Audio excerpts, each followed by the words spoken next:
Les gars.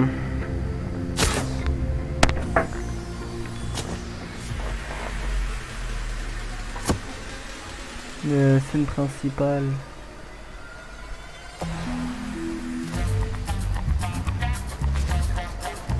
Où se passe les FNCS?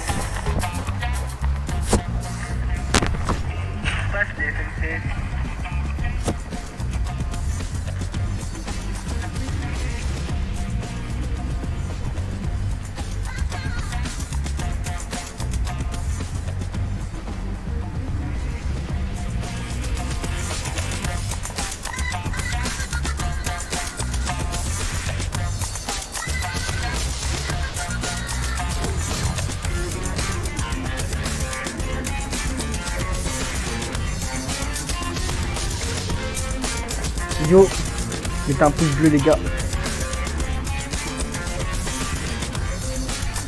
Je sais pas ça se passe où les Avengers. Je crois que c'est là-bas en plus la scène.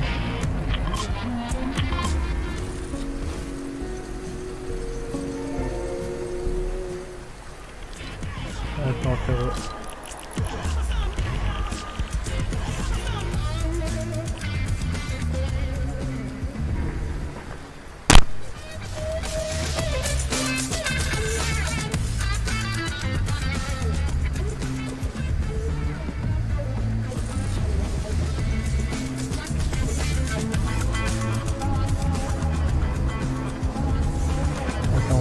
Grand écran, scène principale.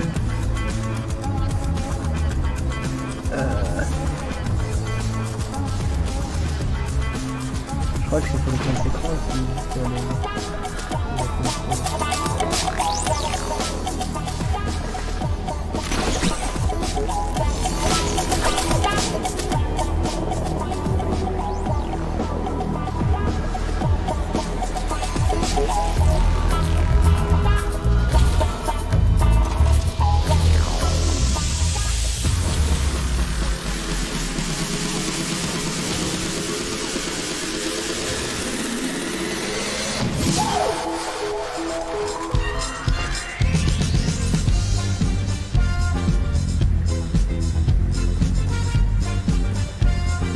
Allez, sur le grand écran là-bas.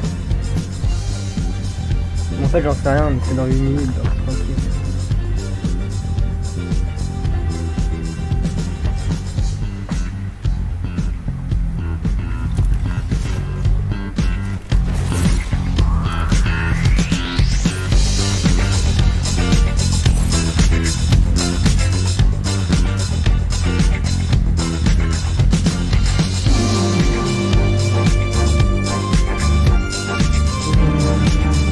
À mon avis, c'est le grand écran là-bas.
Bon, on verra si ça se passe ici les FNCS, les qualifs, donc on verra qui va se qualifier.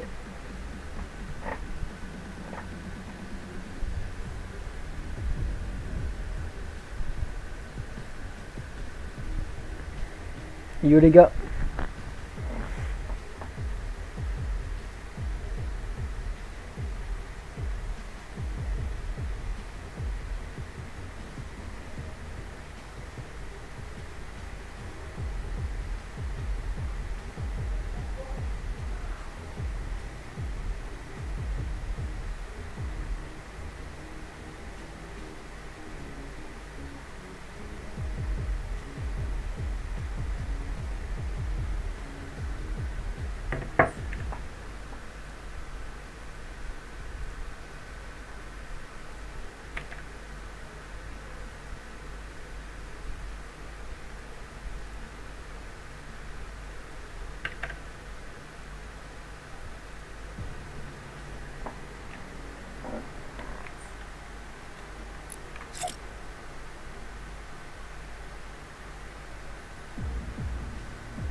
Yo les gars, n'hésitez pas à lâcher un pouce bleu. Là, on attend les FNCS l'équipe.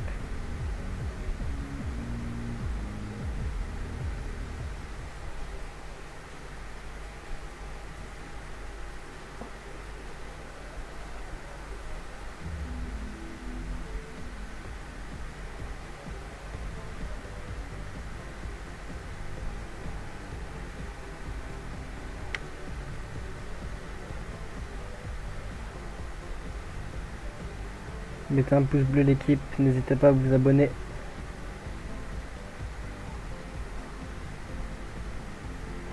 Dans 2 minutes et 36 et 35 secondes, pardon.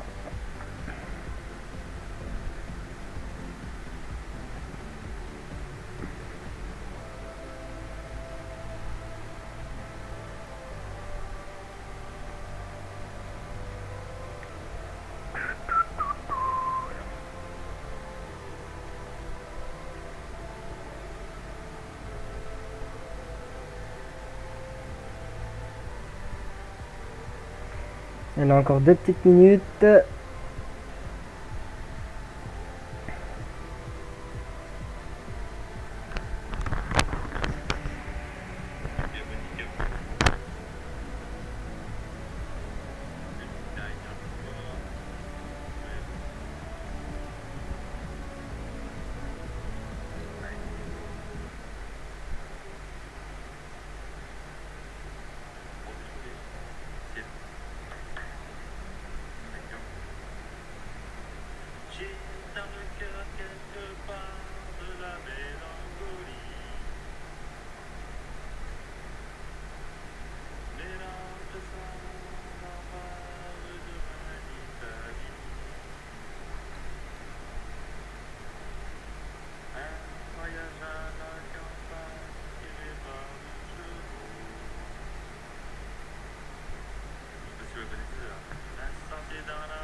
Mon Dieu. Allez les gars, à 19h pile, les FNCS. Grande finale commence les gars, donc n'hésitez pas à vous abonner, à liker. On rush les 1300 abos les gars. On va voir les FNCS en direct. Let's go baby. Du coup les FNCS vont commencer à 19h pile les gars, dans quelques secondes. C'est 19h, vous inquiétez pas.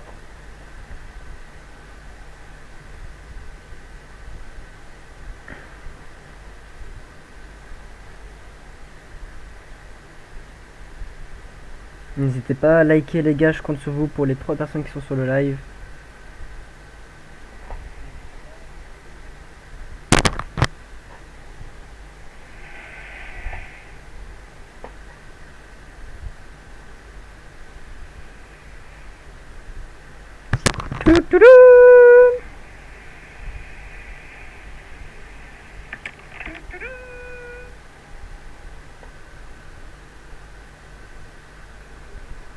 Et les FNCS les gars commencent à peine maintenant. Donc c'est parti, let's go, ça commence. Mon petit kiki, hop. Tout le monde est là, tout le monde est connecté.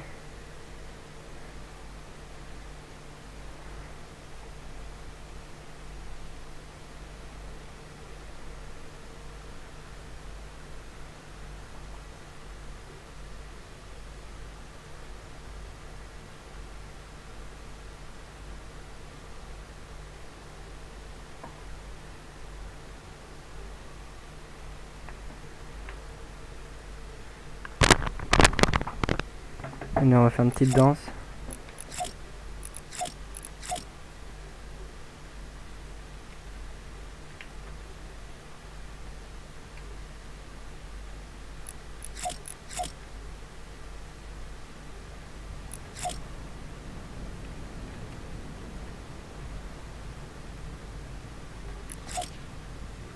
What?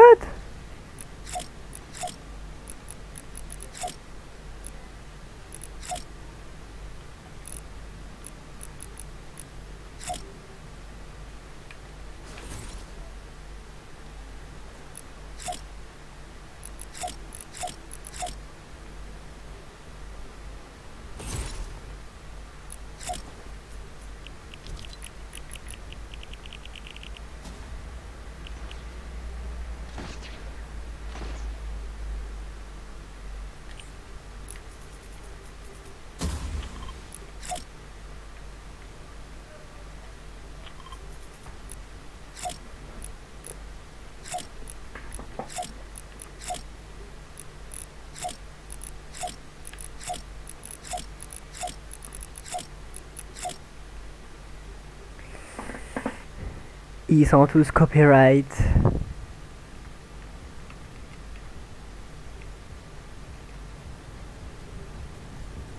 Let's go les gars!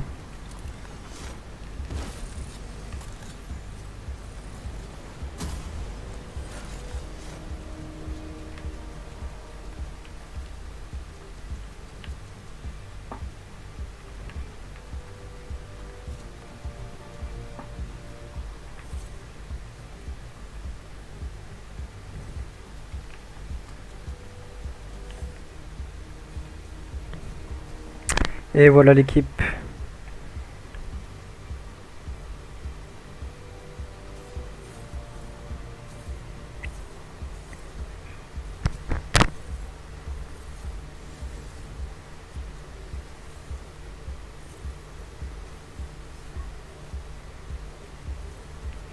Partagez la chaîne au maximum les gars. On va voir qui va gagner aujourd'hui. Qui va gagner la grande finale.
On va augmenter le son les gars.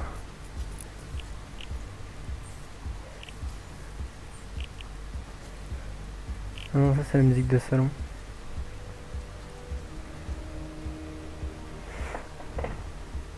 On n'y peut rien frérot.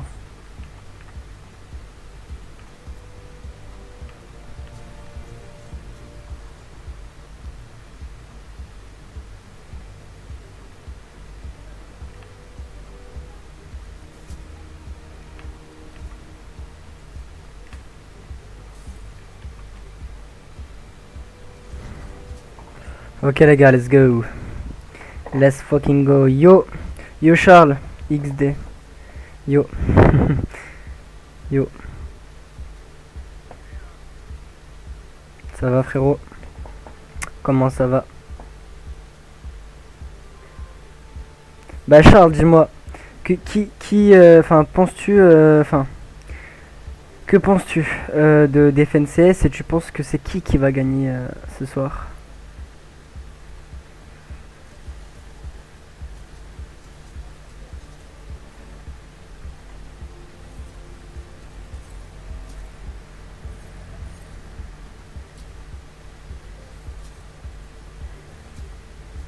Il a un fiche. Préfère pas le prendre. Ah ouais les gars, ce soir on va faire le commentateur les gars. Je sais pas XD. Oui et toi, ça va? Ça va, ça va.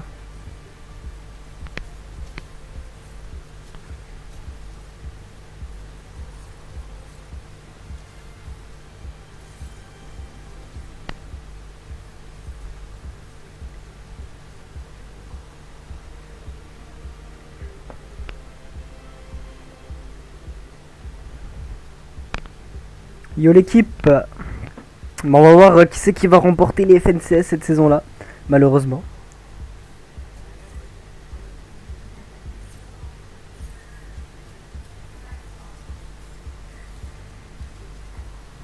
Dommage que j'étais pas, il y a des moments chez moi pour les faire, mais... Je crois que j'ai fait les qualifs 1 et 2. Qualif 1, j'ai fait 34 points. Mais il fallait avoir 57 points. Et à un moment, à la qualif 2, j'ai fait 51 ou 52 points. pour la demi-finale.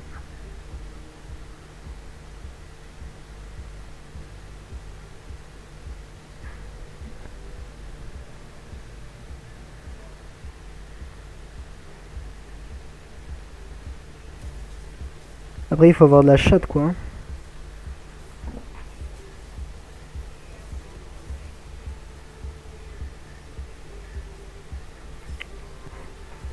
Enfin il faut pas avoir de la chatte mais genre ouais, si t'as de la grande chance et tout, genre comme le mec qui vient de tuer, tu vois, il avait plus d'HP. Alors que les mecs d'habitude ils mettent un one.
Allez, plus que une seconde. Let's go baby les gars.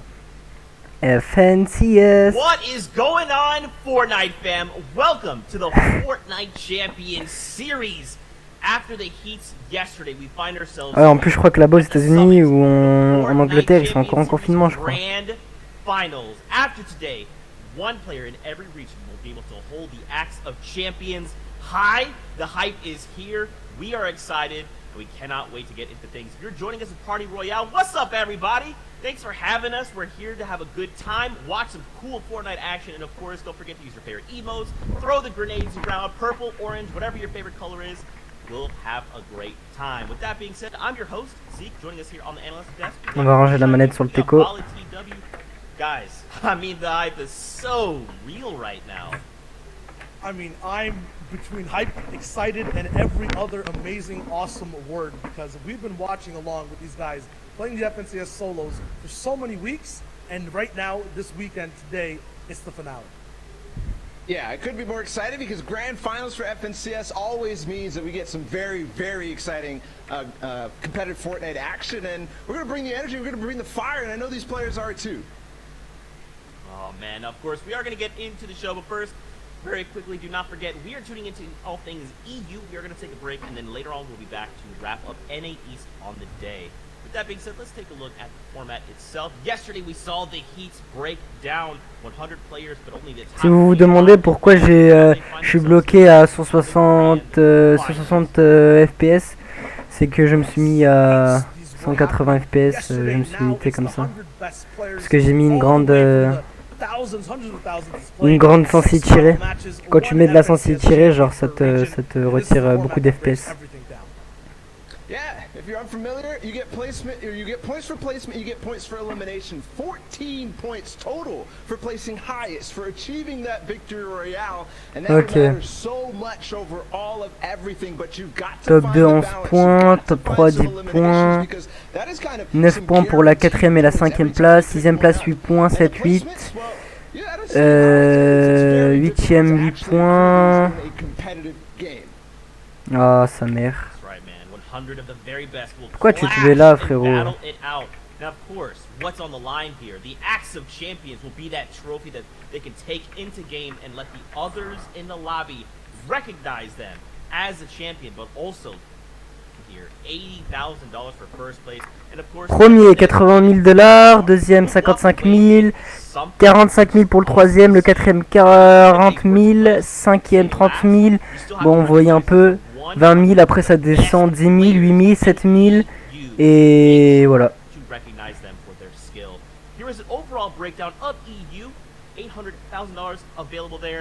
800 000 $. Ah ouais, chaud.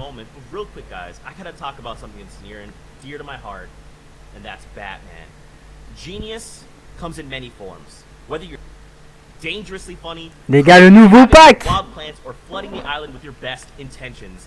It often comes along with a companion. Il sort le 17 novembre. Become everyone's nemesis with the Last Laugh bundle featuring the Joker, Poison Ivy, Midas Rex, matching cosmetics, and 1,000 V-Bucks. You can pre-order the bundle through your favorite retailers, and it will be available on November 17th. So definitely check out the blog for all the details. And if you can't wait for more DC characters, Harley Quinn, Catwoman, and my personal favorite Batman will be back in the item shop for a limited time. Get their cosmetic sets before they disappear into the night. Bon, ils sont en train de dire en gros que le pack Joker arrive bientôt et que les packs Batman, Harley Quinn et la meuf de Batman, ils sont dans la boutique, tout ça, tout ça. Guys, I did kind of touch on it just a moment ago. We do have those other regions that are facing off. We should probably check with OCE and see how things are going. Yeah, I think we should for sure, because the competition over there was a preview of everybody else. These guys got the first taste of the grand finals action, and if you watched last night, it was certainly nice. We got the award. Mettez un petit pouce bleu, les gars, ça me ferait plaisir. Merci beaucoup. Merci beaucoup pour le soutien, l'équipe. Vous gérez. Merci pour le soutien.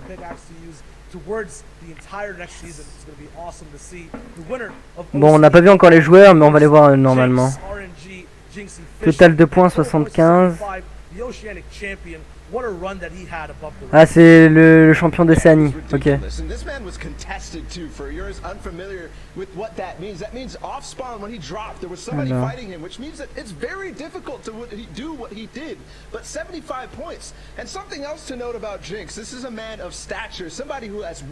Donc ça c'est en Océanie, ça, les gars.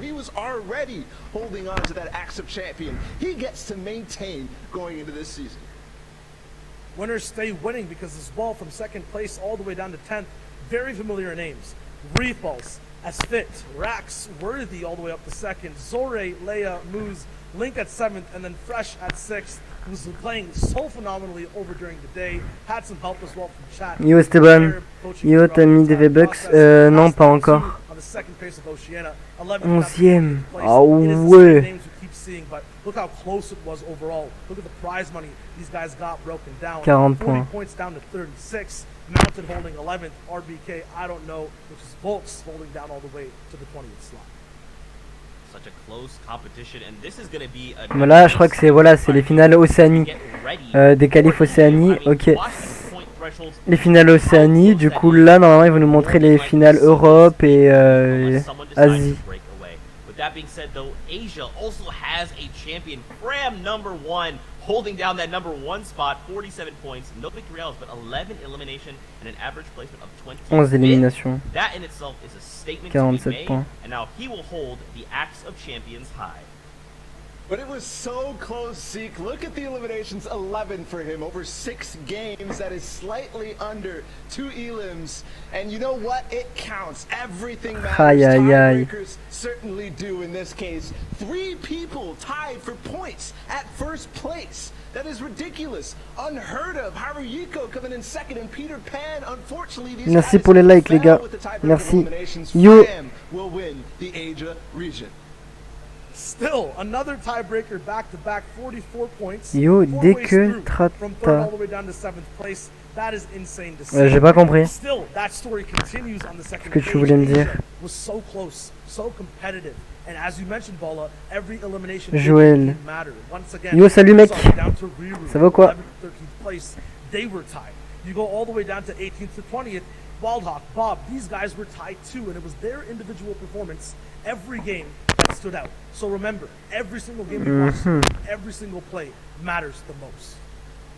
That's right, man. And this is something we're going to talk about for the whole time, right? Is every interaction matters. Every time two people square up, one of them will be eliminated, while the other is allowed to continue moving and continue earning those points, while the other that lost has to wait. They have to reset and come back into the game with a fresh mindset and hope to earn more points. And these guys have been doing it all weekend long. Ça te dit Since box, Friday. c'est They've been playing overkill. these set lobbies, these very Bah, en fait, là, j'allais For some of them, they're done. j'allais suivre toutes les FNCS, enfin la grande finale des FNCS en gros. Ça va jouer sur tout le monde. Europe, grande finale. FaZe mon Graal, les gars, il est là. Est-ce que c'est lui qui va gagner encore ces FNCS ou pas, les gars? Ok. Ouais, mais t'inquiète, je viendrai peut-être après. FaZe mon Graal, les gars. Ah, s'il les gagne cette fois-ci, il aura gagné, frère, une World Cup et les FNCS. Reason was on that page too, the player who won Heat 4 against people like Letwick. Flowis came out of Heat 1 with a dominant performance. We're going to be looking at him to see if he can maintain a good start out of the early game. Tayson, mettez des pouces bleus l'équipe, merci, vous gérez tous. Oh là là les gars, si c'est mon Graal qui gagne, je me coupe les cheveux. Non, je rigole. And whether you're watching in-game in Party Royale or anywhere online, just pick a name over here, follow it through, find a new favorite player, and follow your favorite old ones too. Ah ouais, c'est chaud. Like Fast Roki, XSweets 2, who's an insane winner, winning back-to-back games through all stages of the competition. These guys are about to play some of the hardest games of their lives and are going to give us some of the best Fortnite we have ever watched. And yesterday was literally like a little taste of that, right? And we've seen these pockets of people already setting their eyes on Grand Ouais, mais t'inquiète, je viendrai après pour la box. Some of the best Fortnite we've ever seen.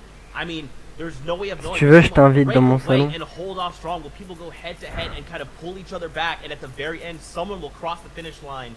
No way of knowing, guys. This will all unfold before our very eyes. Yeah, I mean, Zeke usually asks me the question, who do you think is going to win? I'm going to answer before you get to ask any one of these 100 players because they all deserve it, 100%, all the way up to this point. I'm serious. It's anyone's game. Every single person on all those pages for Europe are so good. And I want to add one thing to that too, because it might be anybody's game, but also think about the fact that one player after all of this out of 100 Mais j'étais pas dans mes amis. walking away the winner, the champion. That is just mind-blowing to me. Yesterday we got to see the top 25 move on and we thought about which 75 would fall. Now it's the 99 that will not make the cut. With that being said though, let's take a look at a replay that has led us to this point. Allez, première partie.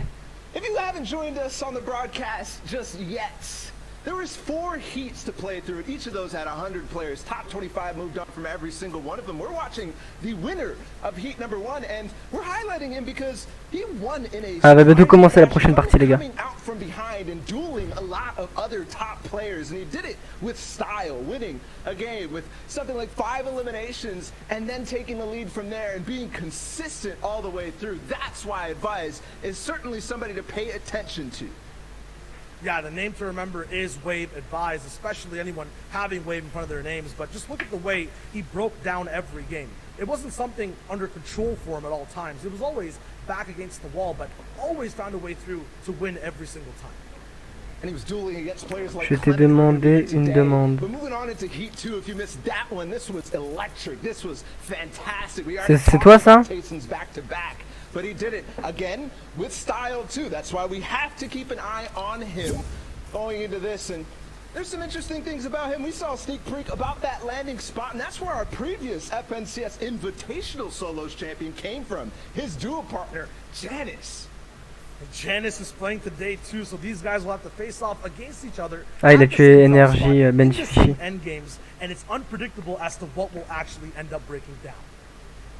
There's another player too in that heat. It was Kinzel. They ended up dueling. Also somebody who came out of Steamy Stack. So we'll have to keep that in mind. But moving into Heat 3, this is something that caught a lot of people by surprise. Why? Because X-Weez, while he has been pretty consistent overall, his placements in FNCS and other tournaments like that, nobody expected what he did throughout the qualifiers. Nobody expected a second place on day 3, into a first place on day 4, into a first place in the Heat. Esteban, tu peux faire une vidéo?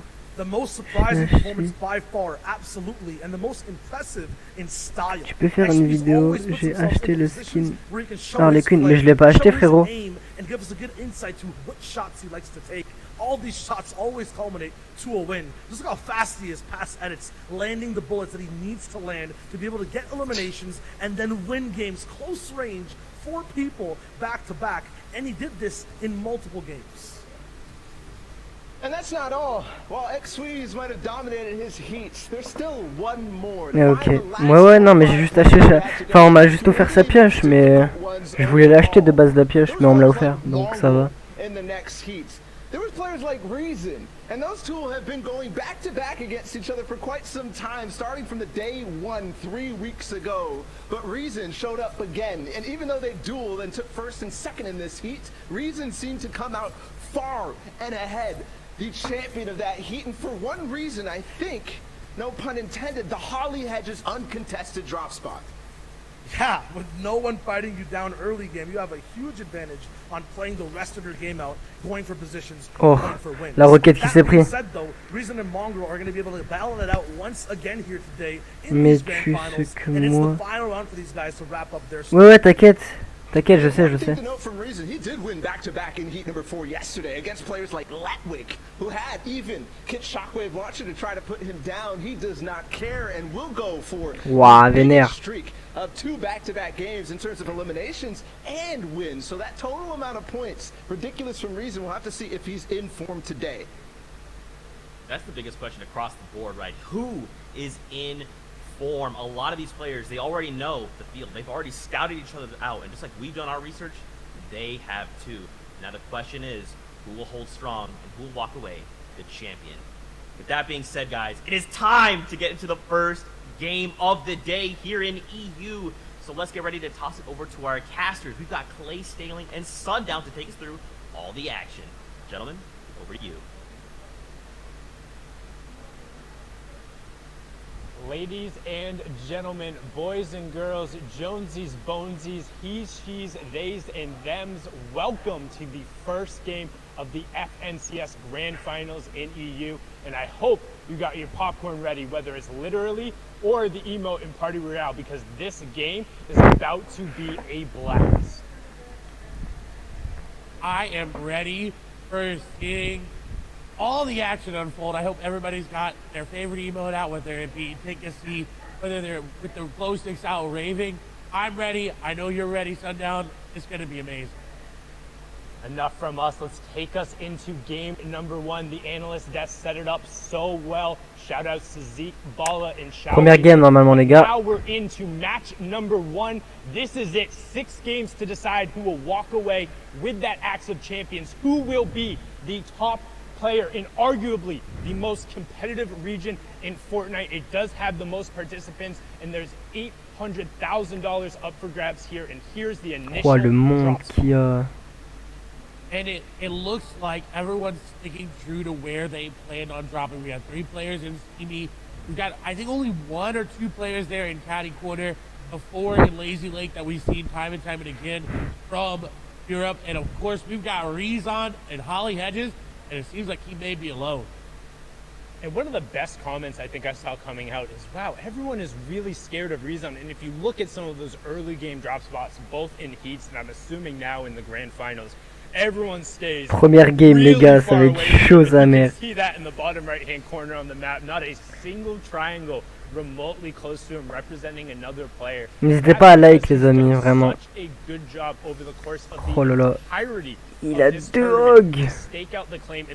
Alors il y avait 2 hogs, une hog épique et une hog légendaire plus une scar. Waouh. and he's set to go now. He can begin his rotation and head to center zone. He has those 6 crash pads, which we've seen him execute on so well, and he's basically set to now just farm the materials he needs and transition. Ça va, il est tout seul en plus. However, we've seen him go aggressive time and time again with the similar loadout, as now we swing on over. And you saw how careful he was being. He wasn't taking a chance looting that chest. He didn't want anything to go wrong in game number 1, because that sets the pace of your games going forward.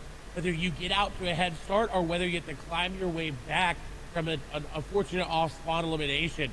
However, Hen, on the other side of it, does have players nearby. Loadout not as great as what we just saw on Rezon, but someone that also did very well in the qualifiers. Came out, I believe, he got a 2nd place there in one of the days. Il y a un mec juste à côté. And he's looking, he's peppered up, he's looking for an elimination. I think he's gonna be able to catch this play off guard. Snipe gonna come through, he's gonna wait and he Oh putain! It's gonna go down, elimination comes over for him. Sans hésitation, frérot. There by Hen to set up that ambush on the side. We've talked about it time and time again, how you need to be careful, but in the early game in particular, it's so hard to really Sans know hésitation. where your opponents are, keeping track of them. If somebody does get that first Waouh, moi c'est ce que je mets, mais faut que je lance au moins 4 games et après je la mets, tu vois, la balle. Lui, direct. Un coup direct. Watch everyone else have fun while you're sitting there waiting for the next game. As now we hop on board and Candy, who's going to be in the exact same situation as Milan, turns that one around. And someone who's really been playing a lot better as of late, Clay.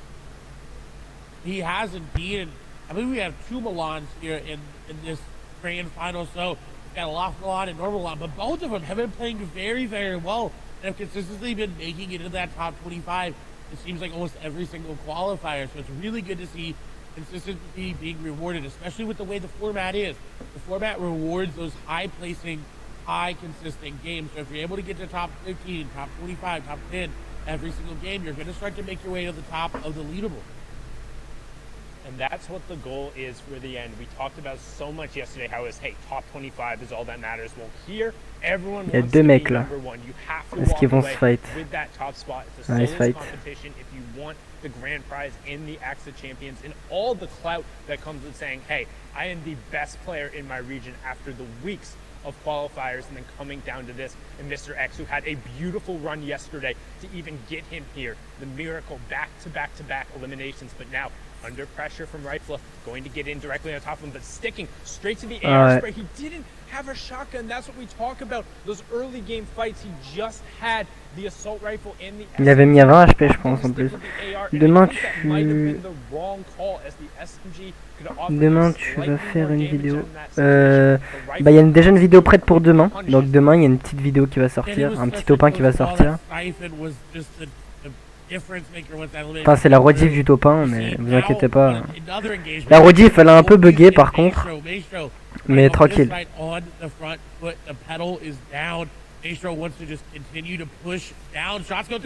Bien joué.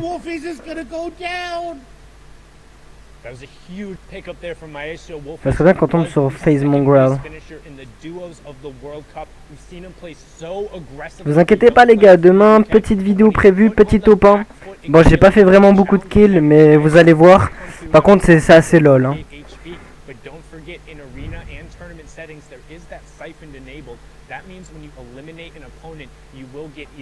Elle sera assez lol la vidéo. And then they will also drop all of their materials, all of their loot, and an additional 150 materials, so an extra 15 builds that you can go over and sweep up. That ends up being really key, particularly in the mid and the late game now. C'est qui en face? With a Ventex who takes 2 really big shots and is put on the back foot. Parce qu'il est vénère, hein? He is, but luckily enough for him, Crash does not have any shield pop. Now, it's not going to be as good as he is going to be finding time to get those minis in that big shield pop. And Intel over there needs to find an aggressive push into the box. It needs to catch him off guard. If Ventex is not able to get this medkit off, this does not look well for them. But it seems like the medkit will be popped, so he does get back to fighting HP. Under 50 HP is enough to withstand some shots. As Precious now on the back foot. C'est quoi ton niveau de compte? Je crois que c'est presque 2000. 2000 quelque chose. Ouais, je crois que c'est presque 2000 mon niveau de compte. Je te dirai ça après.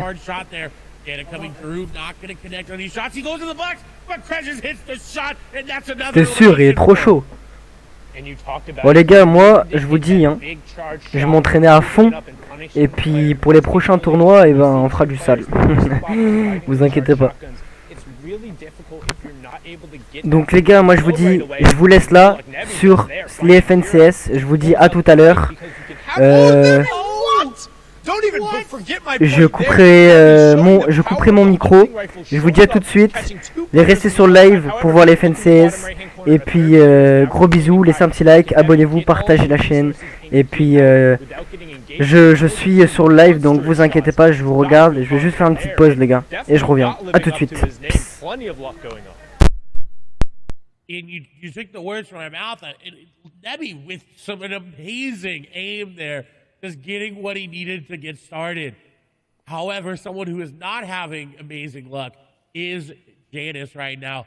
134 effective HP. It means he fought either off spawn on rotation. Now he is going into the orchard, which does allow these campfires and the apples that drop that give you 5 HP per consume. So he's going to be in a good spot. He's able to really farm up. But Janus drops Steamy stacks, and look at his metal count. It was only 97. A man on a Steamy with only 97 metal is not what he's used to, and this is definitely impacting his game plan. Yeah, and it's going to be tough there. Also, tons of players will know where he is, stoking that campfire, putting off the smoke signal. You can see him, those apples dropping, but instead opting to burn the extra wood. Good trade-off there and good awareness of where he was on the map. However, you do see Spen is lurking and trying to catch out the FNCS Invitational winner here. Janus over on the side, and he gets him real quick. That's the problem. Again, we talk about it, the hunting rifle on the side. If you're not ready for it, it can be a game ender right there. You get caught out farming. And honestly, I think that's a little bit on Janus there. You don't want to be on the edge of the zone and caught gaining materials. Like, yes, you did just get in. You can feel safe. You're back up at that 100 health, 100 shield threshold, but you have to know other players are rotating from that side and going to be behind you, and Spen is actually going to get harassed there as he tries to rotate out. We're going to hop on over to a three-way fight going on over here. Oh, and now already down to just 2 players. Controller getting into the boxes and getting the shots, picking up 2 eliminations back-to-back. Flecken gonna fall there, and these are what you need to do in solos. You need to get into the box, and you need to finish the eliminations quickly, because like we saw, if you come and you fight and you box fight and you build fight, and more people are going to come and they're going to realize that, and you are going to fall. So a very good play there from Controller. And so far, it's been the story of the third party. You hear players talk about it all the time, whether it's your friend or your favorite streamer. That third party is the extra player who comes in. So if you're taking a 1v1 and then somebody else rotating by says, oh, you guys are preoccupied. First, we saw Nebby picking up the 2 shots there, and then Controller closing it out with that epic tactical shotgun. Going to be on board here with Ovation Orion. We've seen him pull off a number of plays, but again, really good at kind of those ambush style tactics, as you can see here, trying to set up a little bit on this player who's rotating in front of him. You can see the map in the bottom right-hand corner. That is the next storm zone revealed. So you can see we're pulling a little bit central. We're just kind of south of the authority, or just over the authority, with a little bit of a southwestern side there. So most of the players will have time. The Slurpy Swamp players will have tons of priority, and Storm Surge has just turned on, which is something you might not be familiar with if you're watching there. So Storm Surge is actually on in every game, but is only activated when you're above a certain number of players left. That number of players for the third zone is 70. So with 83 players currently left, 13 will be impacted. What it does is those who haven't done enough damage to the opposing players will then take 25 damage every 10 seconds. It's to try and encourage a little bit of active play, which we see here from Orion taking out Queasy, who's going to be queasy about that, just being game ended right there before the rotation occurs, not picking up any points in that match. And what a smart play. He went in different angles and didn't just crash pad off the top, because he knew Queasy would have been expecting that, and found an angle, got in the box, got the elimination. That also, with Storm Surge, it causes people to make plays like that. Arion may have decided that, you know what, a couple tags were good, I'm good to go, move on. He's put him pretty high up in the Storm Surge, but he didn't want to take the chance. He wanted to make sure he was above at least 100 damage on the threshold. So he decided, I got to go in, I got to get in the box, because when Storm Surge starts hitting you, nobody's going to let you shoot them. No one's going to let you even look at them. They're going to be sitting in their boxes. They're going to sit there and wait, and not even open windows, not even make any movements, because they know, hey, that guy's getting hit by a big purple lightning bolt. We can't attack him. Well, all of a sudden Phoenix is actually going in, but maybe a little bit of a misplace, he gets eliminated. Gets punished right away, and Tigwe has everything you could possibly want for a box fight there. I mean, just look at the loadout, having the epic tactical shotgun, the epic burst AR, crash pads, plenty of shields. So Phoenix might have felt a little pressure to go in and create some space, but Tigwe punishing very succinctly there as now we swing on board. Milan, Seventor, Kiko, and Anas all directly on top of each other. They become legends. Anas has played incredibly well. Clement also joining in on the party, and this is what we talk about, that storm surge. All the players who below, Anas being one of them, are going to be forced to find tags. That damage is going to start coming through. He's going to need to convert on it, and he converts brilliantly there, picking up supremacies. Clement in #1 elimination, and also closing in on that first placement threshold, Clay. It was such a beautiful play by Anas because he knew Clement had that bush. He said, you know what, he's going to go for the pickaxe. I'm just going to go ahead and edit that wall out so he can get the initial shot, and that got him the elimination. That initial shot there gave him the damage just to follow up with another tack shot. And with that rare tactical shotgun, it does a lot of damage if you're able to hit all the pellets, and that's exactly what he did. Now on his way, he got the pepper placement threshold, just came through as well, and now he's moving in. He's got a very great loadout to secure himself a very good placement here, and we know Anas is very, very capable, like you talked about, and he's already stalking another player. He's looking to take down AX Controller. Yeah, and that's Controller 007 from the FNCS Invitational. We saw him have a number of really solid performances. Still need 3 players to go down from that Storm Surge special, but Anas just trying to kind of follow in this rotation path, get as close to center of zone. So if you're kind of new to watching competitive Fortnite, joining for the first time in Party Royale or Twitch or YouTube or Twitter or watchfortnite.com, what do you care about as you're watching this game as Anas will take it down, or what are you looking for? Mongrel and Thomas HD also picking up eliminations to put us below the Storm Surge threshold. The first thing is whether or not opponents are picking up, people are picking up eliminations. You can see that to the right of the player's name that's right next to kind of the little mark there. And that will represent 1 point every single time as they go through. Additionally, you're worried about them picking up placement points. In this format, the first one occurs after 25 players have gone down, then the next one occurs after 50 players have gone down, then it's every 10 and 5 players. So when somebody ends up falling in 41st or 31st or 26th, that's a huge changeover. But now, during the middle part of the game, as everyone's rotating through, what they're looking to do is establish space for themselves, make sure they're safe, and then find tags so they're not threatened by that storm surge that we were talking about ahead of time. As now we hop on board here with MCSX Squeezy, who has placed top 25 in 78% of his games this FNCS, best in the EU, and that's something to contrast with the fact that he also plays really aggressive in the early and the mid game. If he gets caught out and he's able to convert, he's had some of the highest elimination totals throughout the entirety of the FNCS, Clay. And I was going to say, I'm surprised he's not going into this player's box that's literally just fishing in front of him. Someone else tried it, and he's waiting.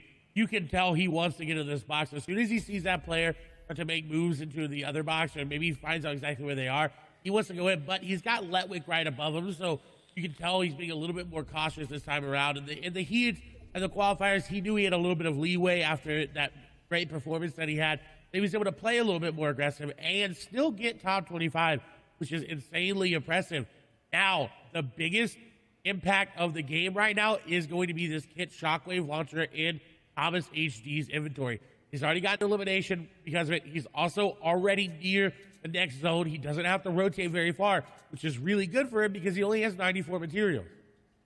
He only has 94 materials, and he's right by the priority on high zone. This is the 4th zone, which means it's the last safe zone that's completely inside the current safe zone. After that, the 5th one will be the half in, half out, which kind of signals the transition into the end game as Thomas helps end Sebi's game there. He's going to be sent back and have to queue up after that, and Thomas hits him with a favorite emote. Hey, if you got that emote and you're in Party Royale, mimic it right now. Let Thomas know you're with him and sending him the aid, because he has a really good shot to ride this game out with where he's positioned, because after the 4th zone, you don't want to head super central. So all of a sudden, if that half in, half out zone pulls to the south and is on this high ground, and he has all the shockwave launcher plus a launch pad plus the mythic charge shotgun, it's going to be really difficult to force him out of a priority position. He's going to be somebody to watch over the course of this game who's going to impact the other players around him. And he's already doing that just with his AR. He impacted Sebi. He's going to take down passive. And this is very, very good for him because he doesn't have to go too aggressive to get these eliminations. They're kind of being handed to him here as he's just taking a grasp of his surroundings, looking at every possible angle and getting eliminations. And speaking of that, Mr. Savage going to pick up an elimination there onto Verstroki. Yeah, and you can see that action kind of being driven as players are forced to rotate in and start to get priority position, because it's not only just about being safe here, it's about establishing yourself for the next rotation, because that half in, half out is so important in terms of priority. But right now, Reason is 5 below the damage threshold. So once this zone clears, he'll start ticking. You want to keep an eye on the top left and then the bottom right-hand corner. That number will need to drop down to 50 players before Storm Surge turns off. And if anybody we're watching is below the threshold, they'll start taking that 25 damage every 10 seconds. And Reason just able to get himself above it with a nice tag there, and he's starting to get aggressive. We talk about the utility of the crash pads. We saw it in the package beforehand, and Ball and Child talked about how good he can be aggressive on the low ground, and he gets Heatsy there, which is a huge elimination as well, because he pulled that half in, half out zone we talked about. Everyone who banked on it being up on the high ground saying, hey, if it pulls up here, I can win the game. Well, they were wrong. It pulled away from them, and they'll be the ones who have to rotate as we hit top 50, meaning Storm Surge turns off, second round of placement points goes through, and everyone is going to be rotating now. And you saw Savage just waiting with that edit open. He was looking for any possible angle to pick up an elimination. Lois as well. He's kind of fashioned himself a little bit of a base here that's got these pyramids edited in a nice way so we can see down on players rotating. And this is where you want to be. If you do pull half in, half out, you want to be looking for players. You don't want to be exposed, because obviously that you could get sniped like Lois might do here. Some people, Mongrel picks up an elimination as well, so he's still here in this game and still fighting as well. As Lois is trying to snipe somebody out of the sky and was not able to hit it, but a valiant effort. Valiant effort, but just a little wide. Might have given him a haircut, but not going to connect. No Storm Surge tags in play there as we see Kami pick up a huge elim. Flo's trying to get involved here, finds the first tack shot, gets the second onto Vadil, who had picked up Savage. So Savage, again, going down early, only picking up an elim and the 2 placement thresholds. 3 points for him there. As we continue through, you can see Flois and Scrib still in. Keelix as well. Skype, one of the now veterans, and they call them boomers in the lobby. 3 players in EU are 20 years around and qualified for nearly every one of these finals. But we're hopping on board here with Quartz Froggy, who had an absurd, just absolutely gross run in heat number 2 to qualify himself. Pushed himself, I believe it was like, I think it was like 19 or 20 points in the final game to get here, but so far quiet on the day. No eliminations, but a decent loadout as we now transition into those fully moving zones, which means all the safe zones are outside, completely away from the current one, and everyone is going to have to move if they want to avoid that storm damage. And luckily for him, it seems like it's pulling towards him, so he doesn't have to invest those crash pads right away. He can look for eliminations, as you see sitting in the code, allows him that opportunity to find these rotations as well. You see just bouncing away through the crash pads, doesn't have to worry about it. Squeeze is going to fall there in the feed. That's an important one to note there, because we talked about it, we hyped him up, falling down before that 40th placement threshold as well. He's not going to end on a lot of points. The question is, how many points can Froggy end up on? How many points can the rest of the lobby end up on as this game continues to go on? We see Kiriachi, we see Mongrel, we see Letwick there in your screen as well. And Froggy looks to have taken high ground with that. The shots go through. He's going to get that player down to low HP. It's Cammy going down. What a huge pickup there by Froggy, but he's not done yet. There's another player on the other side. So he does disengage, so he does have mats to build around with and to just drop down layers if he wants to. It seems like he's content on focusing around high ground. Yeah, and Benji and Hen also picking up a pair of elims there in the feed as we close in on the next placement threshold. It'll be top 30, and then every 5 players going down. Storm Surge will also turn off his top 30, and we're closing in on it. There it is. Scouts picking up a pair to make sure he gets there. That's ADN and Diablo, who we saw yesterday going down. Thomas also goes down, and then Become Legends Rifle picks up Benji Fishy. Deceptos ends up getting Skype as well going down there. Lechy picking up Styler, but we're still on board here with Quartz Froggy, and we saw how much work he can do on the mid-ground tarp here, and he's continuing to run through with that charged shotgun, picks up Scouts as well, and we're in through another placement threshold. So this is what happens as we start getting in the moving circles. All the action for us, so keep an eye. Flois all the way up on the high ground. Kiko has priority on the low ground, and then everyone else is the tarp in between, but Hen and Reason are still up on the mid-tarp. I think Flois was able to pick up that shockwave launcher from what it looked like. He may have used a crash pad to take it, but Mongrel, I believe, gonna fall there on the backside. Rezon still in this game, getting eliminations. Hid, thing on 4. Crash pad will come out here for Hid. He does have a lot of materials left. Carrot picking up 3 eliminations there on the backside. As shots come through on the Hid, he is gonna be able to block it off, and the capitalization there on the Snazy will be good as he realized already losing HP. Kinsel gonna take down a player there as well. Anas gonna fall. Lois does have what it seems like a crash pad to maintain high ground, but Bad Sniper coming up. Decepto's coming up as well. Everybody is coming up for high ground. Rezon just trying to make it through. And everyone pushing for the high ground right now, but not necessarily paying attention to what's going down the low ground where people are cleaning up on eliminations. You have Flois in your top right, Froggy in your bottom right, everyone else on the wide. You can see Flois is up on that ultimate high ground. Deceptos in hand down on that low ground with Rezon just above them. Froggy waiting for his opportunity, but keep an eye on the number of builds because we're getting down to the final one. Flois going to pick up an elimination there, and he's doing a really good job at just maintaining that high ground control as we're closing in on our top 5. One more player will go down, and then it's all about getting to the top 3. Boom, we have it. Letwick, Bad Sniper, Froggy, Hen, and Flois, top 5 in game number 1. And Flois looking to close it out 4 eliminations, but Froggy down below, you cannot count him out yet. He is right there. If he takes down Flois from below, that'll be so huge for him because he will get that shockwave launcher, get that mat refresh. Letwick's very, very low, more likely going to be edited down. The shots come through, but no, Flois going to be one to take him down. Froggy gets down Hid. In the meantime, 1v1, Froggy versus Flois. The shockwave launcher up above. Froggy trying to dodge him. Flois sending him down. He's trying to, but he's running out of mats. 15 builds remaining, and Froggy does not look like he's stopping anytime soon. Going out in the zone, taking some damage, going to shockwave himself down. Little Mitro classic. The shotgun does come through. The shockwave is going to send him flying. Shots come through. Flois is going to get the beam, and he takes down Froggy for the victory royale. Really, really good job from Flois executing on the top-down push with the mythic weaponry, but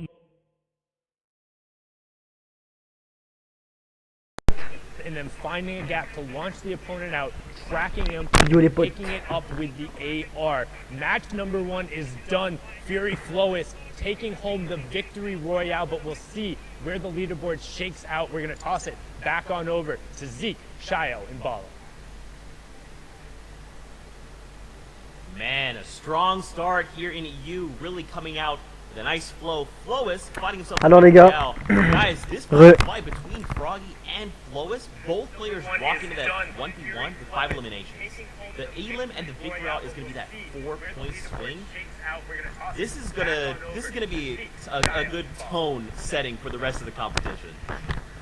We saw it in every region, right? 1 point matters, and that's a 4-point difference for that win and the elim. alors les What potos, seemed, though, to me was the versatility for Flois and how he was playing every single engagement differently and using his entire comment ça va? to be able to go first overall in Comment Europe, ça va? 6 eliminations, 20 points, and that victory royale. Yeah, but there's also other people lurking near too, and with Bon. only the first game, don't forget there's 6. People are starting to establish themselves. I see Hen in 3rd place right now with 15 points, a sign that he could actually be on that hot streak. Hen, a very hot and cold player. Letwick, though, played Il y a une victoire déjà significantly pour well l'autre là. yesterday, and he's there again in towards the top placements, and also with a couple elims to put himself in 4th place, but Kinsel too. And then the rest of this, I think, is kind of Mon Graal par contre, je l'ai pas vu dans les... you have Carrot, you had Deceptos. Fais mon Graal, il est 20ème. What? 7 points? Frérot, gagne les FNCS, gros. Yeah, at the top, I mean, obviously this is such a strong start. 20 points for Flois. Now he's off the line, but he needs to take that next step and turn this into a full-on sprint toward the end. Is this the momentum he needs to do this, though? Yeah, I mean, for all the people over here, that's the same kind of question, right? And if you haven't seen the standings leaderboard before, the eliminations are the total overall over the 6 games we're playing, as well as the points. And that's a combination of the placement and elims these guys have. So Letschi got 5 points of placement that game in 22nd place, and 2 eliminations, that's 1 point each. But for these guys, they're kind of sitting at 30th place. They don't have to go for a top 25 anymore. No one has to go for top 50. Everyone here is focused on that win, and they're just slightly behind. Still, though, really hot off the gate. Yeah, there's a lot of different things that people have to figure out on this first game. There are Wow. things and changes to what people might have been expecting. The plans, Zeke, you talked earlier about how these guys are all starting to do their research and whatnots. it shifts a little bit in grand finals. People start to make decisions and play with the mind a little bit of each other to, you know, force things that you might not be comfortable with. Ça dure combien de temps? Bah ça va durer beaucoup trop de temps les gars. Ça va durer beaucoup trop de temps.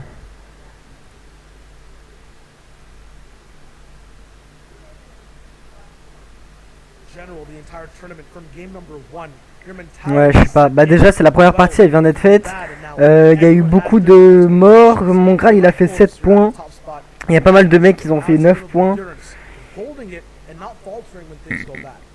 Après c'est chaud, je sais pas combien ils sont dans une game. Ils sont, je crois ils sont 100 en plus hein. Being uncontested increases your chances of winning tournaments by tenfold, if not more than that. So being uncontested means you have nobody landing with you. You might be familiar with landing in a hot spot. You don't want to be doing that in grand finals or in set lobbies at all. Replay. Yeah, the opposite of that is contested when someone is there. Mr. Savage. Alors. Or side by side at the yacht on the northern side of the map. Two other big names all the way at Slippery Swamp, Kiriachi and then Benji Fishy. Noah Riley was not supposed to go with Mr. Savage. Mr. Savage had thought that he had done enough to force nobody to land with him throughout the heats. But you know what changes now for Benji is that Noah was going to be landing in the same main building. And of course Noah did not want to do that challenge. One of the best players in the world at off-spawn fighting did not want to challenge Benji whatsoever. He'll leave what success he had throughout the qualifiers to end up going against Mr. Savage? I mean, now it's going to be even harder, I think, for Noah Riley all the way up at the yacht. For Benji, even freer. But how did that look in game number 1, right? We're talking about these names, and we missed one of the biggest ones from the first game, Flois, who ended up getting the Shockwave loot. Didn't start with it, though. He was at the Orchard. And a big difference from what we've seen for Flois, because usually it is the Shockwave loot that he's going for in the early game. That's why he got to this spot, but it doesn't matter. He'll grab it anyways, and he's even contested the Orchard. So all I said, Zeke, about being contested, reducing in grand finals kind of shifts when you see what Flois just did, and it doesn't matter where you land. You could always stumble across Kit's Shockwave launcher. And this is kind of like talking about the quality of the players we're seeing, right? Like, yes, of course, we have mythic items to play around, but for someone like Flois, it's like if he's going to walk up and he's going to take a fight and eliminate you, and that loot is going to be put in his hands, it's like, okay, I'm already good. I'm ready at a 10. Vous êtes prêts les gars pour la prochaine partie? La partie 2. Enfin la deuxième game. Usually have Bond. Two players who play kind of passively in that, and you got sniped. There was also a number of different people who fell in the mid game.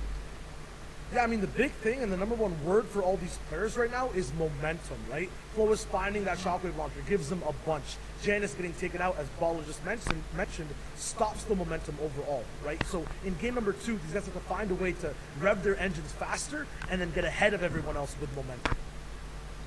A lot of momentum here to start the day. Now, guys, I do want to continue, but I'm getting word the games are ready. So let's get ready to hop into game number 2 here. Allez les gars, deuxième game. Pardon. Europe. Let's see if the action continues. Sundown, play. Let's send it back your way. Let's go.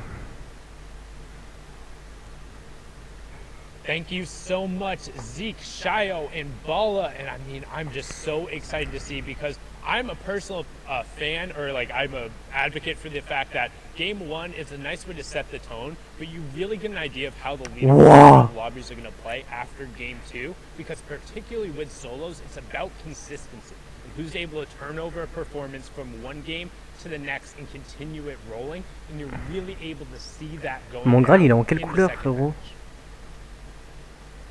And into the third as well. If you're able to bounce back in that third and you really submit yourself at the top, you got a chance in that 4th, 5th, and 6th game to really turn online. Rien que déjà ça c'est... Ah, Benji Fishy il est toujours à slurper. Alors, Benji Fishy...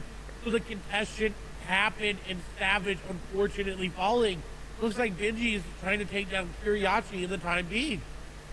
Yeah, Benji trying to set up one of those ambushes here on the side. Oh, il a mis See l'eau. him trying to pick up Kiriachi as he's going right for those slurp jugs. He is going to find the initial burst shots there, opting not to use that sniper rifle and instead closing the gap on him as fast as possible to see if he's able to get it. White Tiger's coming through, using the tac shotgun and the high rate of fire to push through the box. And well done, Benji. We talked about the contestant over there. Says 0 out of 10 for the effort. The Russian judge doesn't even give him a point. Benji taking it down there, and that's 2 elims right off of the start for him there. You can see in the bottom left-hand corner, the 2 most contested areas are Rig and Salty Springs, each with 5+ players right now. So a lot of space being pushed out, and it's interesting to see 5 players in Salty. I mean, Il est bien joué là. Demain tu vas live ou faire une vidéo. Demain je vais essayer de faire un live et de faire une vidéo aussi. Enfin faire la vidéo c'est sûr, mais faire un live on verra. Je le mettrai dans communauté dans ma chaîne YouTube. Donc si vous voyez ma chaîne YouTube, vous allez voir dans communauté et je mettrai un petit message. Pèse mon Graal. Someone else may have snagged it from him, and with his aim and with what he can do with it, that Mythic Burst AR is so good here from him. It looks like he's not going to need it now. He's going to get some tags going into this fight. That player going to have to back out. Mongo, though, not going to let him do it. He's got to be careful. He is running out of AR ammo, but he says, you know what? Who needs an AR? I got a shotgun and a crash pad. I'm going into the box. He is going to miss the jump a little bit, almost deploying a crash pad there, but the continued pressure that he's keeping up is trying to keep this player from going any higher. Allez, fais mon Graal. He's got a little sliver of Il a mis l'eau, yes. GG, fais mon Graal. Il gère. Like he had to resolve that fight right away because even picking that up with the additional match drop not only has Tu fais 52 un live. materials, while he is Quoi comme vidéo? Ah bah ce sera une surprise. Ce sera une vidéo mais ce sera une surprise. Enfin, en tout cas, je dis pas tous les vidéos que je prépare à l'avance. Du coup, bah, vous serez demain la vidéo. Donc demain, il y a la vidéo petit taupin. Vous allez voir le titre et tout ça. Et pour le 18, bon, on est le 17 là, on est d'accord. Hein. Ouais, non, on est le 16 pour demain. Demain, il y a une vidéo taupin. Pour le 18, je ferai une vidéo et peut-être demain, je ferai un petit live et tout ça tranquille. Vous inquiétez pas les gars. Tout prévu. Quelle heure? Pour le live ou pour la vidéo? La vidéo elle est le matin. La vidéo est sur le matin. Demain matin. Vers 10h30 il me semble. On the back foot already. Now this is that weather station just above Caddy. A Semi going in. The shots are going to go through. He's going to get the initial damage and he's going to follow up with the AR. The crowd's Ah, c'est ça là. Elimination comes Il fait allumer le pauvre. Now the question posed for Semi is, can he go Mec, il a 4 points. get loot? Can he go get the shockwave launcher and that charged shotgun, or will he settle for some of the vault loot? Si t'achètes le skin Harley Quinn, tu peux.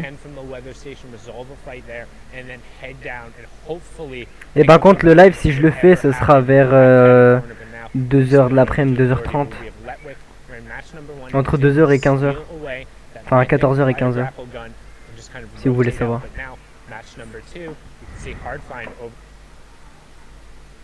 Set up a trap and a bait, and we've seen this before a number of times, particularly around that vault area where there are some areas you can't build.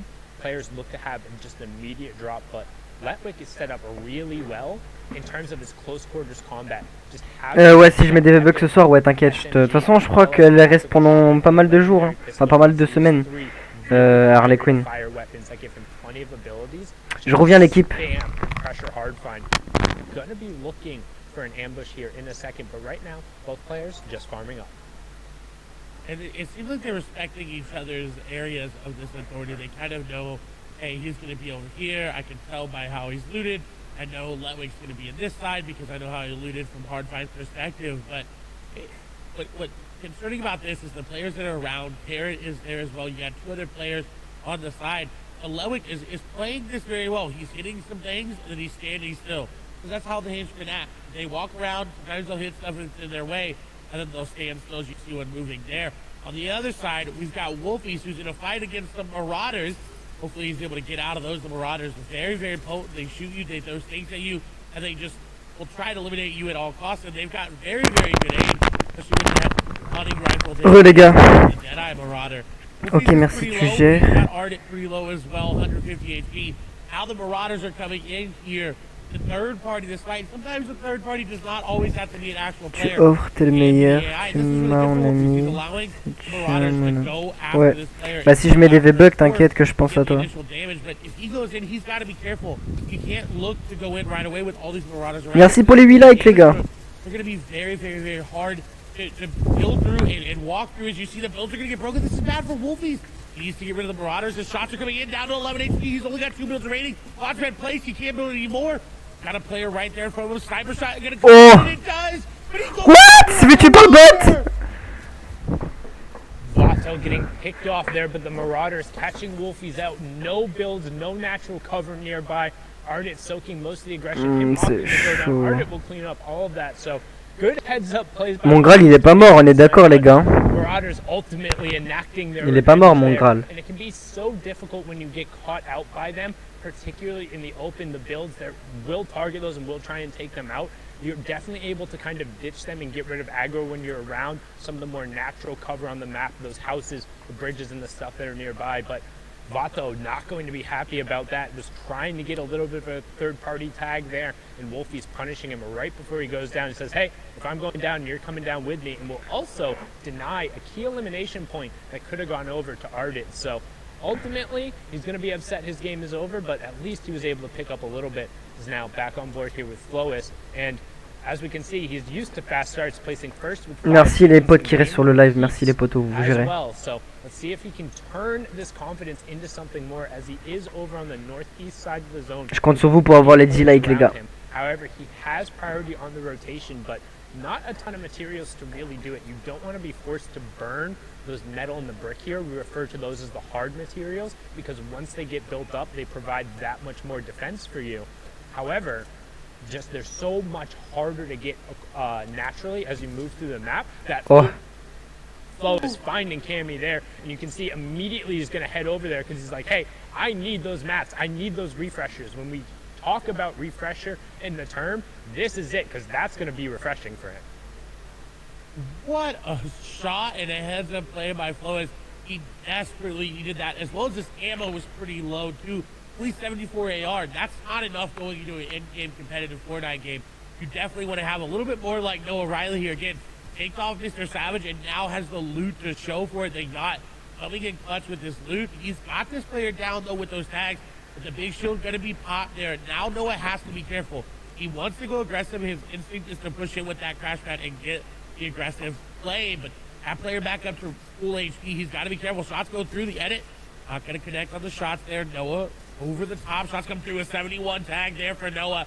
And now he's going in. Crash pad in. It doesn't matter though. The crash pad is actually going to send him away. He's got to keep the pressure up to keep this player from popping any shields. And he's got the player back and forth, up and down, up and down. He's got the crash pad. He's going in. Shots are going to come through. The player puts the stare over the top of his head. Il a raté toutes ses balles. Good tag there. Noah's not able to find him. Noah's not able to finish him off. This player continuously layer changing, going up and down in between the builds. And Hydro is just trying to run for their life. Hydro trying to put as much distance Yeah, as true, possible. Okay. And unfortunately going to go down there. Good job for Noah Riley on the chase. We talk about how important it is to resolve fights, particularly because you don't want that opponent burning those resources, because when you do take them down, they'll drop them there and you want to get as much as possible. You can see Noah picking up all of the minis there. He's back up to 6. Good job, still has 4 crash pads. And one thing you'll note in particular when you're looking at these mid-game fights and what you should be keeping an eye on. Anytime a player has crash pads, that will enable them to push into boxes. You've seen it in 2 different ways, both from the top down, where they throw it against one of those cones, because it lets them fall in. Bon les gars, à partir de maintenant, je coupe mon micro, du coup, on finira ensemble les FNCS. Je vous répondrai sur le chat par message. Donc vous inquiétez pas, je suis toujours là, mais je vous répondrai par message sur le chat. Donc je vous fais de gros bisous les gars. Et puis restez sur le live pour regarder le champion des FNCS mondial les gars en Europe. Est-ce que c'est mon Graal qui va le faire? Est-ce que c'est Benji Fissi, Mr Savage qu'on connaît? On verra. Et puis les gars, à bientôt, à demain pour la vidéo du matin qui va sortir le matin. Et bien évidemment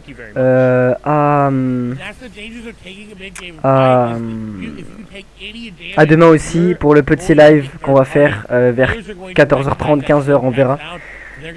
Donc je vous tiens au courant sur ma chaîne YouTube. Et puis gros bisous à tous.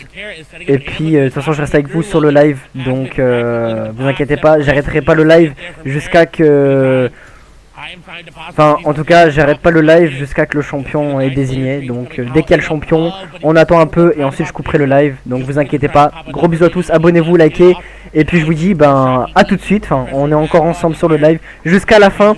Donc on veut voir le champion de cette FNCS les gars. On est là, on est ensemble, on la regarde. Moi je coupe mon micro, je vous dis à tout de suite. Peace. I'm 50-50 on that. It felt like if Carrot had kind of kept pressing, he might have been able to pick up Letwick, particularly because, look at Letwick, there are only 20 total builds coming out, but that also means if you are able to take him down, you're not going to necessarily get that much back. You'd only get the 35 total, and it's really not going to be that beneficial unless you're able to rotate cleanly off of it. Both have the crash pads, but now you can see fight going on here between Diablo and NXS Z-Andy. Z-Andy on the back foot here, and Diablo trying to push forward somebody we've seen had the capability of playing aggressively. He is above that Storm Surge threshold, so just trying to hunt this player and doing a good job of keeping Z-Andy on the back foot. Does get the cone replaced, owns both, edits back under. Z-Andy able to replace that stay there, so Diablo just going to reset for a second, make sure he's still back up at near that 100-100 threshold, and then Z-Andy going to go down. So good job making sure he picked that one up. Z-Andy was below that Storm Surge threshold. Diablo will see that coming through. The Storm Surge will tick that over. So that's what we talk about right now. You can see on the right-hand side, Diablo is currently 130 damage above. Z-Andy was below, which means he takes that 25 damage every 10 seconds. And it also signals to Diablo, hey, I can just tag this guy up and then wait, because any damage he does for to that player, as long as they go down within a minute, he will still get credit for that elimination. He will still get the point. Then he can go over and safely pick up that loot. That is another aspect of competitive Fortnite that everyone has to think about. That Storm Surge, it plays a factor into so many of these players' games. Sometimes they forget about it because they're pumping, they're rolling, they got their mats, they got their ammo, they got their builds, they're in zone, and then they're like, wait, I didn't tag anybody this game. I got to look for tags. Frenzy Fishy on the other side above, and a good amount above. If you're about 100 to 150 above, you're looking in a good spot. As shots come through, he's going to take advantage and find swaps with one AR shot. That is what you needed. We saw Thomas H. do that in the first game. Just find any sort of elimination that you can, far away or up close. Don't even have to risk yourself getting tagged up for it. Beautiful elimination. Yeah, but you notice how he's doing that behind a cone and editing a single wall. That's to avoid all of those hunting rifle headshots that we've seen come out time and time again. You don't want to get a game ender looking for some of those tags to make sure you're safe. But that being said, when we talk about tags and going through, that's generally meaning you're looking for long-range shots, not with the intention of actually trying to eliminate the opponent, but just doing some damage so you're not threatened by the Storm Surge, as Flois ends Froggy and puts a prime example of why you need a cone in a window and to limit the number of angles you have, because so many of these top-level players will be carrying those weapons, particularly in EU, that is known for their snipes and hitting their shots. Well done from the game #1 winner, who's continuing to roll with the momentum here. Boxed up next to Arctic, passive over the side, as we're transitioning now into that mid-game kind of territory, as players are starting to get closer and looking for priority in terms of zone number 4. What an elimination. He needed it too. He only had 2 hunting rifle shots. That first shot needed to hit. He didn't really have a chance to follow up if it didn't. Very heads-up play by Flois. First place, taking down second place. That is, hey, that's pretty good for your mentality. Even if he goes down here and be like, hey, I took out my competition, so I know I'm pretty secure there. But we're still pretty early on into the game, so you can't really do much with it. And it's important to note when they stress during the top of show how every single interaction matters. Right there, Flois eliminating his direct competition right now, the player who is closest to him, who's able to pressure up. That means if he's able to build up a lead now, it's going to be that much more substantial because effectively he's eliminated one of the players who can threaten him the most, as now we're on board here with ADN. We saw him have an amazing run yesterday, pushing in. Right there, you can see the Dorito edit being taken down, and that's such a good push. Fastroki was looking to set up a crash pad there with that edited cone in his box, but ADN dropped in and then occupied the space, stuck to the AR, and then just used the weapon to close it out. Well done getting a key pick there in a mid-circle. And he desperately needed his match. We're not looking good. Still are not looking good as well. So he's going to have to find another impact elimination along the way as we're on board here with Ardent. Again, match are not looking good. Now, there is a player's loot there in front of him that he more likely got the elim from. He's not actually prioritizing picking it up right now. It seems like he's just looking to build and then go for the loot. Mr. X is nearby. Benji's nearby as well. Ardent's in an awkward spot. We've got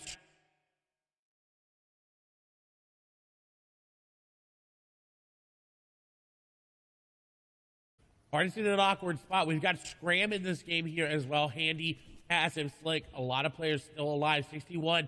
When we talk about storm surges, this is a threshold where it's 50. 11 players need to go down. Darda makes a heads-up play to get a box, and Crash Pad's going to come through, but that's bad for him. Unless he hits the shot. Shots come through, and he does. Maestro going to go down the aggressive play, not going to be rewarded. And Ardent will be rewarded for his passiveness. Yeah, and you can see the reason why so many players are fighting right now, both that Storm Surge and trying to get priority. We talk about fourth zone. Look in the bottom right-hand corner. Everyone is looking to box up and stake their claim on as much real estate as possible for when that half-in, half-out reveals. You don't want to be sharing a spot next to somebody as you go to rotate, and they're looking to clear out the players nearby as Ardent picks up Flois there. So 1 and 2 are down. That's going to open up the leaderboard. Tons of players will have an opportunity to charge up. Eyes are now on Hen and whether or not he can kind of extend his lead out there as Ardent also picks up Lechi. Mongrel getting scout there in a brilliant job because he's now cleared out all the players on this tarp. In that next, the half-in, half-out, the one before moving, is pulling directly over to this cluster of players. So Tayson, Benji, Keelix, Wyzip, Mr. X will all be over there sharing the half-in, half-out with Ardent. They all have priority on everyone else who's rotating into the zone. So they're going to be fighting among themselves to make sure they're safe and not going to get ambushed, and then swap over to what Tayson's doing now and looking to catch the players, burning their rotation, burning launch pads and crash pads, trying to get into this zone. And this is very lucky for Tayson because, again, express the amount of builds in the inventory. He only had 54. That is not where you want to be for this endgame. So he has to find an elimination to get to these moving zones effectively. He does have the 6 crash pad, but when you start to use those crash pads, you start wasting those builds as you box up, and he needs to find somebody. As shots come through, he's not going to be able to beam people out of the air just yet, as we do see Nebby unfortunately falling, but he did get that top 50 placement threshold, which is what a lot of people are playing that consistency. Hey, at least I went down inside of that. Tayson, however, is looking to get aggressive, and I believe that's on, I think this is Benji. I'm 97% sure Benji is right nearby. If Benji makes the wrong edit, he goes into a box that's not his. Tayson is going to go aggressive. You see the big show there's going to be popped. Edit's going to come through. No crash pad in. Shots coming through. And Benji's going to go down. Tayson going to take him down. You called it. He was looking for it, waiting for Benji. He heard him trying to set up and get some space, knew he was pressured around the side. The horizontal crash pad entrance puts him behind Benji, cleans it up with the tactical shotgun, and well done. And Hen, the third place player on the leaderboard before the last game, going on the high ground right now, has priority position with Enos and Mongrel just below him. Also Floki on the same ground, but we're going to hop on over to the Become Legends player. He's been playing so well recently, cleaning up the cash cup on his birthday. Had a phenomenal performance yesterday to also guarantee him spot here, and he has priority on this next zone. What that means is he's the closest to where the safe zone has to go past. So as it funnels and everyone else rotates, they have to go past Hen. You do not get to pass Hen, and you notice he's built so much space around him, so he can't be shot at in return. All of these shots are completely safe, so anything he's able to convert on will turn into points for him here, as another placement point does take over. Now he's not shooting through that wall. That is just one of the graphical issues with the replay. He's picking up tags, but now you can see setting up a crash pad, going to use it to go on the rotation late, and he picked up a key elimination onto Wyzip there as we have our top 35. And it's such a key elimination because he gets Jules' glider gun, and now he's got free rotation everywhere. He could win this game based off that elimination. It was such an impact elimination, but he's being a little bit too greedy on that zone. He did get tagged up, but he's still good. Rotation coming in. We do see Sapphic going down, and Rotation X Squeeze went down as well. So a lot of the big names are out of this game, but Hand looking to keep his stream alive and take down one player who landed right on top of him. That was a very, very heads-up elimination onto Pablo, but he's not that healthy. He has those minis in his inventory, about 126 effective HP. He needs to find another one. He needs to find the outside. He can't be in this cluster. It's really weird to take the grapple gun and then immediately go into the middle because you don't really have the ability to utilize it. And that's what we're looking for, getting towards the outside of the zone so he has more options there. Anas, teammate up on the high ground there, but this is the solos competition, just playing for the same org. You have Gamers Origin, Deceptos there on the middle as we tick over top 25. Another point going through. Anas running through the high ground. Reason still in the match, and you can see Deceptos picks up Ardit there as top 20 ticks over. Another point going through, and right as I say his name, Reason ends up going down. This is looking like a Become Legends top 15 right now as they have 3 or 4 players still up, but Deceptos trying to find the space, finding a good job, tarping his way through and making sure that he owns all of the builds on this level as we close in on top 15. Bad Sniper missing out on a key placement point, and Deceptos looking to try and find a pick on this Crash Fab player, doing a good job to deny the rotation, finds a tag, but not able to necessarily convert it. So many shots, but no elimination coming through, and he has to find that. That's such a key pickup. Inside the top 15 we go. Can he chase down this player? And he finally gets it. That snipe going down, but Hen is still up, picking up Orion as we get into our top 10. Deceptos is going to have to make a play as it's going up a little bit of an incline. You see it. Old builds are there as well. Hen is going to fall. Slick going to fall in tandem. Top 10 placement points being missed out by both of them. That's a huge boost as well. Deceptos able to hold on. There's a player on the other side. Shots are coming through. He's getting the tags, and he does. Frenzy Fishy is going to go down. Deceptos needs to get out of zone, though. He is sitting and ticking. He doesn't have any floppers. He's looking to get in, and he does, but a shot comes through. Floki going to be the one to take him down, and now 2 eliminations here for Floki. The player right on top of him. He's got to be careful. Shots go through. Back in the zone goes Floki. Ticking down very, very low. Now inside the zone, he's good to go, but this is looking really, really rough. He doesn't have floppers. Mr. X is going to go down. Stacy going to be the one to do it. He's still trying to be popped there. And look at Anas just Tyro whopping all the way up top. He's just walking over old builds. I don't know how many builds he's got left, but he may be able to win this just solely based on the fact that's going over old builds. And the old builds giving him priority. That moving zone, we talked about it. It just randomly pulls a distance back away, which means you can continue your rotation. And on top of having the old builds, his saving grace has the mythic loadout as well. So this is so big for him as we move into the top 5. 4 players left, but Anas has complete control over this lobby. You can see Tayson as well in the middle. Scramguard and Snazy are going to round out your top 4. Who will finish it off? Will Anas continue the run of the caddy corner loot, proving it out, or can somebody from the low ground shut him down as Tayson picks up Scramguard? So each elimination, each placement here, an additional point as Tayson ends Snazy right there. But the Shockwave launcher comes out right away and knocks him over to the zone. And Anas does get tagged, but he's able to pop the flop in the zone and then gets the follow-up tag with 6 HP to spare. Become Legends Anas from the high ground. 4 eliminations in the Victory Royale, taking game number 2. The flop was what he needed to pop, and he did do just that. The Victory Royale going to be nice. I think may be able to move into first place after that game just on the number of points and the eliminations, but we're definitely going to need the analysts to break that one down, so we're going to send it right over to them here in a moment. Thank you guys so much. Great cast here in game number 2 of Europe. Anas finding the Victory Royale there. Mad props to him. Now, here's the thing, though. Tayson, another big name we're used to seeing. We keep talking about the quality of players. This is someone who is coming in strong. Ends that game in 5 eliminations. Had he picked up that VR, that 4-point swing would have actually moved him higher up the leaderboard. And we'll see that as we take a look at the standings and look at who is currently holding down that number 1 spot. Usually who ends up winning the game is always at first. That is the same story here right now.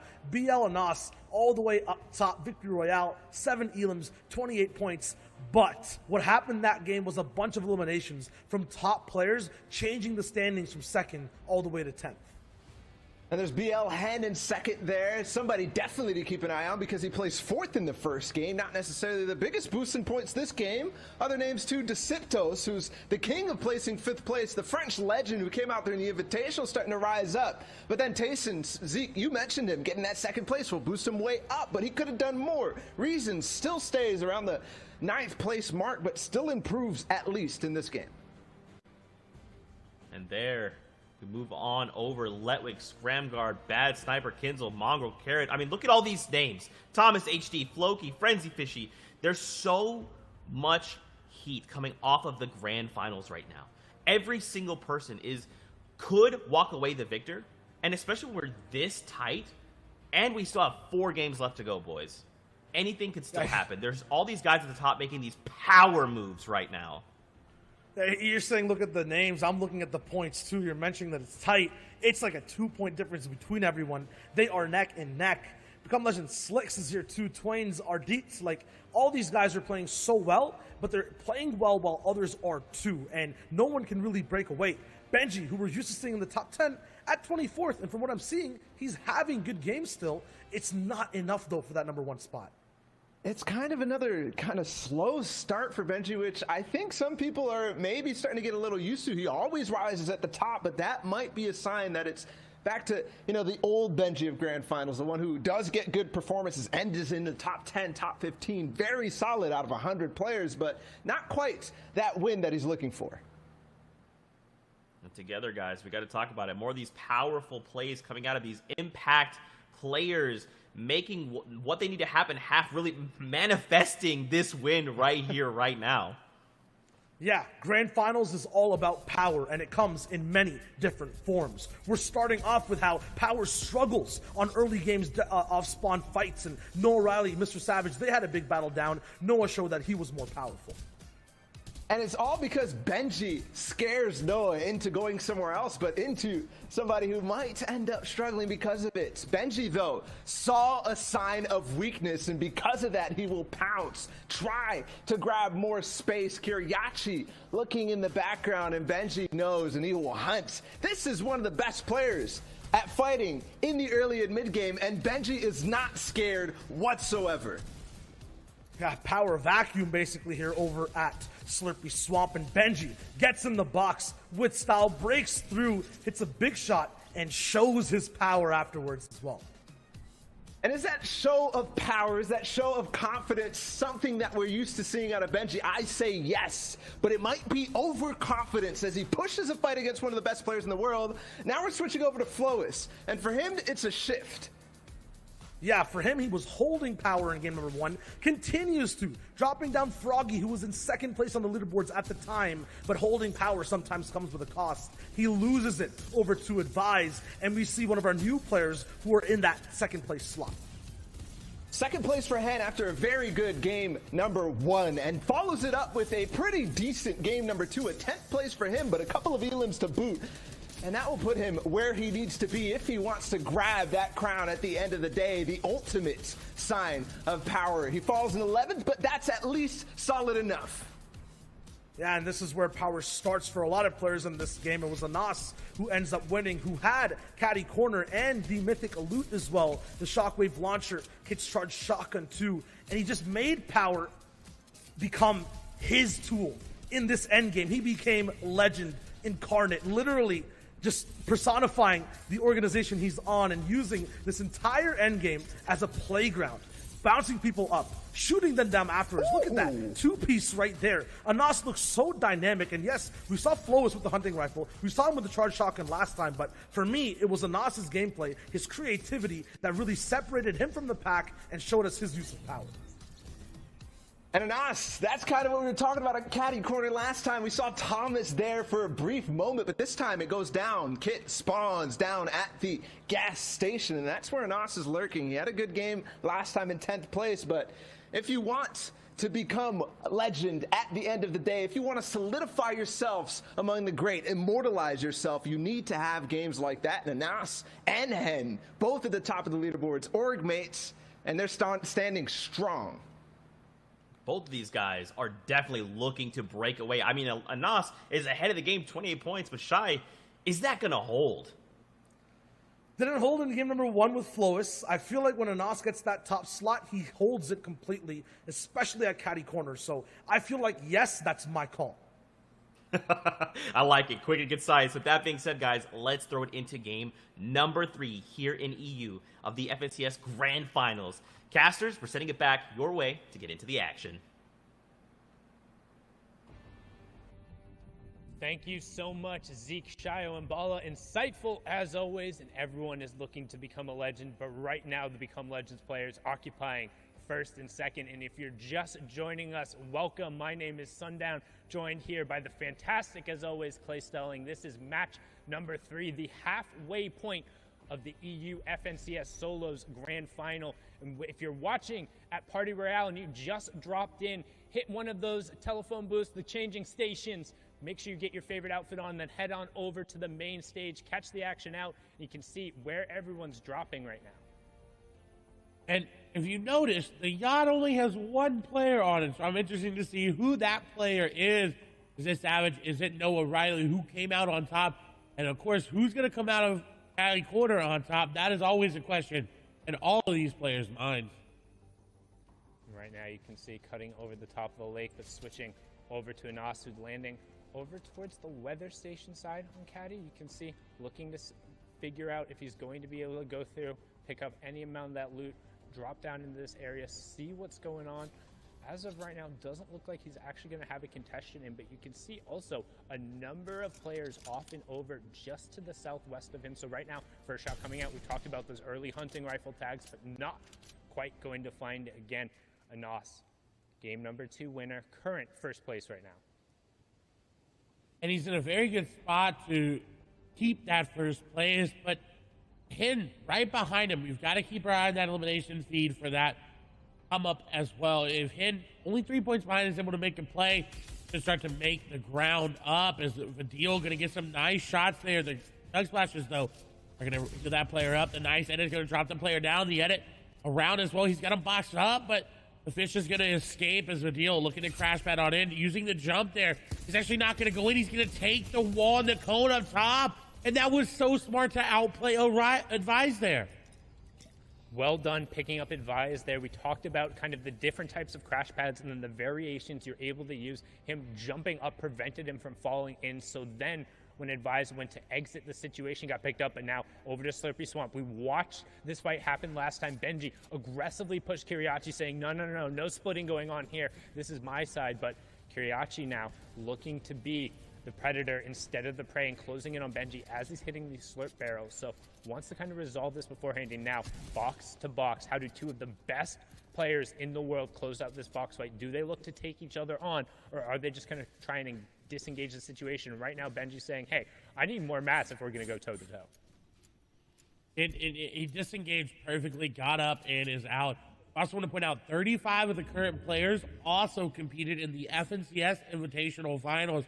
So they've been here before. They've been in this Grand Finals. They know what to do, especially these 2 players on the screen right now. As Kiriachi is going to take some damage there from Benji, who is keeping that pressure up with that rare tactical shotgun, and now looking to find a creative way inside. Kiriachi actually went up and around the shots going through, exchanging high ground and exchanging shots. As Benji takes the nice tag there on Kiriachi. He still has yet to take any damage himself. Kiriachi is still pushing. This is exactly what we expect from him. And Benji baiting him to drop down. And Kiriachi was ready. The back and forth going in favor of Benji right now. Kiriachi keeping the pressure up. Benji going to get tagged up a lot there because he couldn't build the floor. He's trying to pickaxe for that code as the edits come through. Benji going through old builds. This is really good. But once you reset that metal, it's very, very weak and it's easy to hit. But he's put some distance in between him, Kiriachi, and Domenia Snipe. I was about to say, Domenia Snipe, hearing the action going on, wants to take a peek inside, but he very well knows who's there, and I'm not sure you want to jump on into that pond. Don't want to get boxed like a fish between those 2. It's more like getting boxed between 2 sharks, a rock at a hard place. You pick which one and who's who, because Benji, right now, just again, looks like he's done enough to fend off Kiriachi. Say, how long are we going to do this for? How long are we going to burn mats and just sit here and force each other back? Because both of these players are good enough to hold the other off, or at least make them pay for it if you don't get that initial ambush off of the start, which is why you now see Kiriachi kind of backing up a little bit, making sure he gets some mats before heading back in towards Benji again, looking to potentially respark this engagement. And I'm not surprised from Kiriachi. He is very, very aggressive, but we'll have to see if that turns out in any of their favors as Seventor now being aggressive onto Diablo. Diablo going to get the initial shots there, and now Seventor can disengage if they want to, but on the edge of zone, really hard. It's just unfortunate there. So box to box, diagonal to diagonal, Diablo and Seventor looking to do a little peanut butter edit, look to get that jump shot there. Seventor looking to get any sort of wall take back, and he does, but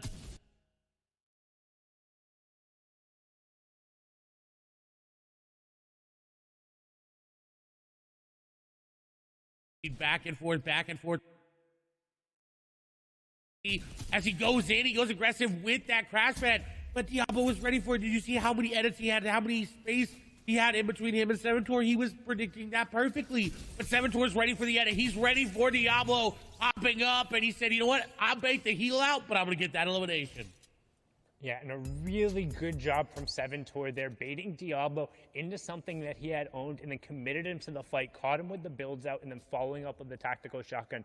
And it's really fruitful to resolve that fight because there was a player boxed up right on the edge of zone who would have been able to rain shots down.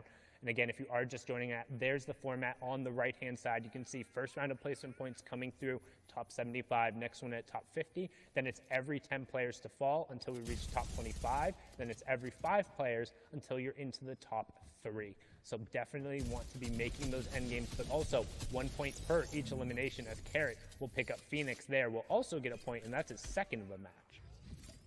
And he may have taken coolest out of his name, but right now he's the coolest of the authority, picking that elimination up. He's been very, very good. He actually, I believe, one of the players that came through the open track of the FNCS Invitationals. That happened a couple months ago, but still maintaining prowess over the authority here. He was here back when it was the agency, so dominant performance from Carrot. He's also got the zone there as well. You see him already building up and refarming. In Misty Meadows, however, Ardent looking to set up an ambush like we've talked about, hiding in this little upgrade room. He can catch anybody waiting to upgrade their loot. He's got a great charge to do it with a legendary at that. And look, somebody is taking the bait. They are coming into the house. The question is, will they open it? He set a trap up perfectly. He set a trap up, but he put a wall, Griff. Put a wall there. The peppers, the shields, everything being popped there. Ardent, though, not going to be able to spring the trap as Griff was ready for it, and Griff turns the tide.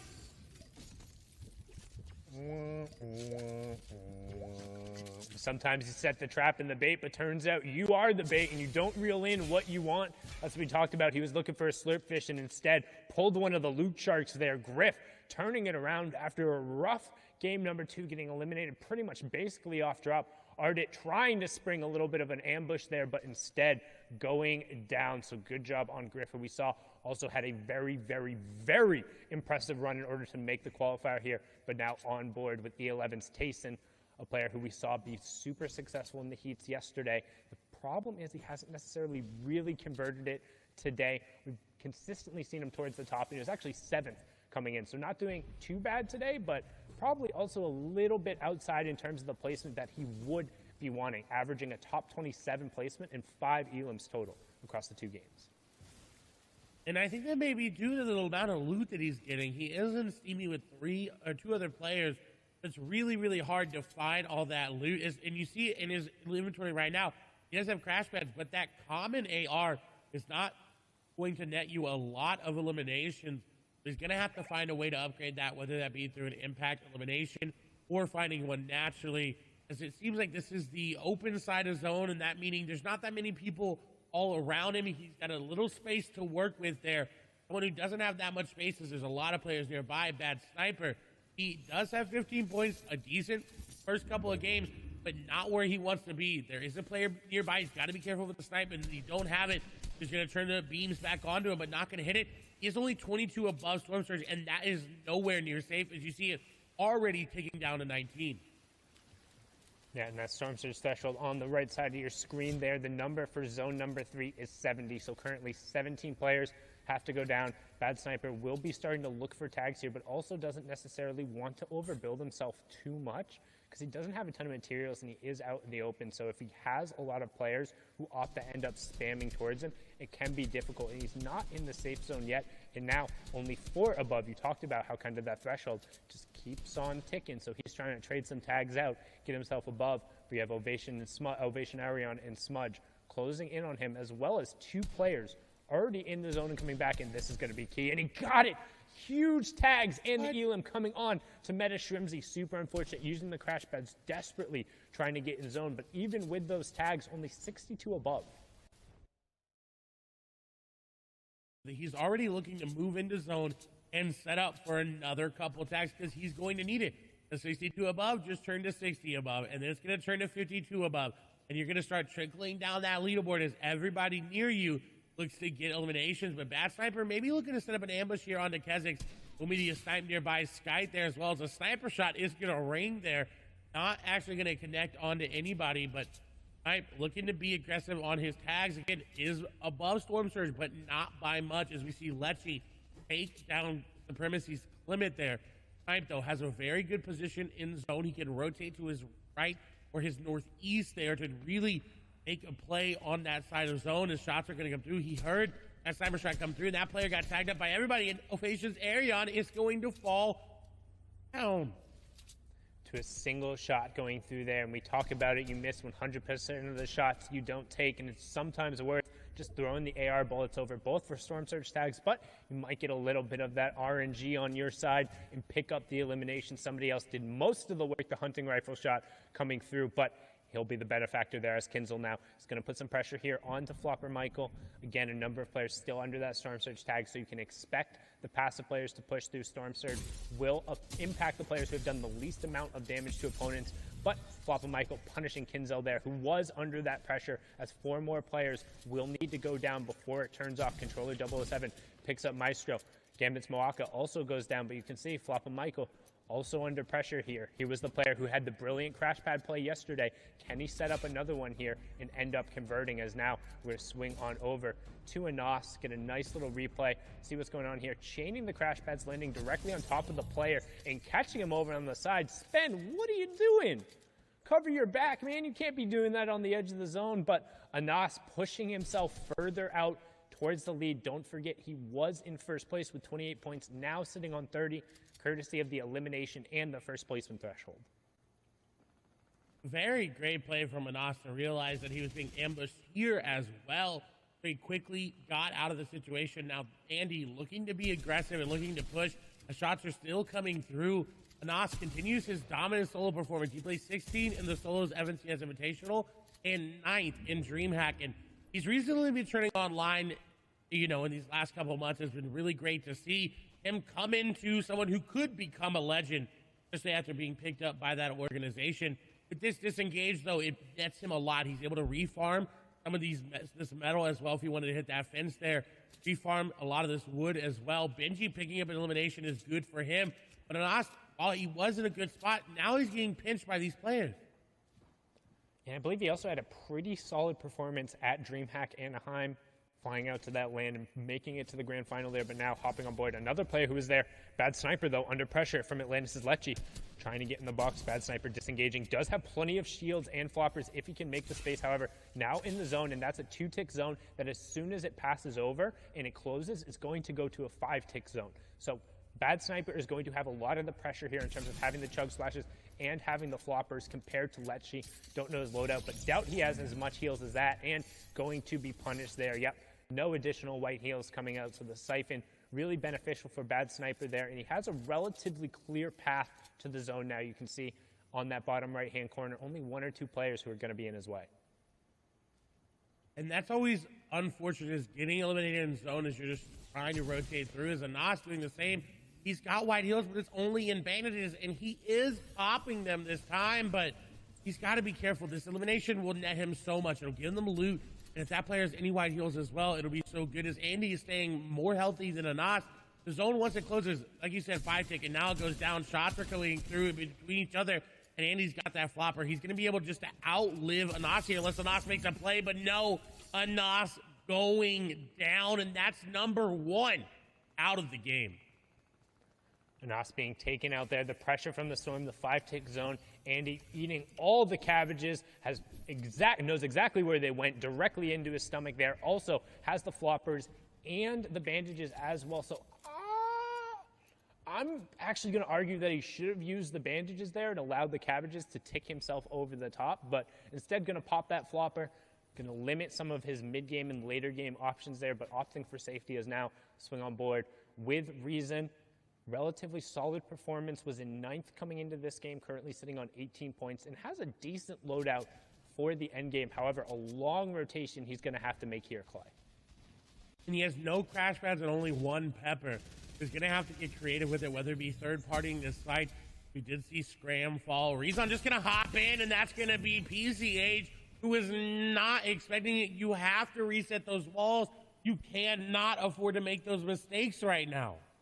This is Grand Finals in Europe, the most played in region, arguably the most aggressive and most talented region as well. If you are able to convert on elimination, please do everything possible and make sure you're safe. It's all about covering yourself up afterward and allowing yourself to be in a position to continue on in the game, and Reason is so good at capitalizing on others' mistakes. Now notice, built up on the high ground, use those hard materials to make sure he's established and safe, but for Strokey, trying to encroach a little bit on this real estate, and that's the fights you're going to see. Reason opting to drop down and just return to his safety as everyone else is going to rotate into the zone. This is zone number 4, so priority positioning is going to be towards the outside. We're going to be keeping an eye on who ends up going towards high ground and then who is slaying out on that low ground.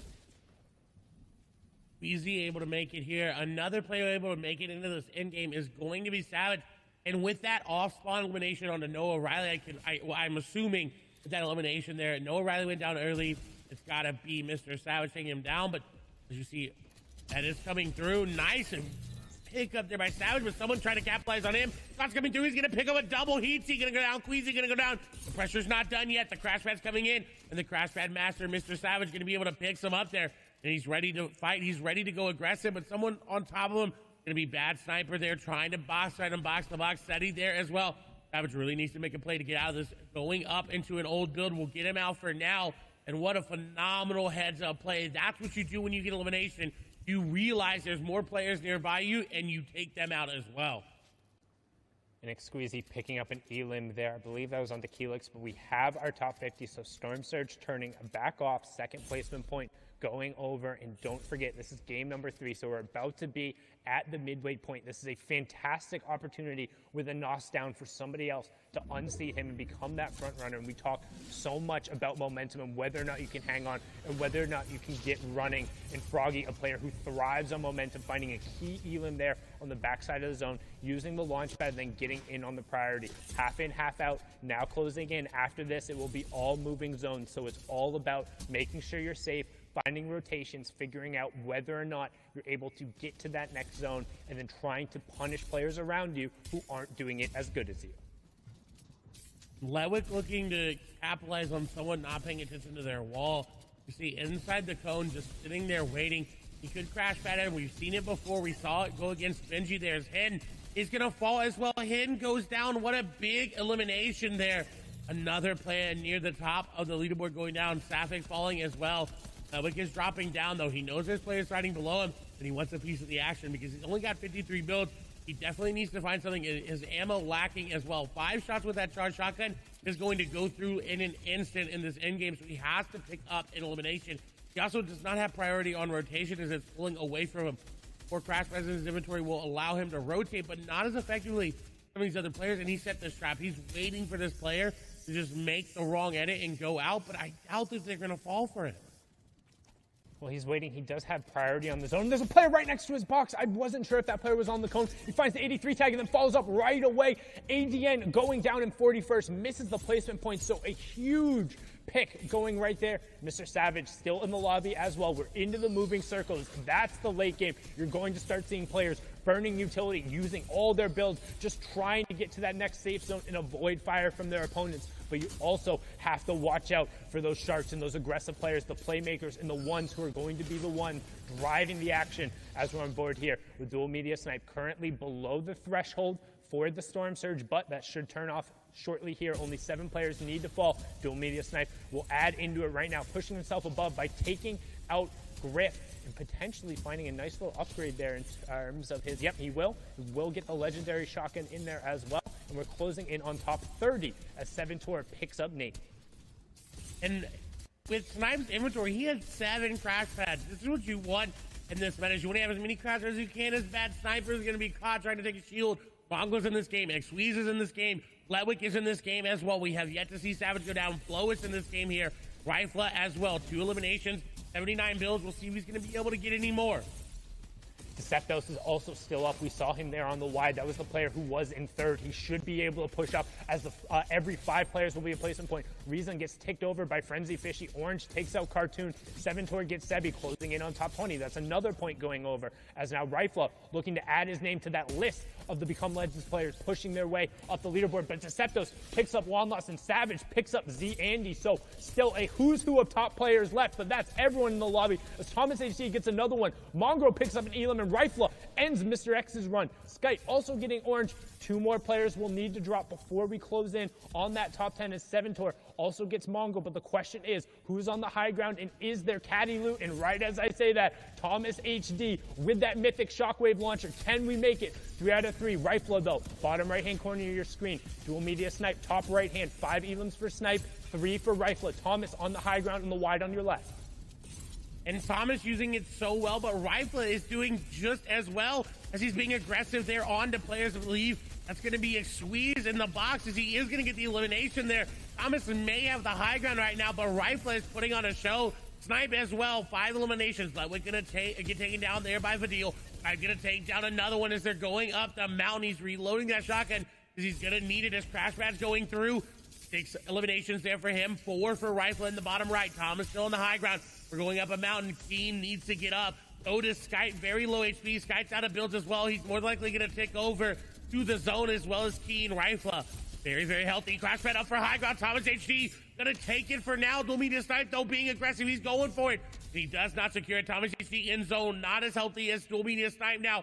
Rifla with the RPG, trying to throw it down. Shots coming on through. Chaos.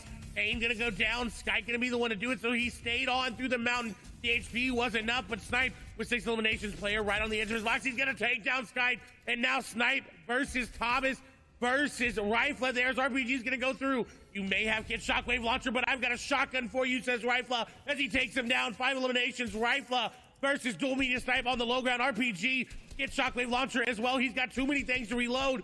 Will it be enough? Will he be able to do it? Dual Media Snipe in a bad spot, though. Does he have floppers? Does he have anything to make it work? Does he have any builds? Shots go through. Does that build dropping down? Shockwave's not going to be a factor here. RPG going to be used. Rifla concerned on only using that. And I think this may be the key to picking up the victory royale. A lot of builds remaining here for him. This is the game. Snipe is running out. RPG going down. That should be the shot, and it is. He gets the tag, drops down, comes through, and shotgun for the victory royale. And brilliant decision from Rifla, opting to use the actual rocket launcher instead of that mythic shockwave launcher because the zone pulled back over old builds. He needed to destroy them. If you're covered, you're not going to be able to get through. So rather than wasting the rocket ammo, uses the destructive potential, secures the victory royale, and he says to his org mates, it's not about you right now, it's about me. All seize this opportunity. 3 games down, 3 games left. Zeke, Bala, Shio, please let us know what's going on because this is so tense at the top. This is absurd. It is absolutely tense at the top. I mean, EU is firing on all cylinders today, and it is an all-out battle at the top. We have to take a look at the standings. Now, we know coming into this game, Anas was holding that #1 spot. But the question becomes, how many points has he racked up in that last game? And does he still hold that #1 spot? I think it's going to be a dead heat at the top. I mean, it's neck and neck for so many different people because we've seen this kind of bounce all around. Everybody wants to be involved in this race. And Deceptos is the one who's all the way in the lead in first place, 32 points, 9 eliminations, and he's playing so well that he doesn't even need a victory royale. No, he doesn't. Not at all. Flois is up there. He kind of had that first moment, that game 1 win. Anas will clap back. And then Rifla, it's kind of in order there, but all the players who won the games are literally tied up at 30 points. It's all about elims. There's even a further tie for Anas and Rifla. Yeah, things are going so fast, even past that, from 6th to 10th. Rezon is still holding on to his spot. Froggy, who was 2nd, is now in 9th, but Thomas HD, Letwick, these legend status names are just doing everything they can. It is not enough to keep up with the top 5. And Rifle is showing he belongs in that top 10, right? Coming off his first game, an 11th place with his 2 eliminations. Second game, 73rd place, and now the victory out with 6 eliminations. These are the swings we need to see if people want that #1 spot. And there are swings happening. There might not all be seen because you can see it. Vidil in 19th place, he just had a very significant game. Look at the elims for him. He's actually tied up with those players up at the top of the leaderboards in terms of elims. He just needs to convert on some of these other games to make it really count. Yeah, everyone past the top 10 are still hungry, and if they can't make these end games, just look at the elims for everyone. Carrot, Squeeze, AR Baffo, they're past 5. They're fighting in that mid game, in the early game, doing whatever they can to get points and stay relevant after game 3 in this competition. Guys, we are off to the races. We are halfway through this sprint, and we can see the finish line there. The question is, who will cross first? The blocks are off. The starting blocks are completely off. These guys are off to the races, like you said. And we're kind of trying to see who's going to catch up when we get to the finish line. We're basically halfway there. And at this point, just trying to extend the lead until we get towards those final games and start dashing towards the win. You got to pace yourself, though, right? We've seen it in end games. We've seen it on the leaderboards. These guys who are coming up on top to start with are now not being able to hold on to the first place slot. And it's about first place Zeke. Man, there's only one Axe of Champions to go around. I mean, there's a lot of stuff, as you mentioned, Ball, that we did miss out of this last game. You got to break it down for us, man. That we do. There are so many things for these guys doing. It's kind of a freestyle on some attempts. Snipe for him. Long range charge shotgun shots on players like Bad Sniper who started the day off so strong, but Snipe will start to rise. And there's another one. He's just looking through these small peak boxes, just the space in the end game to build up the box and get more of these. Every time you look out, there's so many people fighting to try to stay alive. Yeah, you mentioned Vidil, who was very much alive in that last game, getting a record amount of 5 eliminations so far in his run in these grand finals. After that, still looking for more for everyone who was in this foot race. It was intense. They wanted to have a leg in the competition. And we said it. Things that were missed. 7 Tor goes off on a spree, back-to-back-to-back elims, and he does it so well. There are so many people here in his lane, but for most of them, it's a false start in this endgame. Yeah, he was sticking beside that storm so much, looking for shots from box to box, had the AR to clear out walls. After that, got into boxes himself. If you couldn't get things from range, he was right up in your face and got elims on players like Mr. Savage. Moved past that, though, and still played a phenomenal game, ending somewhere near top 15. But there's no signs of anybody lapping anyone else, except for maybe the Become Legends guys. There's so many of these names starting to push up towards the top, and look at that back-to-back. 2 players looking to lobby focus on the same person, and it works out for one, but then the player who he actually had taken a little bit from ends up getting put down. That was Snazy too. Yeah, it was a rough run for Rifle here. Just look at all the things he had to overcome. Box to box while getting third party. Still got the elimination down. Got to hold down the wall. And the coolest RPG shot after this awesome elimination on the Thomas HD I've ever seen. Clay was saying it was hard to actually get to this reloads down, get these power weapons situated. But he shoots an RPG, catches himself with a waterfall, and then connects with a drop down charge pump. What a play. What a shot at the end. That is ridiculous. We've seen that a number of times from the Caddy launcher players. Kit Shockwave launcher so good, but in that case, he doesn't opt to use it at all, just relies on his pure instincts. Dude, that's all it takes sometimes. Sundown likes to say it best. Some days you just have to make sure you can hit your shots better than someone else. And for Rifle, that's what we're seeing. He's like, hey, big time to make the moves. It's happening now. Now, guys, as the competition does heat up, we need to cool down. We have 3 games left before we make an FNCS champion. But with that being said, we're going to step away. When we return, we'll have the conclusion from Europe. See you guys in 5.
Hello and welcome back to continued coverage of the FNCS Grand Finals. I'm your host Zeke, joining us here on the desk as analyst. We got Shyway, we got Ball at TW. Gentlemen, we are halfway through the leg of this race, and these last 3 games are going to dictate who walks away as an FNCS champion. We're just going to get back into it because we have games on deck, so we're sending it back over to our casters, Sundown and Clay Sailing, to get us into the action. Take it away, boys.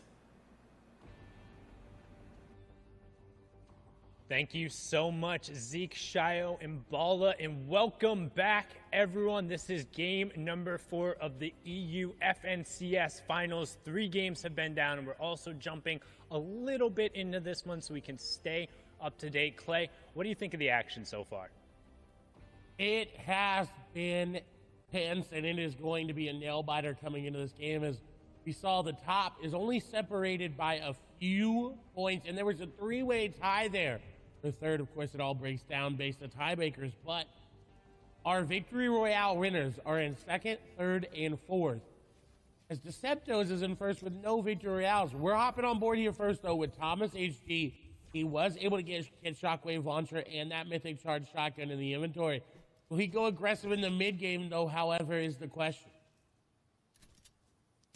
And that's what he's looking for right now. We talked about just how valuable that mythic loot is coming out of Caddy. He also has all of the excess shields and the guaranteed launch pad that comes from the vault, but you still have to execute on the rotation because while it is super valuable, everyone and their mother and their grandmother and probably their 3rd and 2nd cousins and that one person you talked to in 3rd grade the one time as you were at the water fountain, they all want this mythic loot. It is so strong, particularly in solos when it comes to maintaining high ground control in the end game, which allows you to convert at a much higher percentage at actually closing out the game.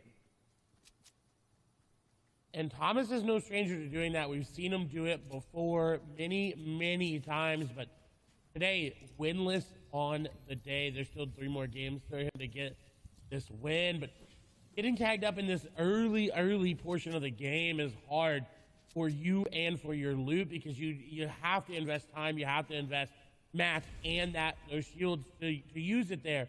As we see Kiriachi going to fall there in the feed. Thomas has to be careful about going for shots like that. Standing still is never okay in Fortnite because it will always get you tagged up. He was luckily able to avoid it.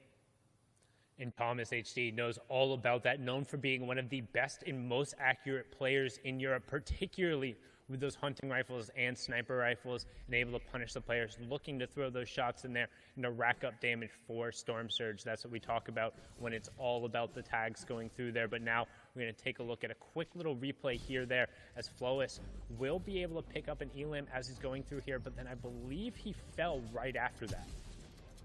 And landing in a different spot than he was normally, as he does end up falling to SD. He, in the gas station, has been changing up loot spots every single game today, and it doesn't seem to be working out after his great performance in that first game. And Wolfie is actually also going down to himself there, which to me indicates he probably might have tried to RPG too close there. Wasn't a storm signal going off, so he will be taken out, and we saw him go down early last game as well. Rifle actually going to yoink that elimination away there. As you can see, Thomas trying to close in, get as much pressure here. Rifle did close out that last game, so getting another elimination there. Really good job on Thomas, using that shockwave horizontally, closing the distance onto passive and give him a little donkey laugh and take the L. If you're in Party Royale Island right now, you got that combo? Can you hit that combo real quick? Give him the donkey laugh into the L with a quick little dab and then back into the L. Show him what you got. Show Thomas HD some love because that was a well-executed play there. He's going to look to continue to roll with that loot into the finals.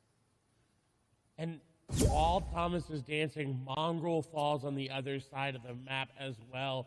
So they're definitely needing to change it around. And this is something that's unique to see is that the players near the top are not stopping. They are not stopping their aggression because they are near the top. They want to keep pushing the pedal. They realize how close it is. They say, you know what? If you're going to catch me, you need to go just as aggressive as I am, if not better. As Deceptos is looking for a snipe, almost hits it, and he barely even saw that player. Would have been one to definitely put in the montage and the highlight reel He's got to be careful. There's a player nearby, and he needed those tags because he is below Storm Surge.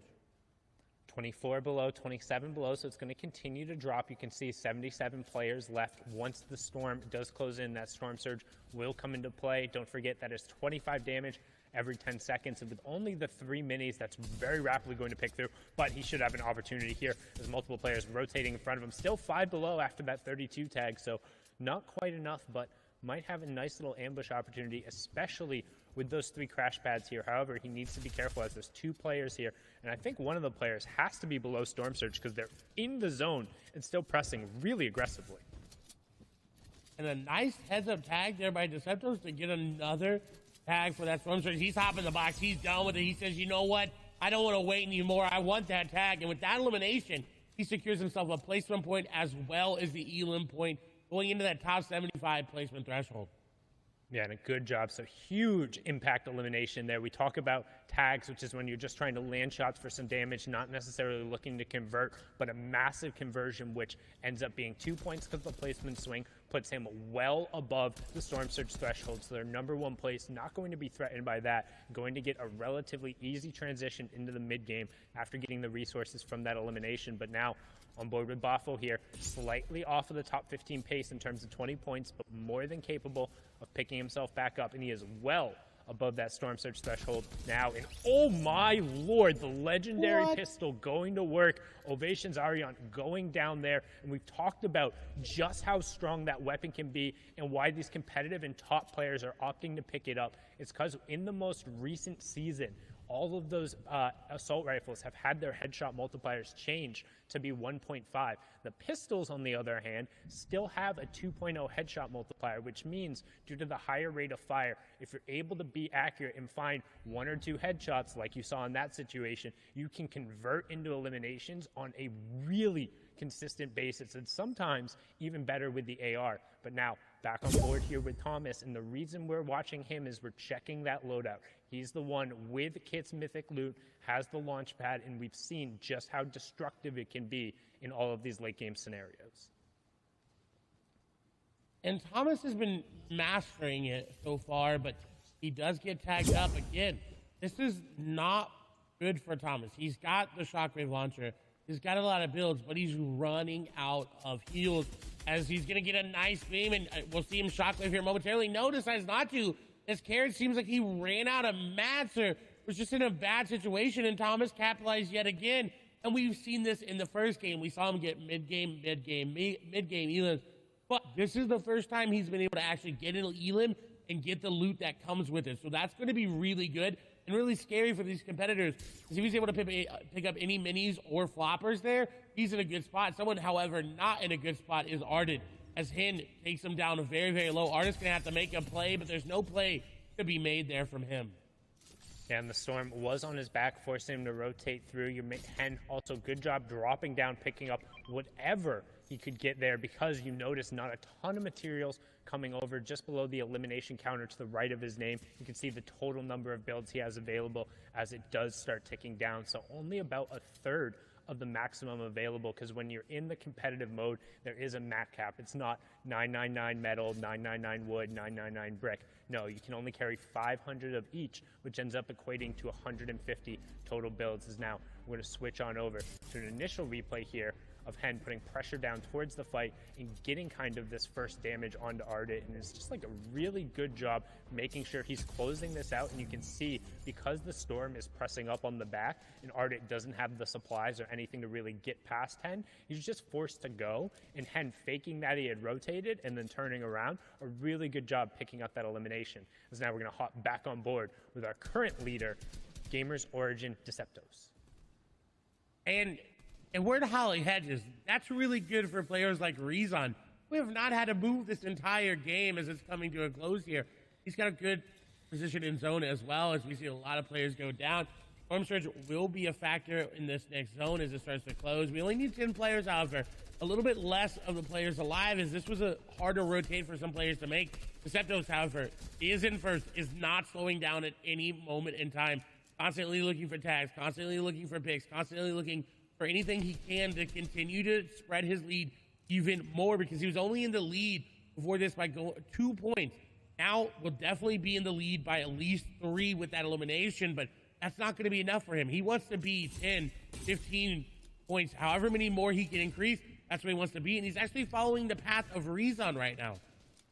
And trying to do his best to play Fortnite as a platformer, just hitting all those crash pads, but unfortunately missing the second one, and he could end up paying for it as the spray comes through, and now he's going to be forced to burn some of the shields there, make sure he gets himself back up. You do see Rifla moving past him there. That was the match number 3 winner, trying to continue his momentum and rolling forward as now back on board here with Deceptos. Burned 2 of his minis and one of the big pots, also down to just 62 builds and 2 crash pads from a player right next to him, not owning the wall, and he follows up 1, 2, 3 shots, but then he needs to back off right away because he picked up racks, but then another player was squeezing in towards the end, and this is that 4th circle kind of crunch we talk about, where everyone's piling in, establishing their box on the edge of the zone, trying to pull the half in, half out, but not get eliminated and not end up being the focus of other players. That's why you see kind of these different apartment buildings kind of being segmented off towards the side, as now we swing on over to Tayson, who also has Snazy right by him, but Tayson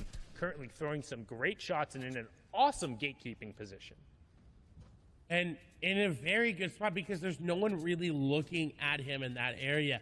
Now, if Zone does not pull where he wants it to, he will be in an awkward spot, but you see a shark coming through the background, hitting some players, somebody else down below just trying to stave off the pressure, the lobby spray coming through, and that's what happens when you be a little bit of a loot goblin. Is Milan gonna go down, but he's not looking to get another elimination there, so someone else trying to rotate out as well. A lot of shots going down, everybody firing. He finds the man's literal foot there. He's getting the shot down to him, but I think that elimination is going to go over to Vidil. So Tayson not able to capitalize on the second elimination, but at least able to pick up 1. And you can see the thought process behind Vidil right there, trying to get around, or Vidil picking up Pinky there, trying to get around and rotate the side using kind of the water and the path that was there. But both the Sharks and the lobby focus and the fact that the players had already established themselves in the zone meant the late rotate wasn't going to pay off. As now, look at the players who are all stacked on top of each other here. We're going to hop on board with Letwick, who's going to pick up Floppa Michael. We are inside the top 50, so second placement point has gone over. Now back on board with Letwick again, trying to push through and find a second Elam. It's Rifla who's going to get down. That was the match number 3 winner, so still plenty of the top players left in this one. But they could go down if Letwick's continuing to push this advantage, but he doesn't have HP in his inventory. He's got the floppers, but no extra minis. This is not what he wanted from that loot. He was hoping for big shields, chug splashes, any more minis there, but not able to get it. Maybe wonder if Rifle was able to steal some of those away as he decides to disengage and actually ends up landing near Slick there. The Strokey down there as well. Slender, Vidil, Queasy, Tayson down there as you see them panning through. Rifle, though, in a very good spot to look at anybody crash padding into zone of shots. Continuing to hit here for him is just tracking beautifully through the air. Milan will fall. They're running out of AR ammo, though, so this is concerning. He's not able to pick up any of these eliminations. It's not really worth it.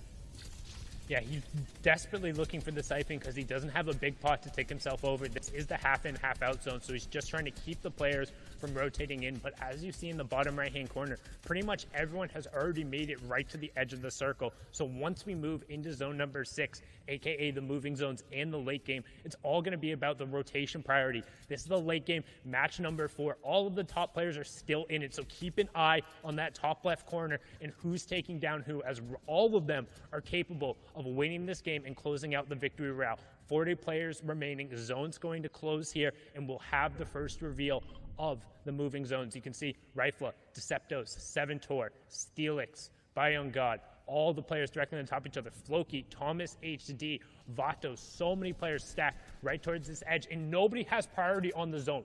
Everybody is going to be forced to rotate. Look in the bottom right-hand corner. Pretty much the entire lobby is on the south side, and you have to go northwest. This is going to signal a ton of early crash pads, early launch pads, and then players who don't have that utility either looking to recycle it from opponents or just branch out right away. And here it goes. The crash pads and the launch pads are out.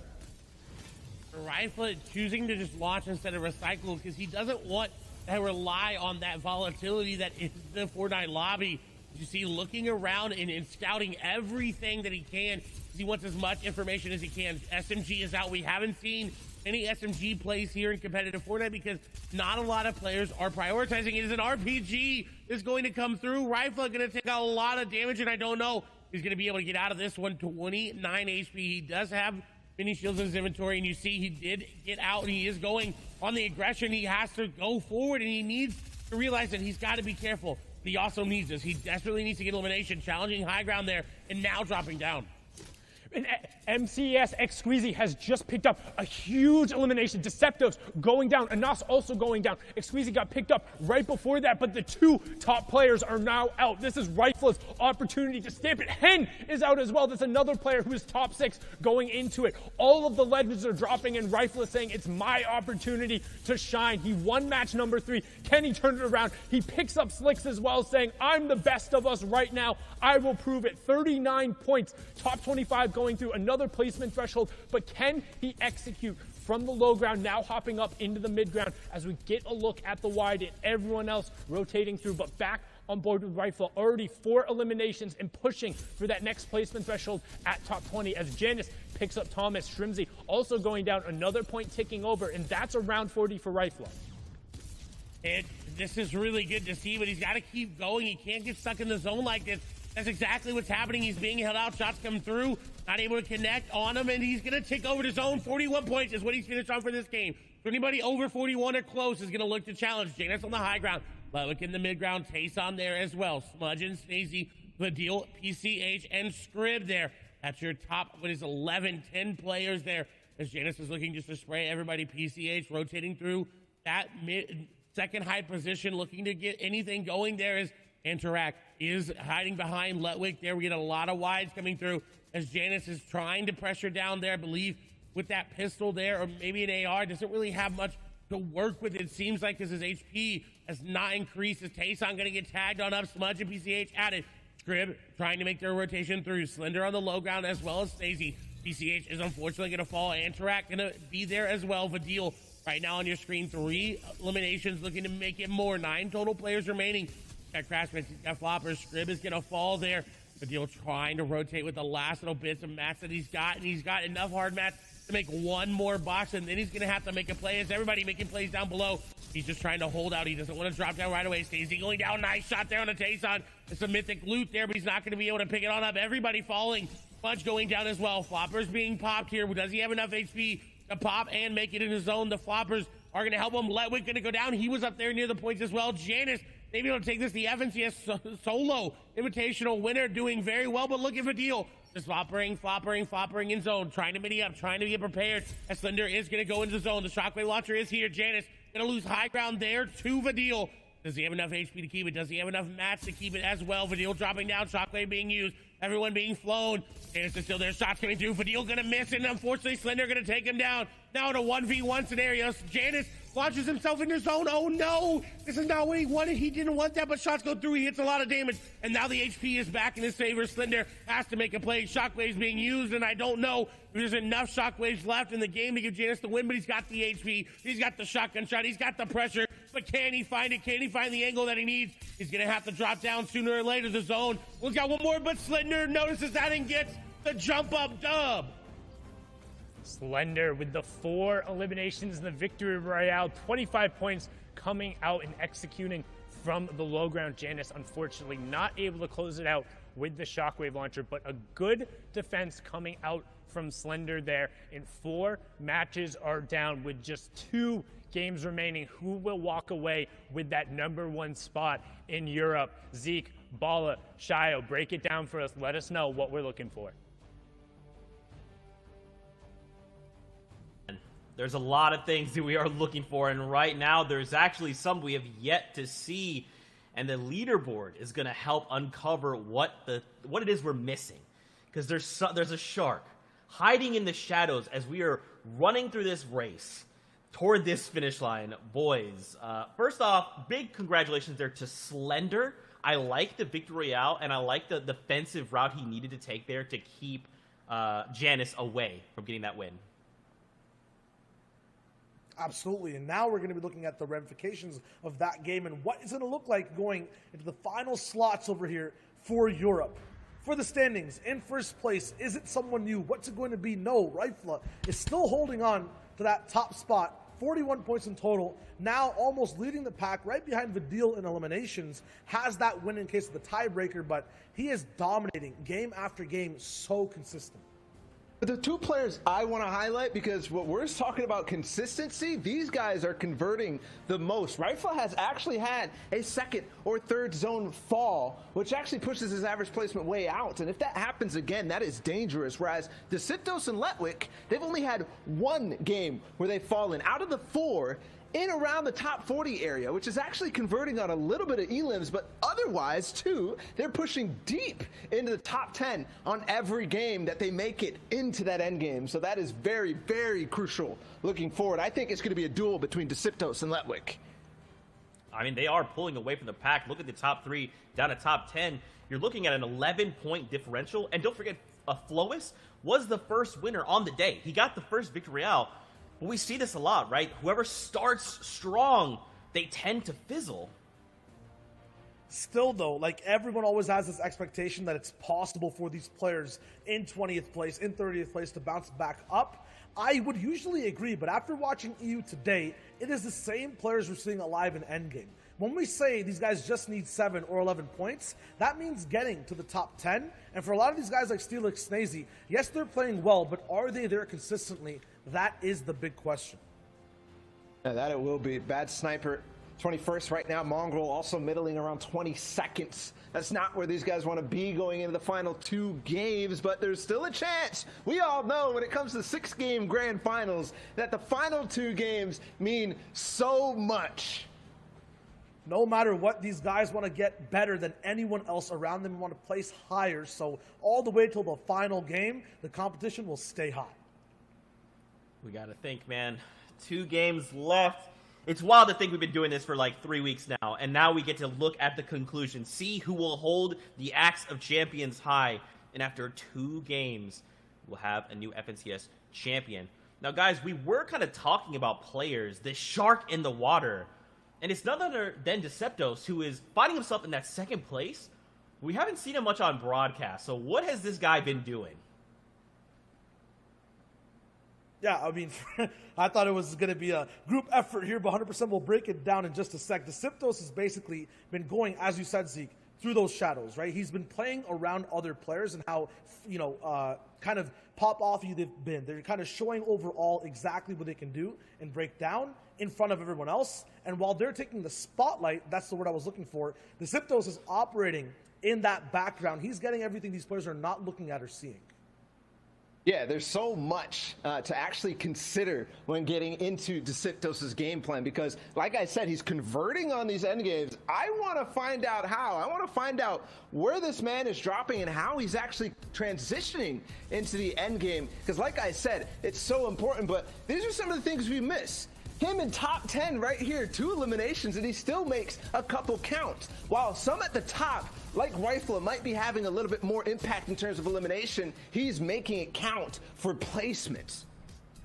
And this is exactly how he gets his game started. Let's actually break down what he does every single game, specifically that last one too. Landing somewhere near Lazy Lake, actually taking a back alley loop path all the way across the map, picking up so many houses that people will get to later on faster than them, and then getting into these positions, these boxes fast, where he has control and can drop down these shotgun shots in really crazy angles. And this game right here was actually Desitos' first game where he ended up falling after that top 50 mark, so he got the 2 placement points. But what he did do is actually fight a little earlier, grab that elim on Bad Sniper, and then has the awareness to recognize that Rax is in the box next to him. He'll convert, but after those 2 fights, that's when it gets to be a little risky for Letwick. It was last game that was an issue for him. This time, he's still going in, and he'll take down so many important ones. That was a Nas, and you know how high he was on the leaderboard. And these guys are in the game every single time. They are taking out these big names. We alluded to these 20th place players possibly rising to the top. They have to overcome these 2 monstrous barriers. I mean, You know, and it's just going to come down to the final two games here. Rifle holding strong at the top, but Deceptos, they're lurking in the waters. You've got Letwick who's on the side. Anas, who picked up the Victory Royale, is here as well to play. The Deal, who made it through, which, by the way, sat in the storm forever, was eating floppers, and then is like, oh, I have to get to the storm? I got crash pads, baby, it's good. So many names are in this race right now. Yeah, but for me, I'm going to pick Deceptos to make it through in these last two games. He has been playing out of his mind, and before that game where he fell after 50th place, for him it was an average placement of 9.67. So I'm going with the Frenchman. Allez les bleus, let's go.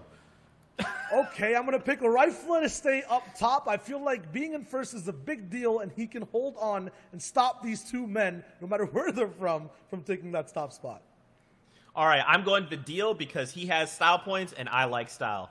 Guys, with that being said, we're getting ready to head into the next game, game number 5 here in EU. Sundown Clay, let's throw it your way.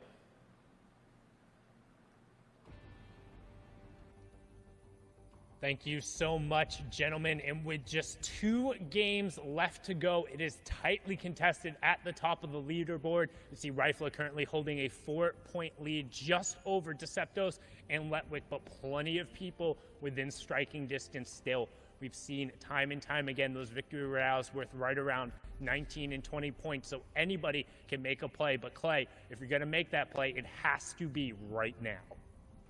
You cannot wait any longer. This is it. These are the final moments.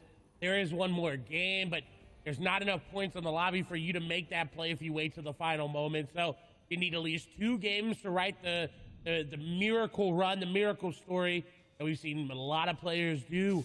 Will Rifle be able to make that happen? Noah Riley trying to make his run up the top of the leaderboard as well. Rifle, though, is relatively uncontested other than he's got 2 people there, but with the way Frenzy's built, you can be contested and never see your opponent.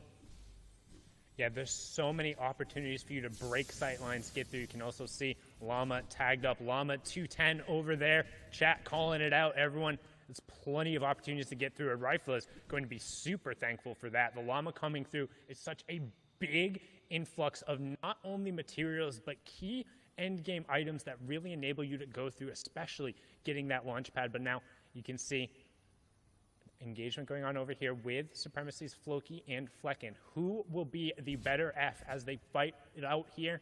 The question will be resolved quickly as the crash pad ends up coming through. Floki putting the pressure down on the Flecken, but nobody necessarily able to connect shots. And as I say that, Floki hits 2 back-to-back. He says, thanks for the loot. I'll take that epic tactical shotgun and everything else that comes with it. The crash pads, the shields, all the metal over here on the side, and he's going to be very happy about that. And the guaranteed launch pad that comes out of the rig's vault area. That is a very, very big pickup for Floki. And again, in that range where they could make something happen. Now we do have a replay here of what happened at Caddy Corner with Thomas HD. Running away is going to get tagged up out. I actually had 1 build left, but you can't build right there. And unfortunately falling early. Vestakira taking down what was the 7th ranked player there. So what you care about right now as a viewer, we're keeping an eye on that top left-hand corner. Who in the top 10 is falling and who can remain and keep picking up points, because that's going to set up the story for what the final game is and who's going to have an opportunity. But right now, Bad Sniper needs to be careful. First AR shots come out right away from the bush Wookiee, trying to set up an ambush, and Bad Sniper going to cover himself up and immediately start burning through that utility because he doesn't want to get pressured down. He's got to be careful. There's players nearby as well. He's got to get out.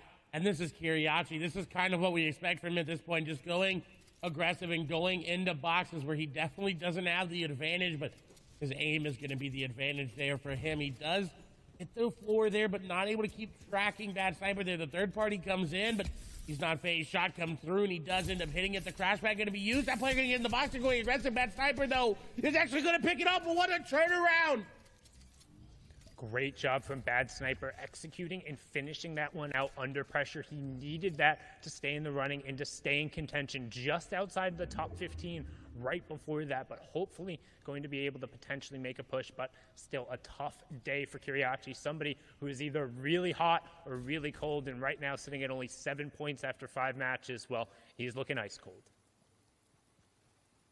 In contrast, however, someone who's ice or hot rather, not ice hot. That doesn't really work there. But Decepto's on fire right now. 37 points. Is in second place, however. His lead did get snatched away from him there, but he does have the tools to do it. He's got a shotgun AR, he's got rotation, and he's got the heals. Question is, this zone, how is he going to play it? Already choosing to base up in a really good spot as well. Does not have a lot of metal, but can extend out to that bridge if he wants to.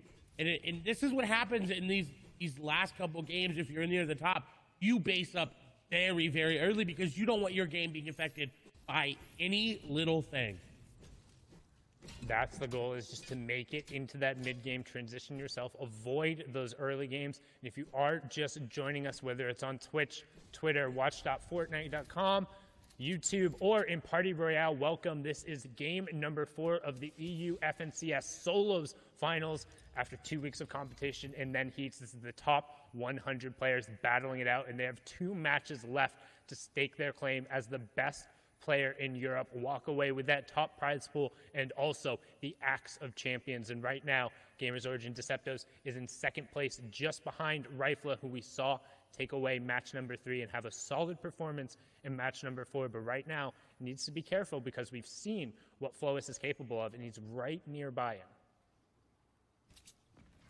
And Deceptos is looking for that elimination and the tags, because he hasn't, it seems like, hasn't gotten any tags yet based on where he is in the zone. And definitely will need them with Storm Surge. We won't see it as much in these later games as you saw Kiriachi getting more aggressive.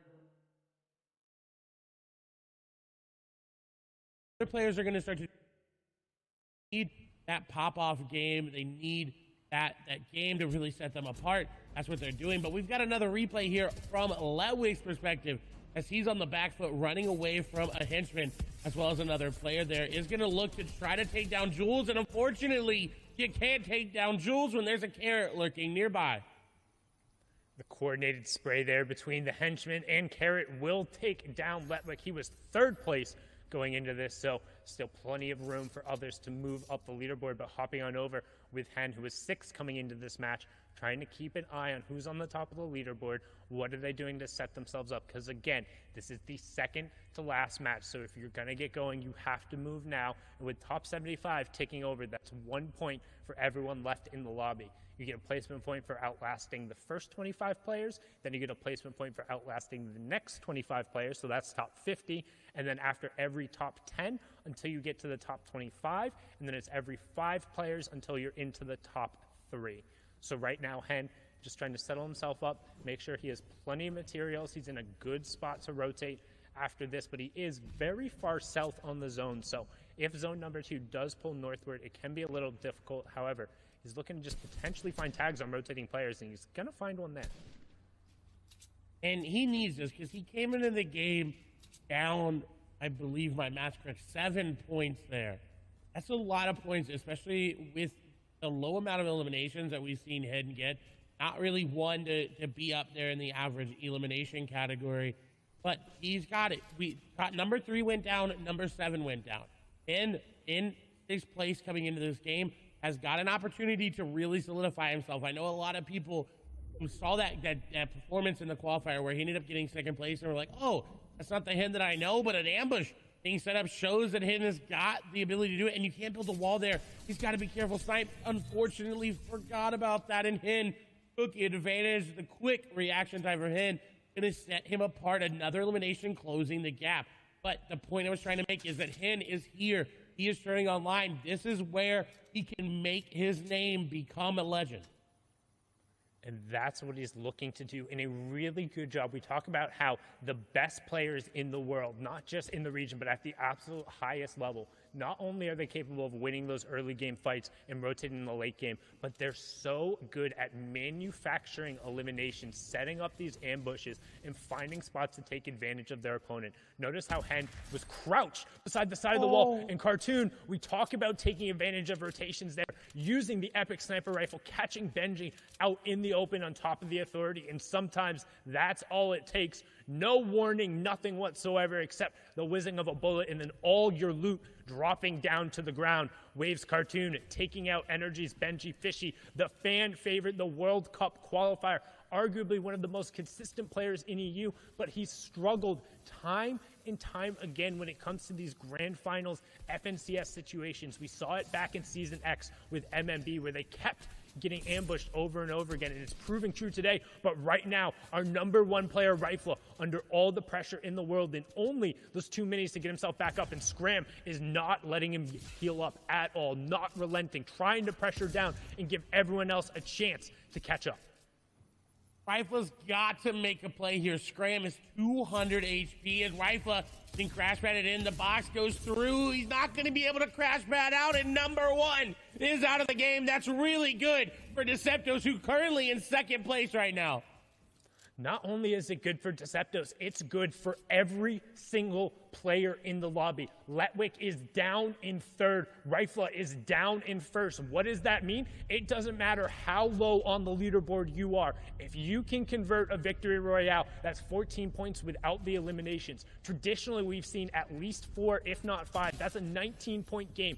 Any player who walks away with a victory here could rocket themselves up the leaderboard, and Tayson's trying to do it, and he does it to Janice himself over in the Steamy Stack side. The duo and trio partners, they played together time and time again, but there is no love lost in solos. It doesn't matter who you're fighting against. At the end of the day, with 2 matches left, when your back is against the wall and that Axe of Champions is on the line, when you've seen the #1 player go down, you're taking every fight at 100%, and Tayson cleans up the FNCS Invitational winner. No problem there.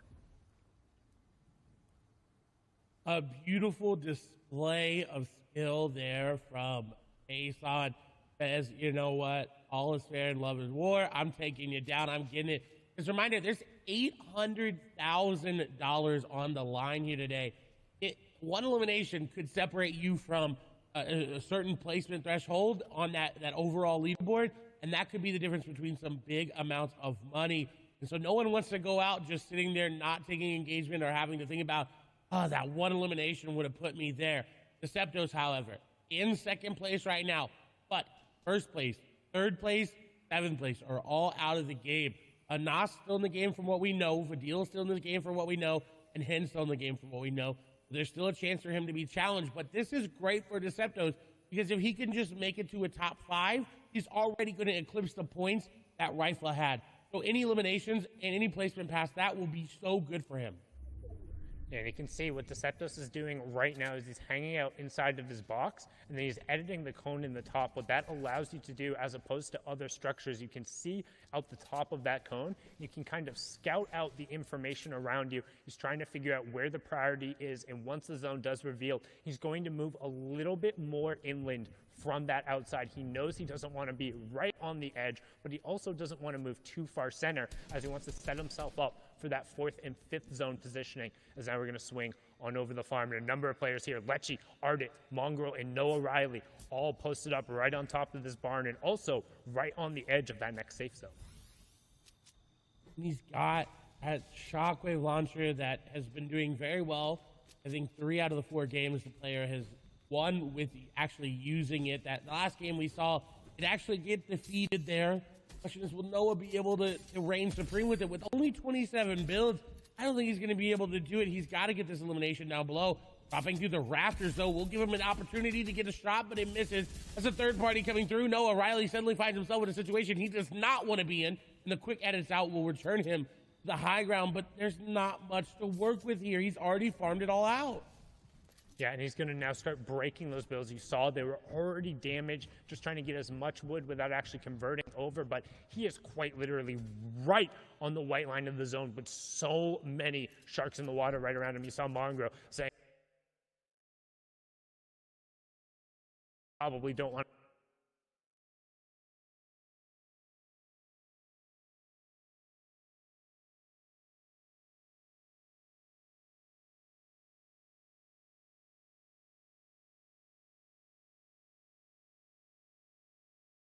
up, and he's going to pop those shields, get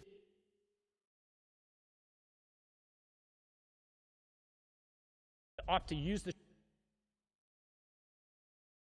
cover there and the ramp that was pre-built to hopefully now pop that med kit, but Clement is nearby, just cone camping.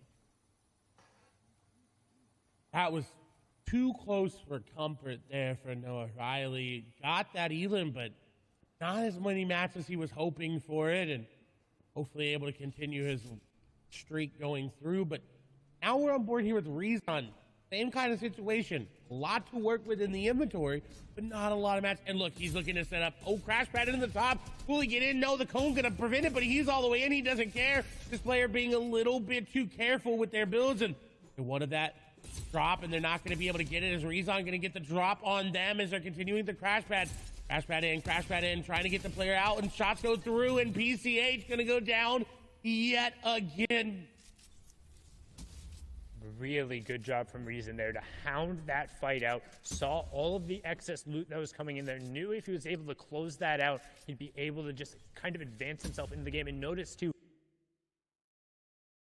so he should be looking to see how many extra materials he was able to pick up from PCH there and just build himself a nice little base, expand out, get deeper into that zone, and then own all of that territory possible. Make it harder for people to rotate back over. Because now we're going to swing on board here with Hen, who was 6 coming into this match. Another big opportunity for him to rocket up the leaderboard with his teammate Rifla going down. He's got to make a very, very good slate of decisions in front of him. When does he rotate? Does he rotate now? If you look, he's got a good white line there. Only one player standing between him and that. And he's actually going to choose to go around to the top. But he assumes that there's not that many players coming this way because it came from Steamy. But look how many arrows assumed that as well. And so unfortunately, he's got a lot of players this area. He's trying to set up an ambush, but nobody is going to fall for it. Kane is going to be the one nearest there as he does get some shots, but this is not where Hen wants to be. He's going to have to get creative on this next piece of the rotation because Kane's going to sit in the cone. He's got to realize that, and he does. He puts the ramp. He knows immediately that that cone in the middle of all these builds is a little bit fishy. It's a little bit fishy. You can also tell as soon as it enters that edit state, it's no longer that fully built. If you see a non-fully built cone, you have to be wary of it. But that player trying to catch an advantage of Hen, and Hen says, "Joke's on you. Welcome to the chicken coop. I'm the boss here." Takes him down. No problem. Up and take over that #1 spot, being the top legend. But now on board, one of the favorites is Rezon, who has had a relatively decent performance today, just on the outside of the top 15 coming into this game, but it's not been the consistency we've seen out of him in the heat stage, finding it a little bit harder to cement himself in those consistent top 15s and top 10s that he was so well known for during the qualifiers. And every day you play Fortnite, somebody gets better, somebody improves, and somebody comes out of nowhere, and you've got to be on top of that. And for some of these players, sometimes, you know, it doesn't end up working out that way because of the RNG factor. It's unfortunate to see him go down there as we see a fight happening between Wolfies and Serenity Swaps as Rezon going to look to get some third parties there, is actually shooting through an open edit there, not shooting through a wall, as he does get some tags onto Swaps, as Swaps is dropping down onto Wolfies, and Wolfies is actually going to fall. And we've seen this time and time again. We've kind of talked about it. Wolfies is really good when he's the aggressor, but he can kind of be taken advantage of when you go back on him. And that's what we've seen time and time again. And that's kind of what European solos is about. Like, yes, you can be good when you have all the tempo, but pretty much every other one of these players is good at playing high tempo. As Reason identifying the fact that that fight had been resolved, immediately crash pads over, and he's able to pick that one up. Now he has 3 players worth of loot over on the side with priority on zone. He's going to be somebody to keep an eye on to potentially take advantage of the fact that 3 of the players in the top 7 have already fallen. Tayson, another player we want to keep an eye on. He was top 10 before coming right into this. He's able to pick up Steelix with just 1 HP to spare before that siphon ends up coming through, and that's a 2-point swing as we hit top 50. And he finds the extra minis as well. This is so good. He gets the flopper off. He's going to have minis to refill the ones that he's trying to take. And he finds a good path to zone as well. This was very, very clutch in getting into this end game, because had he not found that, he would have been very, very, very much in shambles. As Arion Carton there on your screen, Mr. X as well, advises there. A Savage now in this end game as well. 17 points. So he needs 2 back-to-back perfect games to get to that top.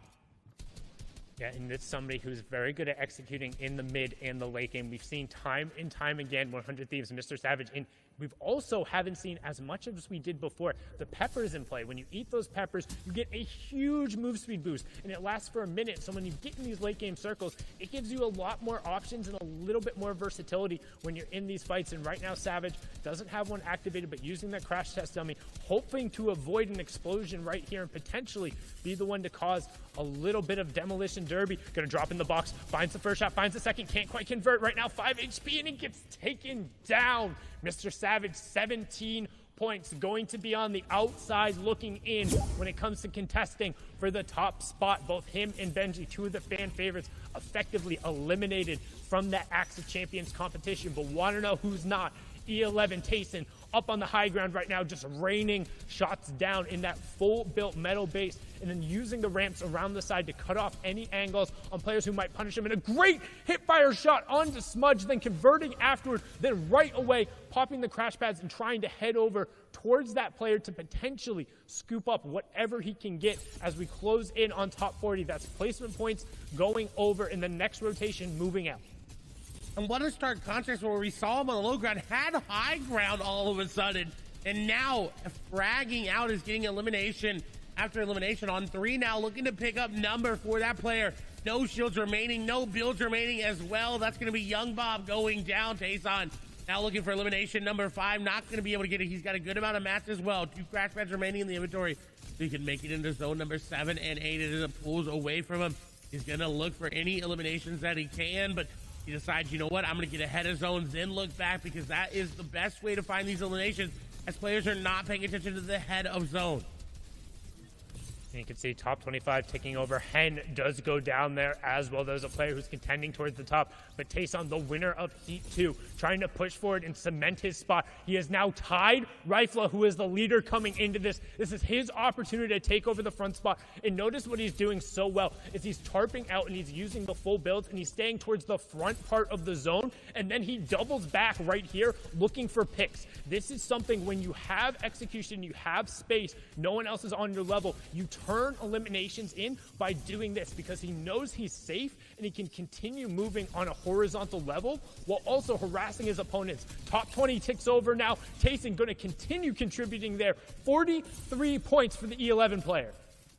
And he goes into zone to crash play because he wanted to be safe doing it, did not want to risk it. He's got the flopper. So that damage he took is effectively null. He's back up to 200 effective HP, but 18 players remaining. He's going to have to make a play, and he's already looking for high ground. He's second high right now, but the drop down going to ensue. Swee's going to fall there to Milan. The shot's going through. Tayson getting challenged, but he's going to get an elimination there. Again, now on 6th elimination. Bayon going to go down. Flopper Michael going to fall as well. And you can see Mongrel up on the high ground, Snazy on the low ground, everyone else in between. Scram still up in this lobby. Nate, Milan, Cartoon up as well. Frenzy Fishy dipping back into the storm. That's the flopper play. Going for a late high ground take right now, and he's trying to push forward. Frenzy Fishy up on the high ground, but now dropping back in. This is the box-to-box fight. He's able to pick it up. That is a huge elimination reason right over the side, but it's all Tayson all the time. 9 eliminations, pushing forward for top 5, and he's saying right now, I can cement this number 1 spot. I can take away the game. I can make you chase me in game number 6 as he closes in for top 3, and he's still hunting. He has that mythic charge shotgun. He says, I'm not just a shockwave player. 11 eliminations, 2 of the players go down, and it's Reason, arguably the strongest solo player, wire to wire, against what is the strongest solo player on the day right now in E11's Tayson. Tayson up on the high ground, Reason on the low ground, and that little bit of Old Man Mountain, he doesn't have to be too large, but it's going to burn Reason through the last of his resources. He's standing out there spraying, no builds left, and Tayson converts, and he does so in a monstrous way. 12 eliminations, add the 14 points for the victory royale. That's 26 points in match number 5. What?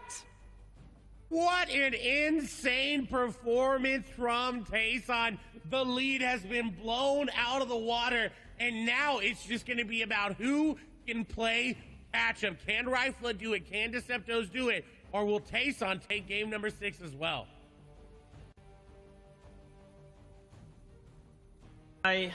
My my goodness. Tayson, while we're all sitting here running this marathon, this short baby sprint, he's sitting there letting everyone just take off, get that lead. He's like, oh my gosh, no way, everyone's here. They're all running ahead of me. Saves enough in the tank to get the victory royale and the biggest comeback he needed.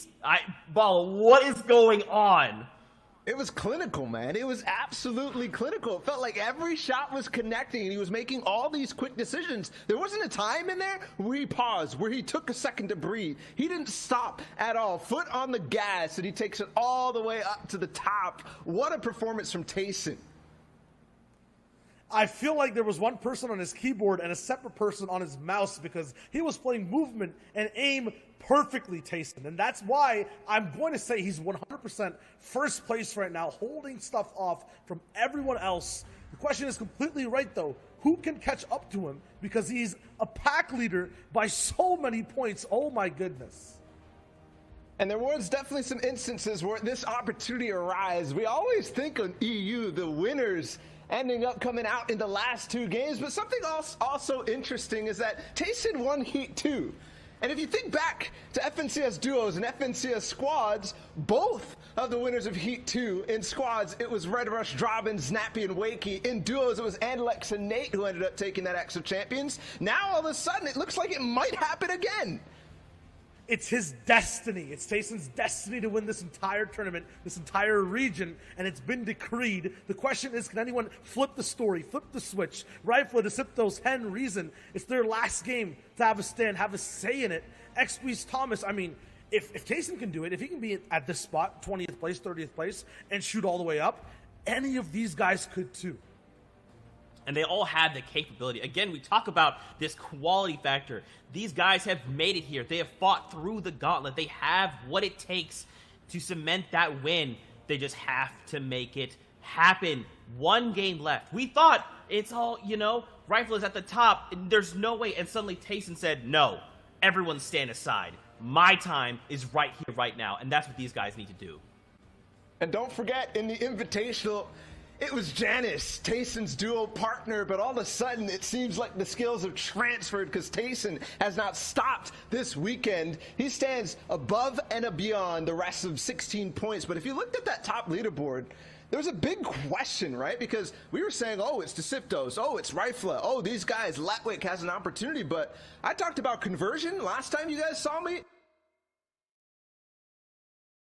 They dropped like flies. Absolutely every single one of them ended up dropping and gave Tayson and so many others the opportunity. But it feels like Tayson took and strangled all the opportunity from everybody else.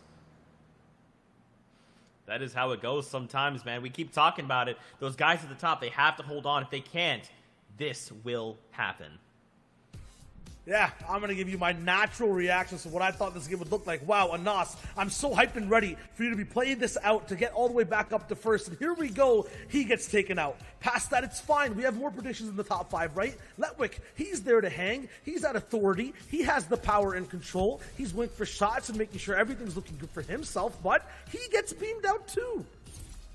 It's Carrot, who lurks in the authority again since the Invitational, and he stops Letwick's reign up there, but Rifle had nothing in the tank there against Scram. There was a big shift in player behavior in this game and how they were playing so aggressive. The only guy out of that top 5 who made it towards the end was Deceptos, but a huge shot from Waka out of a peak box to make it count. And if these jumbo jets of players are not there to rule the skies towards this end game, it's Tayson that takes that flight plan, takes Sword all the way and takes flight actually into this game and holds down things. Starting off a little bit slow, gets 1 or 2 elims from mid to end game, but then you saw what happened when the zone started to close down. You saw how proficient he was with every decision that he made. And when you talk about proficiency, how he didn't stop at all in this game, it's because of this new season, because the crash pads actually activate people in mobility to get this far in the game and then do things like this. Tayson finding the moments where players are going to drop in to old bases for where he could find elims, and then again, decisive, dropping down, gets another one, and he does not stop. Every shot he took was still from cover looking out towards the open, so it was literally perfect. There was nothing wrong with what he was doing at all. Not at all, and even when players start to get aggressive on him, he will respond in kind. He only has a charged shotgun and a burst AR, but he makes it work even close range. And then it's just follow up. Down below, another peek box. He finds another. This is it. Look at this shot. The flick jump onto the player on height, the biggest threat, and Tayson takes him out so fast. Another quick build, and boom. He actually lands the shot, lands the landing, and then gets hyped with another back-to-back past that. The left peak, followed by the right one as well. Reason had no idea what he was up against, and Tayson was on fire with so much hot momentum. What a performance. If you blinked, you missed it, because I don't know where the shockwave launcher went, but he still had Kit's charge, and that's apparently all you need if you're Tayson. I'm getting scared for everybody. 16 points, but also if he does what we saw in Heat 2, which is back-to-back wins, all of a sudden this might be over and done with. I'm reading my notes here. I think I'm seeing there's a new mythic player on the map, and if he's in the end game, if he's near height, this man is winning. So watch out for Tayson in Game 6. The tone has shifted. Can Tayson hold down that #1 spot, or will someone step up and try to dethrone him? Let's get ready to get into the last game here in EU. Sundown, Clay, take it away, guys. Thank you so much, gentlemen. And it all comes down to this. After 40 possible matches in each weekend, 80 possible during the course of the qualifiers, then the 6 in the heats, then 5 in the grand finals, we have 1 match remaining, and the tail of the tape is E11's Tayson taking out his former duo partner in Steamy Stacks for the first of 12 eliminations to secure the victory royale in a 16-point lead coming into the final match. Clay, can anybody catch him, or is it a wrap? The only way somebody can catch him is if somebody here in Steamy decides that they want to push and get this elimination. There's somebody nearby as well. It's either Kinsel or Janice. They know they land here. They have an opportunity. It's going to be Kinsel there to shut him down if they want to and go on a run of themselves. But it would need to be quick and decisive, as we saw last game. Tayson took down Janice. He did not care if they were doing mates. He did not care if they were landing in the same spot. He said, you know what? Nah, this game, I'm going to go on my own little spree. I'm going to write my own destiny. And that's what it's all about. We talked about it. There's no love lost. It's the solo competition. There is 1 Axe of Champions up for grabs, and everyone is currently chasing Tayson for it. You can see Benji picking up an Elim in the feed there. So who besides E11's Tayson is currently in the running? Rifla sitting in second place at 42 points, needs 16 to close it. He is the closest. Then you have Deceptos at 41, Hen at 40, Reason at 40, Vadil at 38, Snazy at 38, and then we'll keep Letwick in the conversation as well at 37, that's 21 points back. So that's 7 eliminations plus the victory royale. And it sounds like a lot because it is, but these players can do it. These players can make the play. We just saw Tayson do just that. But of course, it's all contingent on if Tayson goes down. If he's able to make it into that top 25, into the top 15, top 10 placement points, then your chances are very, very, very slim of toppling him. Yeah, the longer he stays in the game, the more that delta closes. And now we're going to swing back on board here. Anas potentially looking to set up a nice little door ambush. We've seen this a number of times before. The reason players will hang out by doors is because a lot of players will either interact with doors right away or have auto interact set. What that means is when they walk up and they open the door, they're unable to take any other action because you're locked out while you're performing that animation. If a player walks in right on the other side of the door, this is Anas looking to manufacture an elimination, and Bitfox might be the one on the other side of it. He is setting the trap, and the cheese, you got to wonder how tasty it'll be here for Bitfox as he's falling for it. He's walking right in. Anas is going to get the shot. The trap has been sprung. Bitfox down to 23 HP. Anas really needs this elimination if he wants to contest it. Bitfox trying to stay out and run away, but Anas going to pick that one up.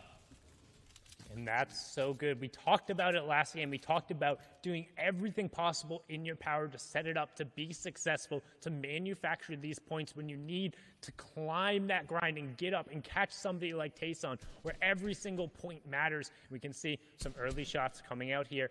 Can he potentially find the tags, convert it into elimination? And looking on the bottom right-hand corner, nobody's really threatening even remotely close to him right now.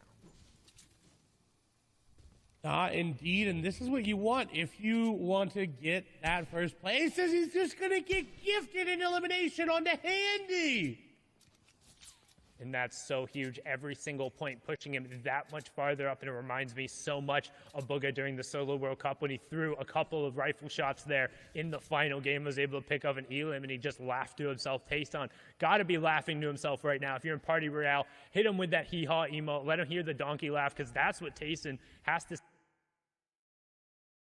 AR bullet, but you saw him looking at it. You knew there was a third-party opportunity, and that's what makes the best player in Europe just the best. You've got to throw those shots over there. Yes, this is for first place as well. But everybody's going to get money for just coming here and making it here today. These are some of the best, if not the 100 best solo players in the European region. Sundowner said it. This is the most played in, most competitive region of the world to just even make it here. So Slender and Kezik, while they are fighting it out, and while one of them may fall here, they have done so much just to get here, to get their moment right here on the screen, as Kezik is turning the fight in his favor. The pistol being used, it's breaking through the build, and Slender unfortunately gonna fall there. Slender being taken down, and that's just a reminder again, this is the top 0.001% of players. This is the best of the absolute best, and they're competing against her after a grueling qualifying and heat process. Is now on board with Wolf, having a tough run of it today on the opposite side of AR Bafo, who we've seen of taking these fights, so it should be a good little battle right here. But Wolfie's continuing trying to play the aggressor. We talk about his rough day, only 8 points after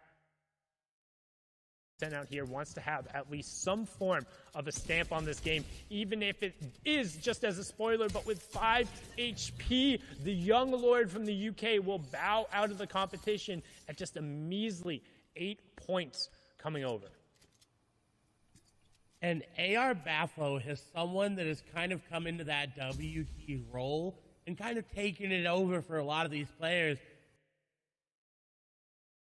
Really good at pushing that left stick. Months ago, right now, falling just a little short again. He was coming off an injury, so not in his full form there, but still, what a performance by Wolfies to just make it here today and put those 8 points up. Rezon, however, one of those players that could contend for the top. Again, you would need Tayson to go down before placements points started being divvied out. If he goes down in top 76, that is good for Rifla, good for Rezon, but the likelihood of that happening are very, very slim.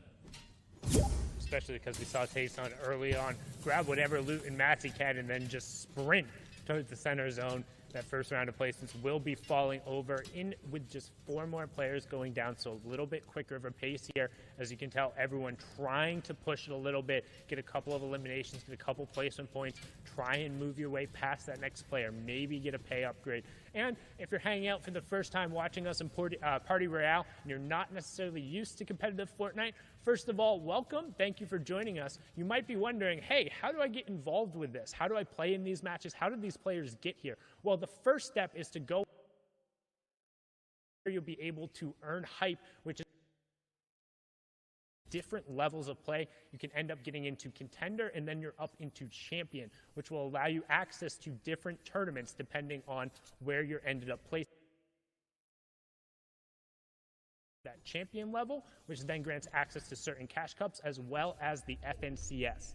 Then you can compete in those open tournaments to try and make the final rounds, which guarantee qualifications into the heats. And then after these heats, which were played on Friday and Saturday, you get the grand final. So again, all 1%. These players have at the top of the game, 74 left, so 1 point going down to everyone, and that includes Tayson. It also includes Rifla as well as Reese on there. Thomas HD picking it up. Janice nearby as well. Thomas has got to be very careful here. If he is being a little bit too greedy, farming up a little bit too much too soon, he could start to go down as Janice is going to look to take him down. The builds are just not building there for him as he does take a lot of damage. 62 HP. He does have the RPG in his inventory, so he could turn that around if he gets the opportunity to, but he's got to be careful. Janice being aggressive. RPG out. It's going to hit the tree, but it doesn't do any damage. 27 HP. He's trying to side jump, but the ramp going to cut him off there as Janice continuing to pressure up. Thomas HD is getting WT'd, and Janice is going to be the one to take him out. Thomas's attempt at a run will go down there. He was 12th trying to enter in here. We had talked about it. We'd hyped him up. We'd shown just how good and accurate he could be, but ran into Janice there, the FNCS Invitational Champion, in a tough 1v1. Again, it would have been an outside chance looking in, but now there is no chance as his FNCS is over. He's just hoping he can hold on to whatever spot in the top 20 as he's going to drop down from where he is right now after only picking up a singular point there. But now back on board with Flowis, who has that hunting rifle out. He's looking to catch a cheeky headshot here right around the corner. Oh, he's setting it up. He's getting so close. He's waiting for the opportunity to get it, taking his time, and he does hit it, but it's a body shot, not a headshot.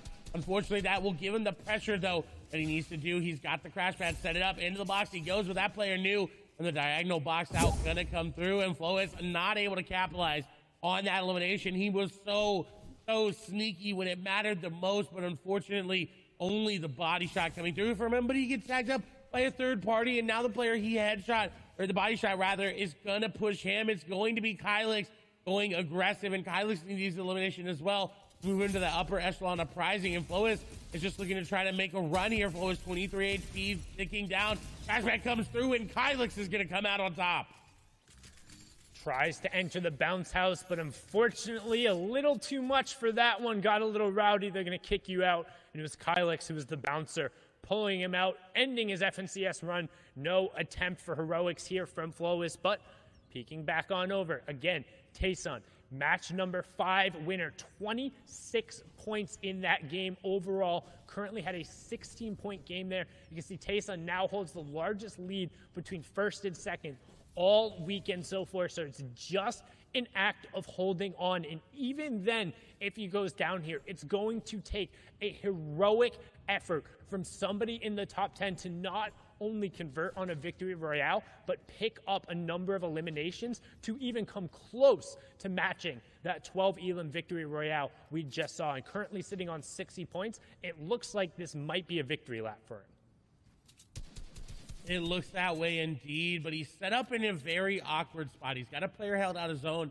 He's also got 2 players on the mountain behind him as Janice picking up another elimination there onto Sapphic. Tayson, though, is the story of the day. Can he hold the lead? The largest lead we've seen in between first and second, and he's looking to make it even larger here with this elimination, but someone else being a nuisance and shooting some shots over towards Kylix. Tayson not peeking, is waiting for the right time to make his move and to make that striking distance and close it. We'll have to wait and see if he's going to be able to stay alive or get that elimination. There's Stacey now sitting in this box looking for the same amount of eliminations as he's going for shots all around players. He needs a miracle run. He needs, I believe, 21 total points, and so he could do it. We saw Tayson do it, but it would need to be in an impressive game. But again, don't forget, we've talked about it time and time again. It's not just the #1 spot. Yes, the Axe of Champions and all that clout is great, but because Tayson is occupying so many of those points, everyone else who's in 2nd to 10th right now, each one of their interactions against each other is going to matter in terms of the placement, in terms of the money you end up walking away with. And also, man, 2nd sounds so much better than 8th or 7th or 6th, right? Like that battle for 2nd place and who can capitalize on this opportunity is still a huge moment. Going back and looking at the Solo World Cup, TSM's crew was able to go from 66 to 6 with a singular 7-game victory royale in the final moment. Will we see some similar heroics for somebody to charge up the leaderboard and push themselves in the top 5 while Tayson is just doing his best to avoid all conflict because he knows the longer he holds on, the more likely he is to raise that axe at the end. And just a reminder, every place past 6th place is an increase of $10,000. So if you are a Slicks, if you are Rifla, if you are Deceptos, that's what you're looking for. Kylix is trying to get up in there as well, up until that gap in between first and second, where it's about a $25,000 increase. There's still a lot of money on the line looking for these players to grab, and I'm very concerned right now. Kylix, with this hunting rifle, is shooting shots.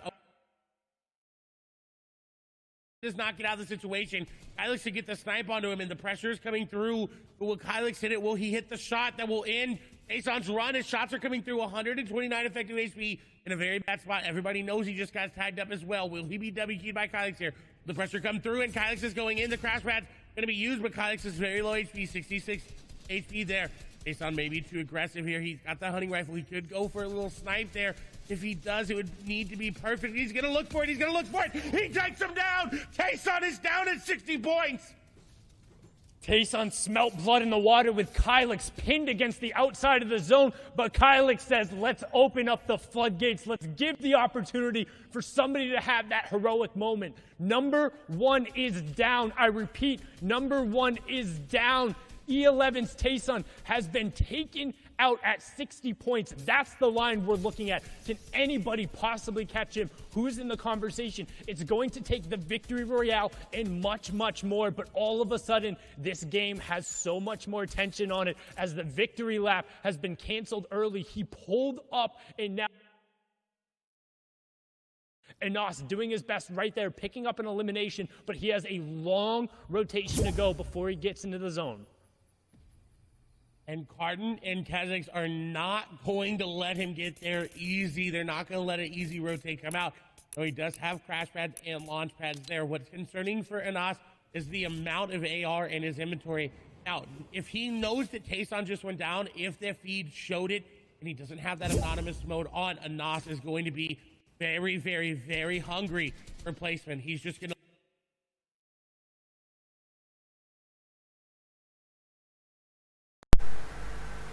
a little bit, but he's running out of hard mats, and you see the wood being built there. He's got to be careful. Carton's setting up nearby as well. Especially as his rifle is still in a good spot to contend as well. There's so many players that are on the cusp of taking this game away from Tason. It is going to be so, so close. But don't forget, the line is 60 points, so while they're close, they need a lot. Ouais, allô? Tu m'entends? Alors, c'est bien les FNCS? Bah frère, mon Graal éclaté au sol, Merde. Skype éclaté au sol aussi. C'est vrai? Ouais. Bah Ils non, ont 20 points frère. Celui qui a 60 points, il s'est fait 240 par un autre mec. C'est insane. Là, j'étais sur la vidéo de Anas. Là, il y a BL Riff là. Moi, je suis en partie royale en plein live là. Ça te dit de la trio? Ouais, après, ça te tente, ouais. Bah, dans combien de temps? Parce que nous, on n'a pas. Ouais, bah tu me dis quand. Bah, nous, vas-y, on peut. Hein. Ah ouais, là vous pouvez? Ouais. Vas-y, go. J'aime bien les présentateurs. Ouais, ils sont cool. Mais tu sais que c'est des membres de Epic Games qui présentent en fait. Ouais, je sais. Bah, logique. Attends 2 minutes. Ouais, mais après, ça peut être des mecs qui demandent, genre, tu vois, Dwagby, il peut casse des FNCS. Comme il l'a fait.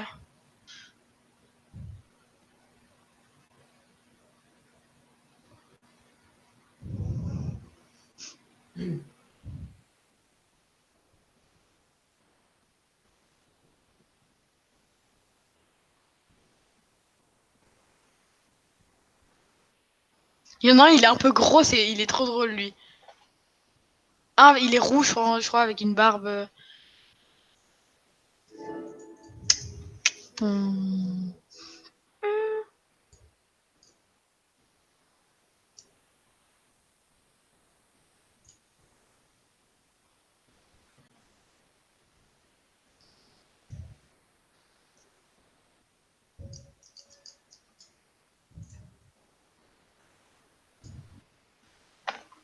Oh, BL Riff là, il a 43 points, mec. Ouais, il est... Mais les BL, ils sont trop forts. Hein. Alors, du coup, je vais voir... Oh, le laser qu'il Ouais a les pris. gars, c'est bon, je suis là. Ouais, c'est celui qui est premier, là, 60 points, frère. Il a 60 points. Ouais, il a 60 points, il s'appelle E11 Attends, tu peux mettre... Tyson. Tyson, frère. Tyson. Ouais, Tyson. C'est un Attends, j'essaie putain de chercher monstre, frère, et il a pioché mon Graal et tout.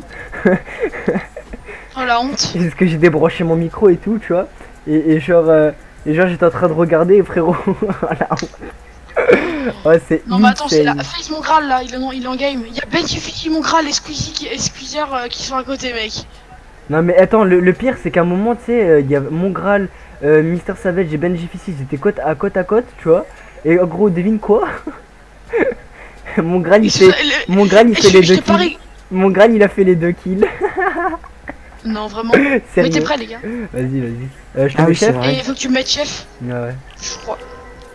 Oh, j'ai un moustique, putain, il Ouais, me mec, là. là, vraiment, genre, par contre, mon crash, s'il foire la fence là, il va pas avoir beaucoup de thunes, hein. Ouais, mais de toute façon, lui il s'en fout, frère. Il a gagné la World Cup, frérot. Mais il a pas gagné la World Cup. Ah non, c'est l'autre World Cup là. Je sais pas quel. La FNCS Trio, non, il a gagné. Ouais, mais il gagné un autre truc là où il était champion du monde et je sais pas quoi là. Il y avait Bouga, puis après il y avait Mon Graal, après il y avait Kingstar, non, pas Kingstar, il y avait Gotaga, une connerie comme ça. Ah ouais. Et après il y avait Ninja, et c'est tout. Des Chiptos. Par contre, je comprends pas Tixi pourquoi il fait pas de tournoi et tout, alors qu'il est tarpin chaud. Enfin, quoi que. Si, il a dit qu'il avait arrêté les tournois. Il a plus envie de reprendre. Pourquoi? Je sais pas. Les gars, quoi, la Cathy Corner parce que j'ai envie de rush en fait. Ouais, moi aussi, il a rien de les voir jouer, frère. Ouais, sans blague, moi quand je regarde des pros jouer, j'ai envie de faire la masse de kiff, genre. Ah ouais, non mais ça me vénère, tu sais, parce qu'ils sont tarpin chauds. Ouais, sans blague. Mm. Mais tu sais que, en vrai, en regardant leur âge, tu te dis que t'as une chance d'être un peu comme eux si tu continues à jouer. Mais ouais, c'est ça, mais genre mon Graal, En tu vrai, vois, ouais, il a hein. commencé à jouer à 13 ans, frère, à Fortnite. Là, il doit avoir 15 ans ou 16 ans. Il a 16 ans. Ouais, il a 17, 16 ans, je crois, là. 17. Vas-y, go, Oh, il y go. aura du monde, les gars, Cathy, il y aura du monde. Vas-y, je me fous qu'il y aura du monde, frérot. Non, Thibaut, il y a une team, tu vois. En fait, Attends, en se faisant au début de plus, les gens ils se sont. on va là, hein. On va ici. Qui est tranquille, là. Oh, je suis trop bien, mec. Moi Moi, aussi. ça va. Je suis grave bien, moi aussi. Oh, ouais, mais y a personne. Y a personne, les gars. Un peu personne. bas, donc attendez, je spawn ici. Ah, si, y a une team. Oh, y a un bot, il m'a fait peur.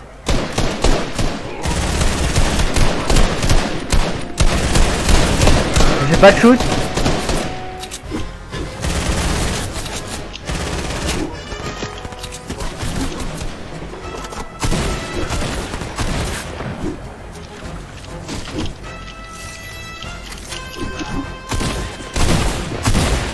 Tu vas me tuer?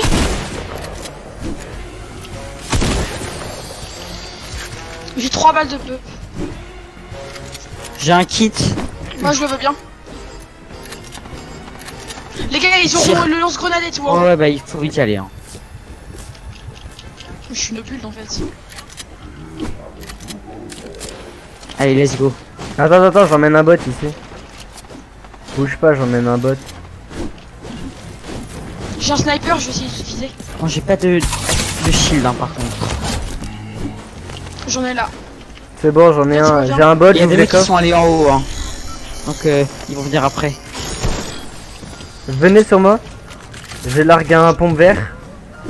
Une grosse pote. Oh, j'ai un truc. Les gars, une grosse pote. Les gars, là il y a 2 teams qui vont fight.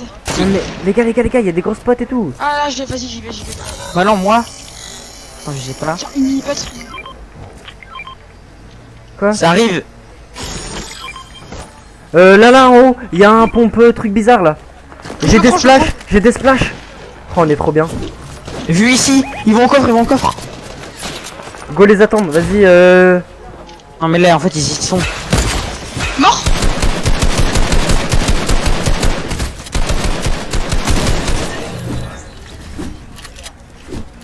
Il est là. J'ai un pad. Crac. Il a pris un 105. Mort. Il avait dit Mort. en plus. Ouais. Oh, j'ai pris le pont. Il reste J'ai- une. Oh, une Non. team, une team, une team. Grenade. C'est moi.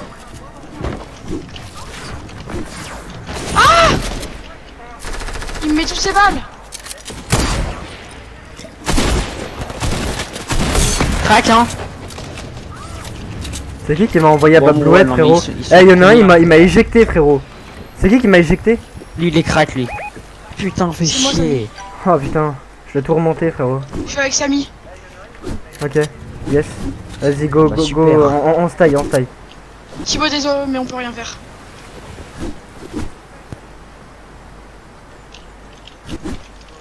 Ils arrivent.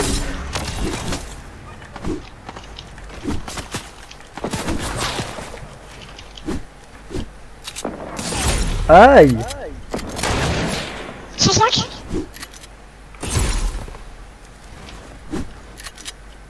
J'espère que t'as un kit pour moi. Non, j'ai rien. J'ai plus de.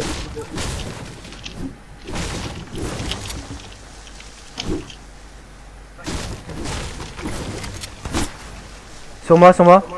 On est mort.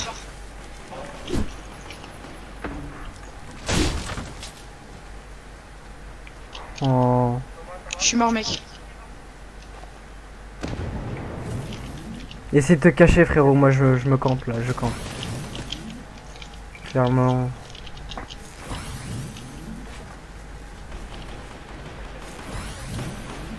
Il a pas de shoot.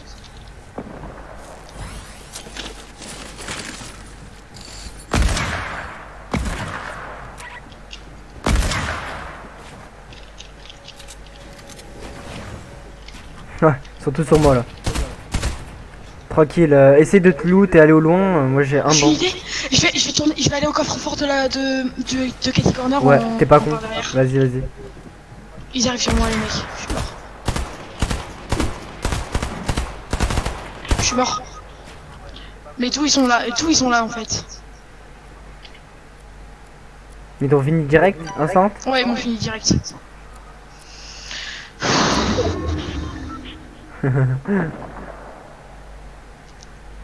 Oh mon gars.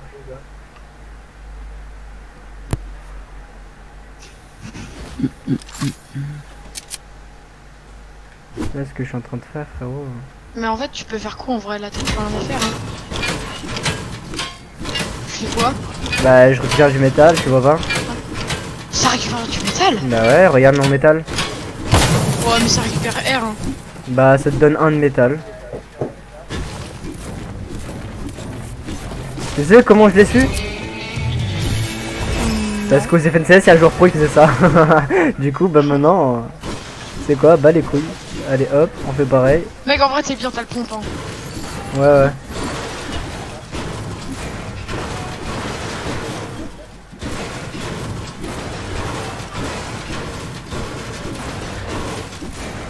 Il fallait s'y Si tu pouvais avoir attendre. le top, ce serait bien. Attends, mais je suis en zone. Je repars là-bas, frérot. Non? Ouais, mais de toute façon, ça va rien servir. Hein. Oh, ta carte! 10 secondes. Oh, mes frères, t'es là-bas. Impossible. Ouais, Oh, ça a tiré d'où là? en haut. Mais pas là, genre. À Cathy. Ah ouais.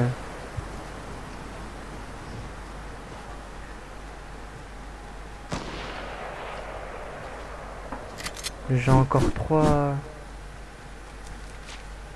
Non, bulle pas, bulle pas. Ouais, Je vais te faire repérer.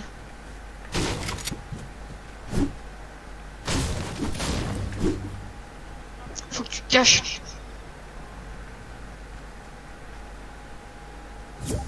Prends le pompe.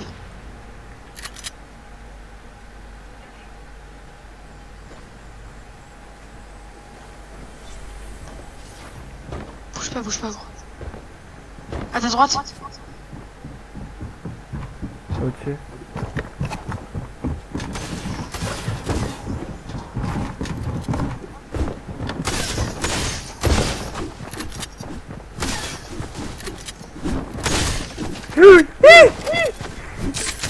Oh frère. C'est de la merde. J'étais pas ouf, hein. Ouais. Ah bah c'est eux qui m'ont tué. Non, c'était eux? Ouais. Mais- Bah oui, ils ont récupéré la carte.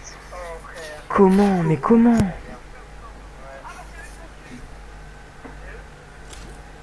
J'en peux plus. Go refaire Cathy Corner, non? Ouais. Ah, moi je le change de style, le skin, hein. Je suis désolé, mais il pue du cul comme ça. J'aime pas. T'aimes pas quoi? Le skin. Vénard? Ouais, non, mais à sa première étape, éclaté au sol. Hein.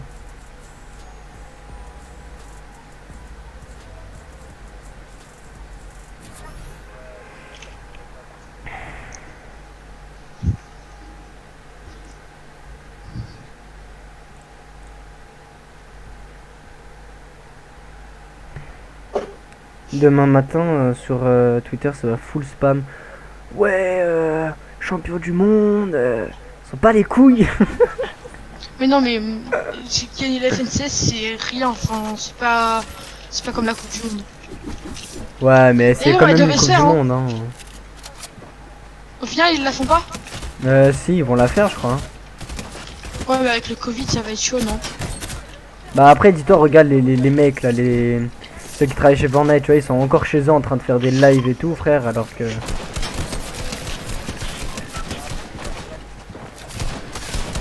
Mec, je suis surpris, hein, le skin Harley Quinn il est sorti. Mais là, ce qui paraît, il est là pendant une semaine, impossible. La batte, mec, la batte de Harley Quinn, tout le monde là. Ouais, je sais, bah tout le monde l'a acheté en fait, elle est grave bien. Mm. Elle fait hyper tryhard. Ça vous tente autorité là? Ouais. Ok, vas-y. Oh merci, pour une fois Nathan il dit ok vas-y, allez. On prend les côtés ou on va direct grand bat? Direct au combat. Vas-y go. Oh, on spawn tous en haut les gars. Tous en haut. Hein. En haut. Tous en haut. Ouais. Enfin en eux même non, parce qu'il n'y a pas de stuff. Genre ici là. En vrai non, peut-être pas, il y a beaucoup de monde donc je sais pas. Comme vous Sur voulez. le Vas-y mec, m'en pas les couilles. Je crois que j'ai un bon spawn pour aller là moi. Pff, un flingue. Ah j'ai une famasse. Il y a un mec au-dessus, fais Bon, gaffe. ils la prennent. Est-ce que je vais avoir le pompe? Ouais putain, il faisait quoi ici? Putain. Ah, j'ai pas touché. Mort. Mais à quel moment frère il a un pistolet alors qu'il a récupéré des munitions frérot? Je comprends. Ah.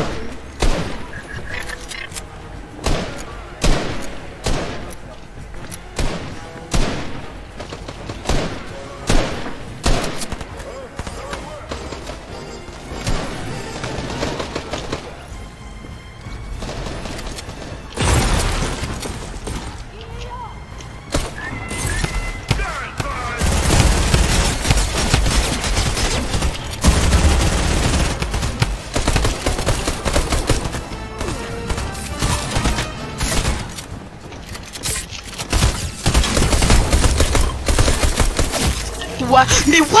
Mais Ouais. gros, c'est quoi cet aimbot? C'est le même qui m'a tué frère avec son pistolet claqué. Mec, Hein. c'est quoi cet aimbot? Je sais pas. C'est le même qui m'a tué avec son pistolet claqué. Moi je crois que c'est lui en fait. C'est bizarre, je dis à Thibaut de pas mourir, il meurt. C'est. Ah il peut rien faire. Hein. Bah ouais, mais il peut jamais rien faire donc. Après ça dépend frère, j'avais un pistolet, le mec il m'a mis toutes ses balles. Ouais. Mais je l'ai touché qu'une fois donc clairement. Ou au pire venez on se fait vraiment une ville mais aggro. Genre je sais pas, il faut choisir une bonne ville mais aggro. Ouais, mais mec, j'ai fait que ça de remonter en solo 300 points, j'ai perdu 300 points. Non mais ça va, calme-toi. Mais frère ça sert à rien de remonter des points alors que c'est la Mais fin si, de saison. mais gros, toi tu parles, mais t'as 10 000 points donc ça, c'est en Non j'en ai grave perdu, qu'est-ce que tu me dis? Je suis redescendu à 4000. À 4000. Bah ouais, alors qu'est-ce que je m'en fous frère des 10 000 points. On dirait je rage. Bah non, oui, 10 000 points, c'est mais quand même frère, pas fou, enfin. Et je suis grave descendu. Je suis à 4000, Ah. 4399. D'ailleurs, faut qu'on trouve un mec pour le tournoi en section, parce que y a personne. Moi, il y a un mec qui m'a demandé sur le chat, mais j'ai dit non.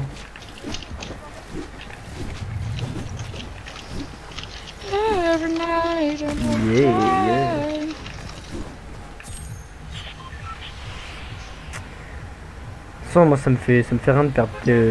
Vas-y, moi je réduis. En fait, faut pas regarder. En fait, faut pas regarder tes points, faut regarder que ton jeu. Ouais, mais tranquille. On se fait un Whippy. Agence. Whippy ou agence, ouais. Agence. Hein. Agence, mais cette fois-ci, les gars, on spawn au rempart. Ouais, vas-y. Parce qu'en vrai, on spawn au rempart, on se shoot et tout, on tue les mecs s'il y a. Et on se fait pas tuer, bien sûr. Et on va directement grand bat. Thibaut, Ouais. dis-moi, tu joues manette, toi? Mais non. Tu joues pas manette? Attends, mais tu jouais Xbox sur PC, enfin CS ou? Non, en gros, je jouais Xbox manette et CS, genre, tu vois, je jouais des deux. Oh, y'a un mec qui va faire un putain de carnage, gros. Il a pris pompe.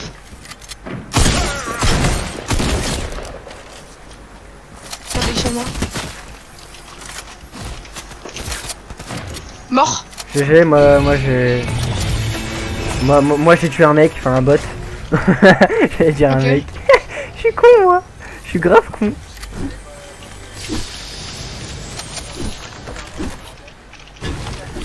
Samy, tu peux venir avec moi? Ouais, t'inquiète, j'arrive. Je récupère des mini-pods sur le chemin.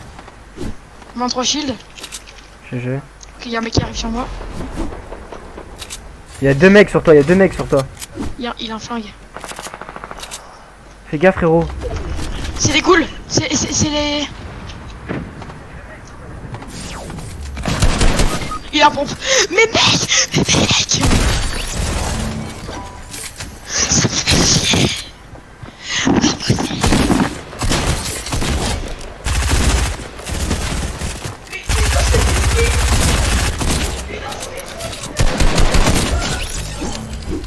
J'ai semi. Ah, t'inquiète, mon frère. J'essaie de le sauver parce qu'il fait que rager, le pauvre. Ils sont morts là? Ouais, moi ils sont morts. Il a eu ta carte à l'écart maintenant. Ferme-la et barre-toi à l'écart. T'as des cordes vocales, tu parles pas, j'ai l'impression. Bah si, là je parle, putain. Mais con ce mec.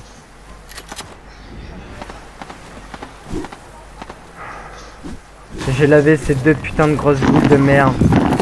Le mec, il a pas de corde vocale, putain. Calme-toi, frérot.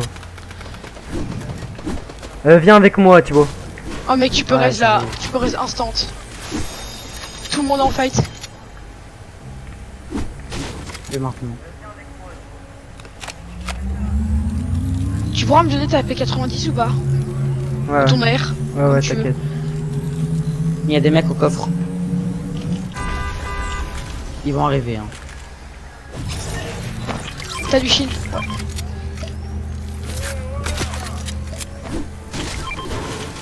Sur moi. C'est shield. Putain, mais il a un pompe et tout. Il a un grappin aussi. Oh, il a pris le J'ai high. aucun bulletin. Il a pris le high ou pas? Je comprends pas Ouais. là.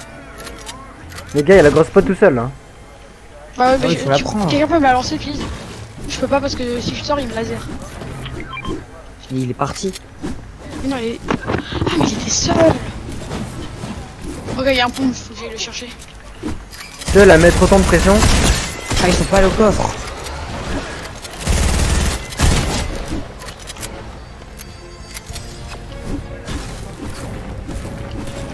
J'arrive les gars, j'arrive.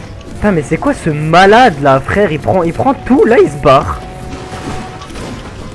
Qui ça? Bah le mec, Mais il, oui, il a la il est encore là, Thompson hein. et tout. Bah, on va le traquer. J'entends des chiottes. Il est là. Et la carte, elle est là. J'ai la carte. Sur moi? Je l'attends, le mec, je lui mets une balle. J'ai la carte, ok. Il est là? Venez. Mais il est seul ou ils sont deux? Il est seul. Les gars, en fait, il a pas sa team. Vas-y, on va... Je vais au coffre. Il est ouvert.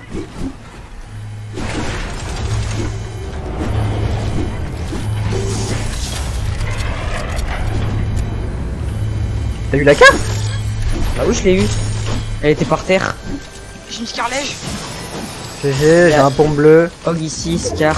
Vas-y, je prends la Scar. Je prends la Hog. Oh non, attends, je la garde. Qui a des balles de pompe, les gars, s'il vous plaît? J'en ai 6 donc. Il va les restes. Moi aussi, j'ai 6. Vas-y, on y va. Non, mais là, il est en haut.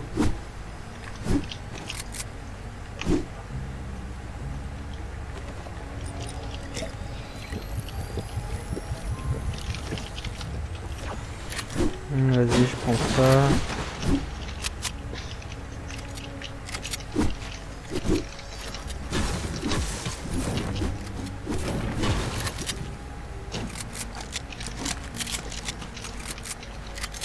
Vous avez des balles de pompe ou pas? Non, Non. 6.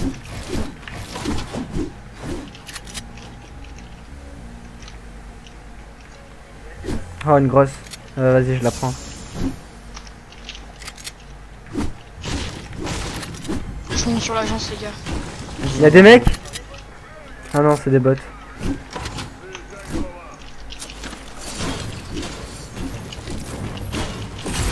Mais il est où, le mec? Il est parti en pad. Mais il est à l'Erez.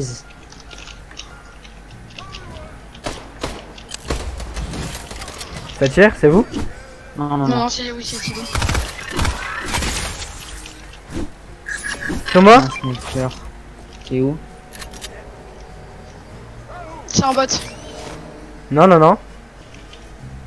Non? Ok, vas-y.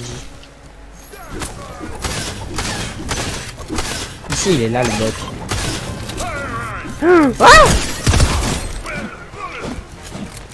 Escorte-le en vrai. Ouais, j'avoue. Ah, ramène-le, il y a un coffre. Ouais, il y a un coffre.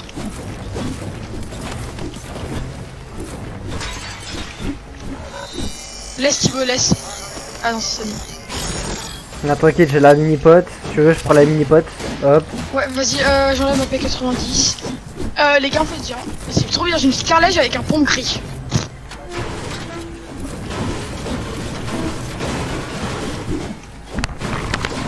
En vrai, bien joué Thibaut, t'as eu la carte, je sais pas comment t'as fait, mais... Elle était par terre. Il y a des mini-potes. Ouais, c'est bon.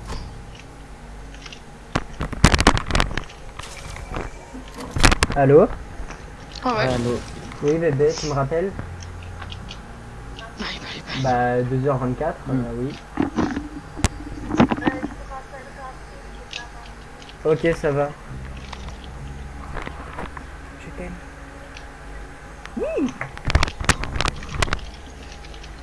Ok. Les gars, go se barrer de l'agence. Hein. Ouais. Bah non, il y a le colis, frérot. Il y a un colis, mais je cherchais. Enfin, vous n'avez avec moi.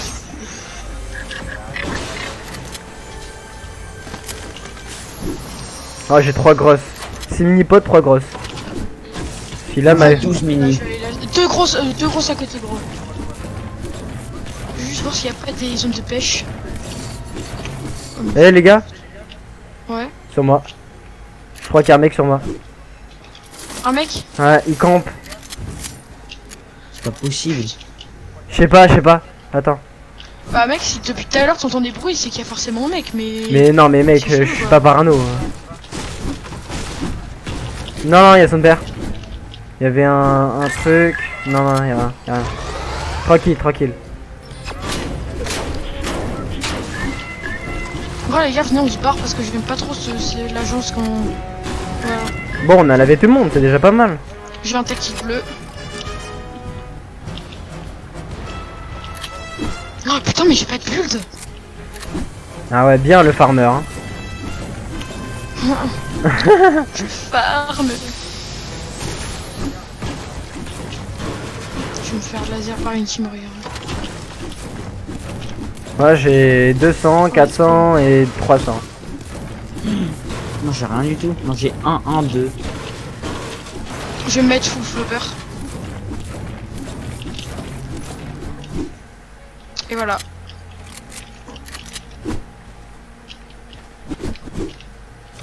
Je monte sur les remparts. Attends frère, les deux ghouls, je les ai lavés, ils ont fermé leur bouche. Hein. Ouais mec, t'as géré parce que moi j'étais incapable de les battre là. Mais Avec t'avais un pompe? Ouais, j'avais un pompe gris, mais sauf que lui, en sautant, il a comme par... Ouais, je la stock. Il a comme par hasard trouvé un pompe. Ah ouais. Je luck sur 10. Oh gros, tu me fais peur. Par contre les gars, on est d'accord qu'on a... T'as une hog et 2 scars quand même. Ouais ouais. Putain.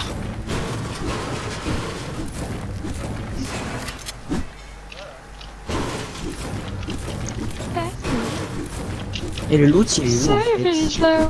Ah, il est là. Vas-y, j'y vais. Hein. Il y a des mecs qui vont arriver en tyrolienne. Sérieux? Et j'ai eu un bouga. Et puis... Qui le prend? Bah, moi. Ok. Là, j'ai un bon stuff maintenant. J'ai juste pas de loot, quoi. Les gars, alors là, on vise un truc sur cette game, c'est le high. Ok. Ah ouais. Il faut qu'on aille en zone. 32, on va peut-être avoir le top. Splash ici. Là, je peux les stocks. Ça met un écho, c'est horrible, mec. Ouais, je sais. Je sais pas comment on fait pour enlever ça. On s'y habitue en vrai, c'est pas grave. Ouais. On se prépare à avoir notre tour en double. Des mecs en bateau. Les gars, laser, les mecs en bateau là. Là, Là, ils vont arriver là. Non, là. Et merde, je suis tombé. Les gars. Ah, on est prêt. Ça reste à celle-ci. On les a attendus, vu en haut. Le grappin. La zone. Montez, bateau. Montez, bateau. Je l'ai touché. Non, c'est gros, je prends un bateau, moi aussi. On prend 2 bateaux. Oh, allez-y. Vas-y, accélère. Hein.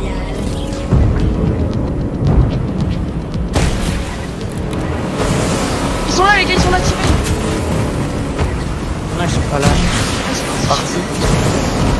Il faut nous attendre. Ils sont là. Vu là. Ouh, ouais, j'ai pris un laser. 35.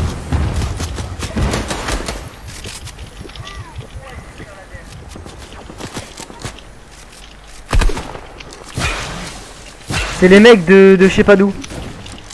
Mais là, on est pas en zone, hein. Ouais, clairement. Attends, je vais mettre ça, je pense. Ouais, non. Je suis en zone là. Putain, je vais pas aider, t'inquiète. J'ai plus de bois, les gars. Non, j'ai 20. Vu ici aussi.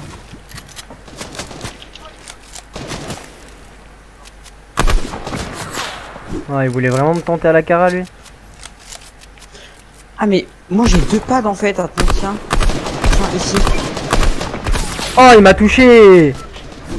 Bah, il t'a eu à la cara, lui. Hein. Vu ici là. Crac. Il est mort. En zone.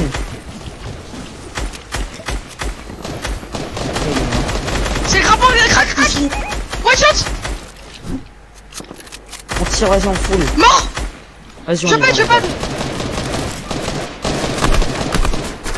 Je l'ai eu aussi. Ah, et non, je l'ai pas eu. Oh fuck. Il me rush. Rush. Ce mec. Oh, mais ce que j'ai pris. Mais il y a une team ici. Vas-y, ouvre. Et ouais, mais. Putain, c'est qui?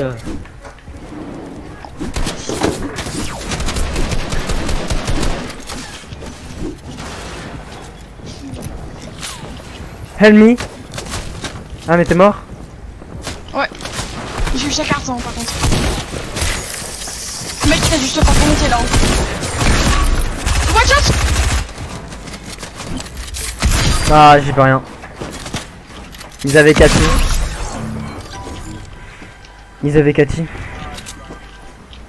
Je crois qu'ils avaient Cathy.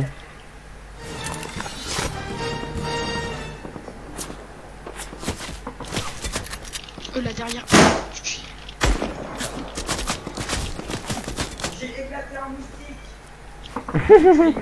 Il a éclaté un moustique. Yo. Hey, ça va quoi?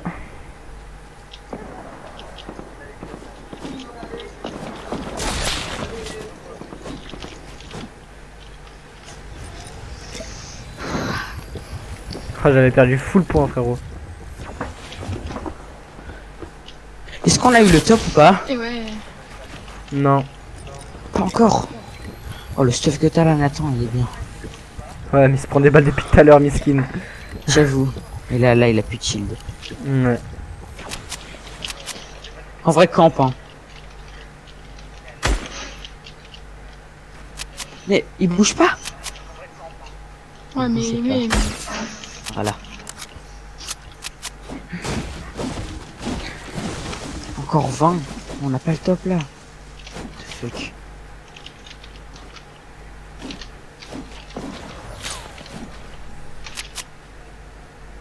Il est seul lui aussi, non? Non, il s'est pas derrière. Non, c'est pas qu'ils sont avancés. Il ferme. Hein.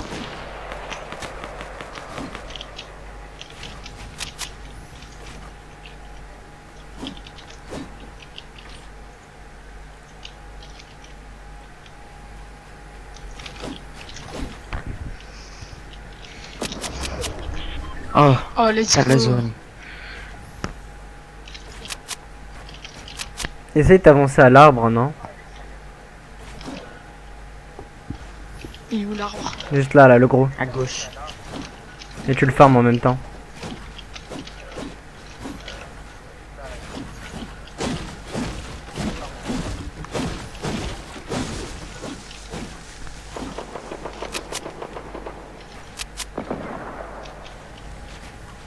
Mec, normalement j'ai le top bientôt là. Hein.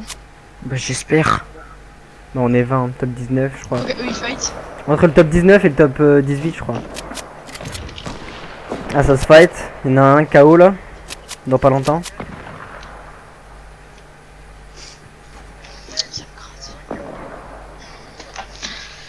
En vrai ça va, j'ai 6 matelas et des floppers donc je pense que je vais jouer le low grande.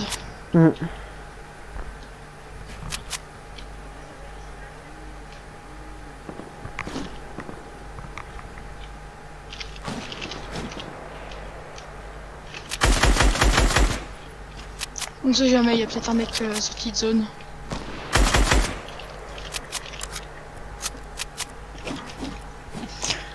Il y en a qui vont mourir là. Sur la rota, j'espère. Là c'est sûr, là ils vont mourir. Gros, on est 20, ils vont se faire laser par tout le monde.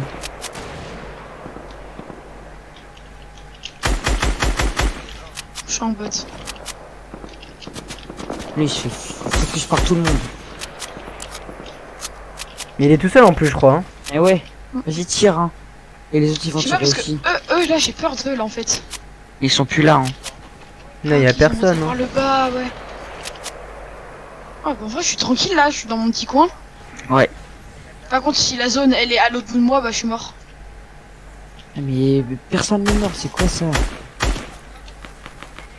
Mec on est toujours 20 alors que je vois pas on est KO tout le temps. Mais après ils sont seuls. Pourquoi je mets pas de balle mec? Tu louches pas? Non, ça va. Il y a un strabisme. Non, je vois tout normalement. Je presbyte. Personne n'est mort. Ah, C'est- là ça fight.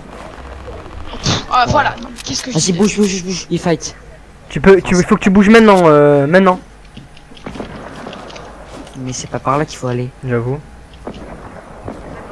Il va contourner dans le fight.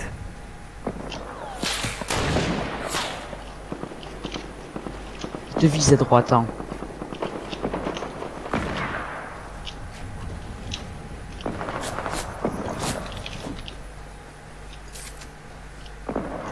Je l'ai sérieux, l'autre il recharge son pompon.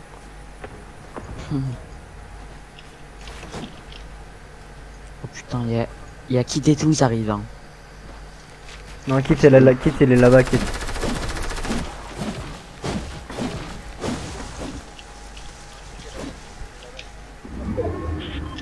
Kit il est tout seul hein. Ouais. Ah non, ils sont deux je crois.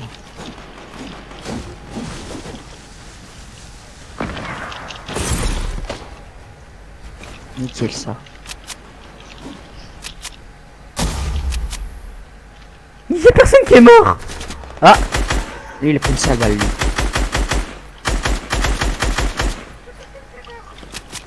Ah mais personne ne meurt. Bon là ils prennent tous des vieux lasers. oh la bonne tête. GG ça. Il y a ses potes en fait.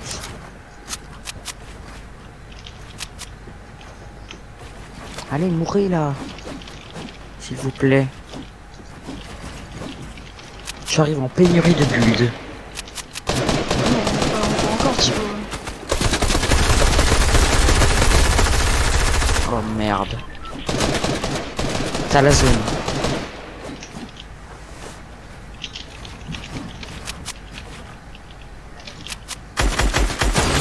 En fait, il est seul, non? Non, si tu mettais la balle. 19. On aurait trop Bah, le seum, en vrai. j'aurais eu le seum. Allez, putain, je veux le top moi. J'attends que ça en fait. Bah, il faut qu'un mec meure, je crois. Un ou deux mecs qui meurent. Non, une team meurt. Mais je pense que là, ils sont tous solo. Hein. Si on est autant et qu'on n'a pas le top. Je suis bien là en vrai, non? Ouais. Il t'a même pas vu.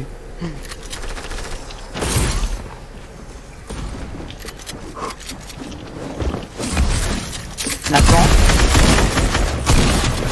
Oh putain. Oh putain, oh putain, oh putain, oh putain. Bouffe en fiche. Quel bail. Il s'est passé quoi là? Il est pas mort l'autre. Il avait un peu de. On referme, on ferme. Yes. Oh, tu l'as enfin eu. Ah ouais. Let's go, let's go, let's go, yes, j'ai le top. Il a réussi. Tu sais, il est juste content pour son top. Mec, par contre, je suis un fou, gros. Gros, je l'ai rush, je lui ai mis un 152 dans son crâne, mec. Ah, Et il est bordel. même pas mort en plus. Ah, vous voulez pas qu'on se mette un skin qu'on a tous là, un autre skin mais qu'on a tous? Ouais, Ouais, j'avoue. parce que lui il est chiant. Genre proposer et moi je vous dis si j'ai ou pas. J'ai pas. Ambre. Ambre. Ah ouais. Ok, vas-y. Ambre noir. Étape noire, ouais, je suis d'accord. Alors, Pioche. Avec la pioche pied biche, non? Moi j'ai mis bat Harley, enfin après. Ouais, moi je l'ai pas. Je vais mettre noir. une qui ressemble, bah je vais mettre le pied de biche parce que il est petit. Ouais, il est j'avoue. petit, donc Mais ça. Allez mon gars, on va niquer des meurs. Allez les gars. Si là on gagne pas, je comprendrai pas. Oh là, j'avoue. Oh putain. Ah, j'en peux plus.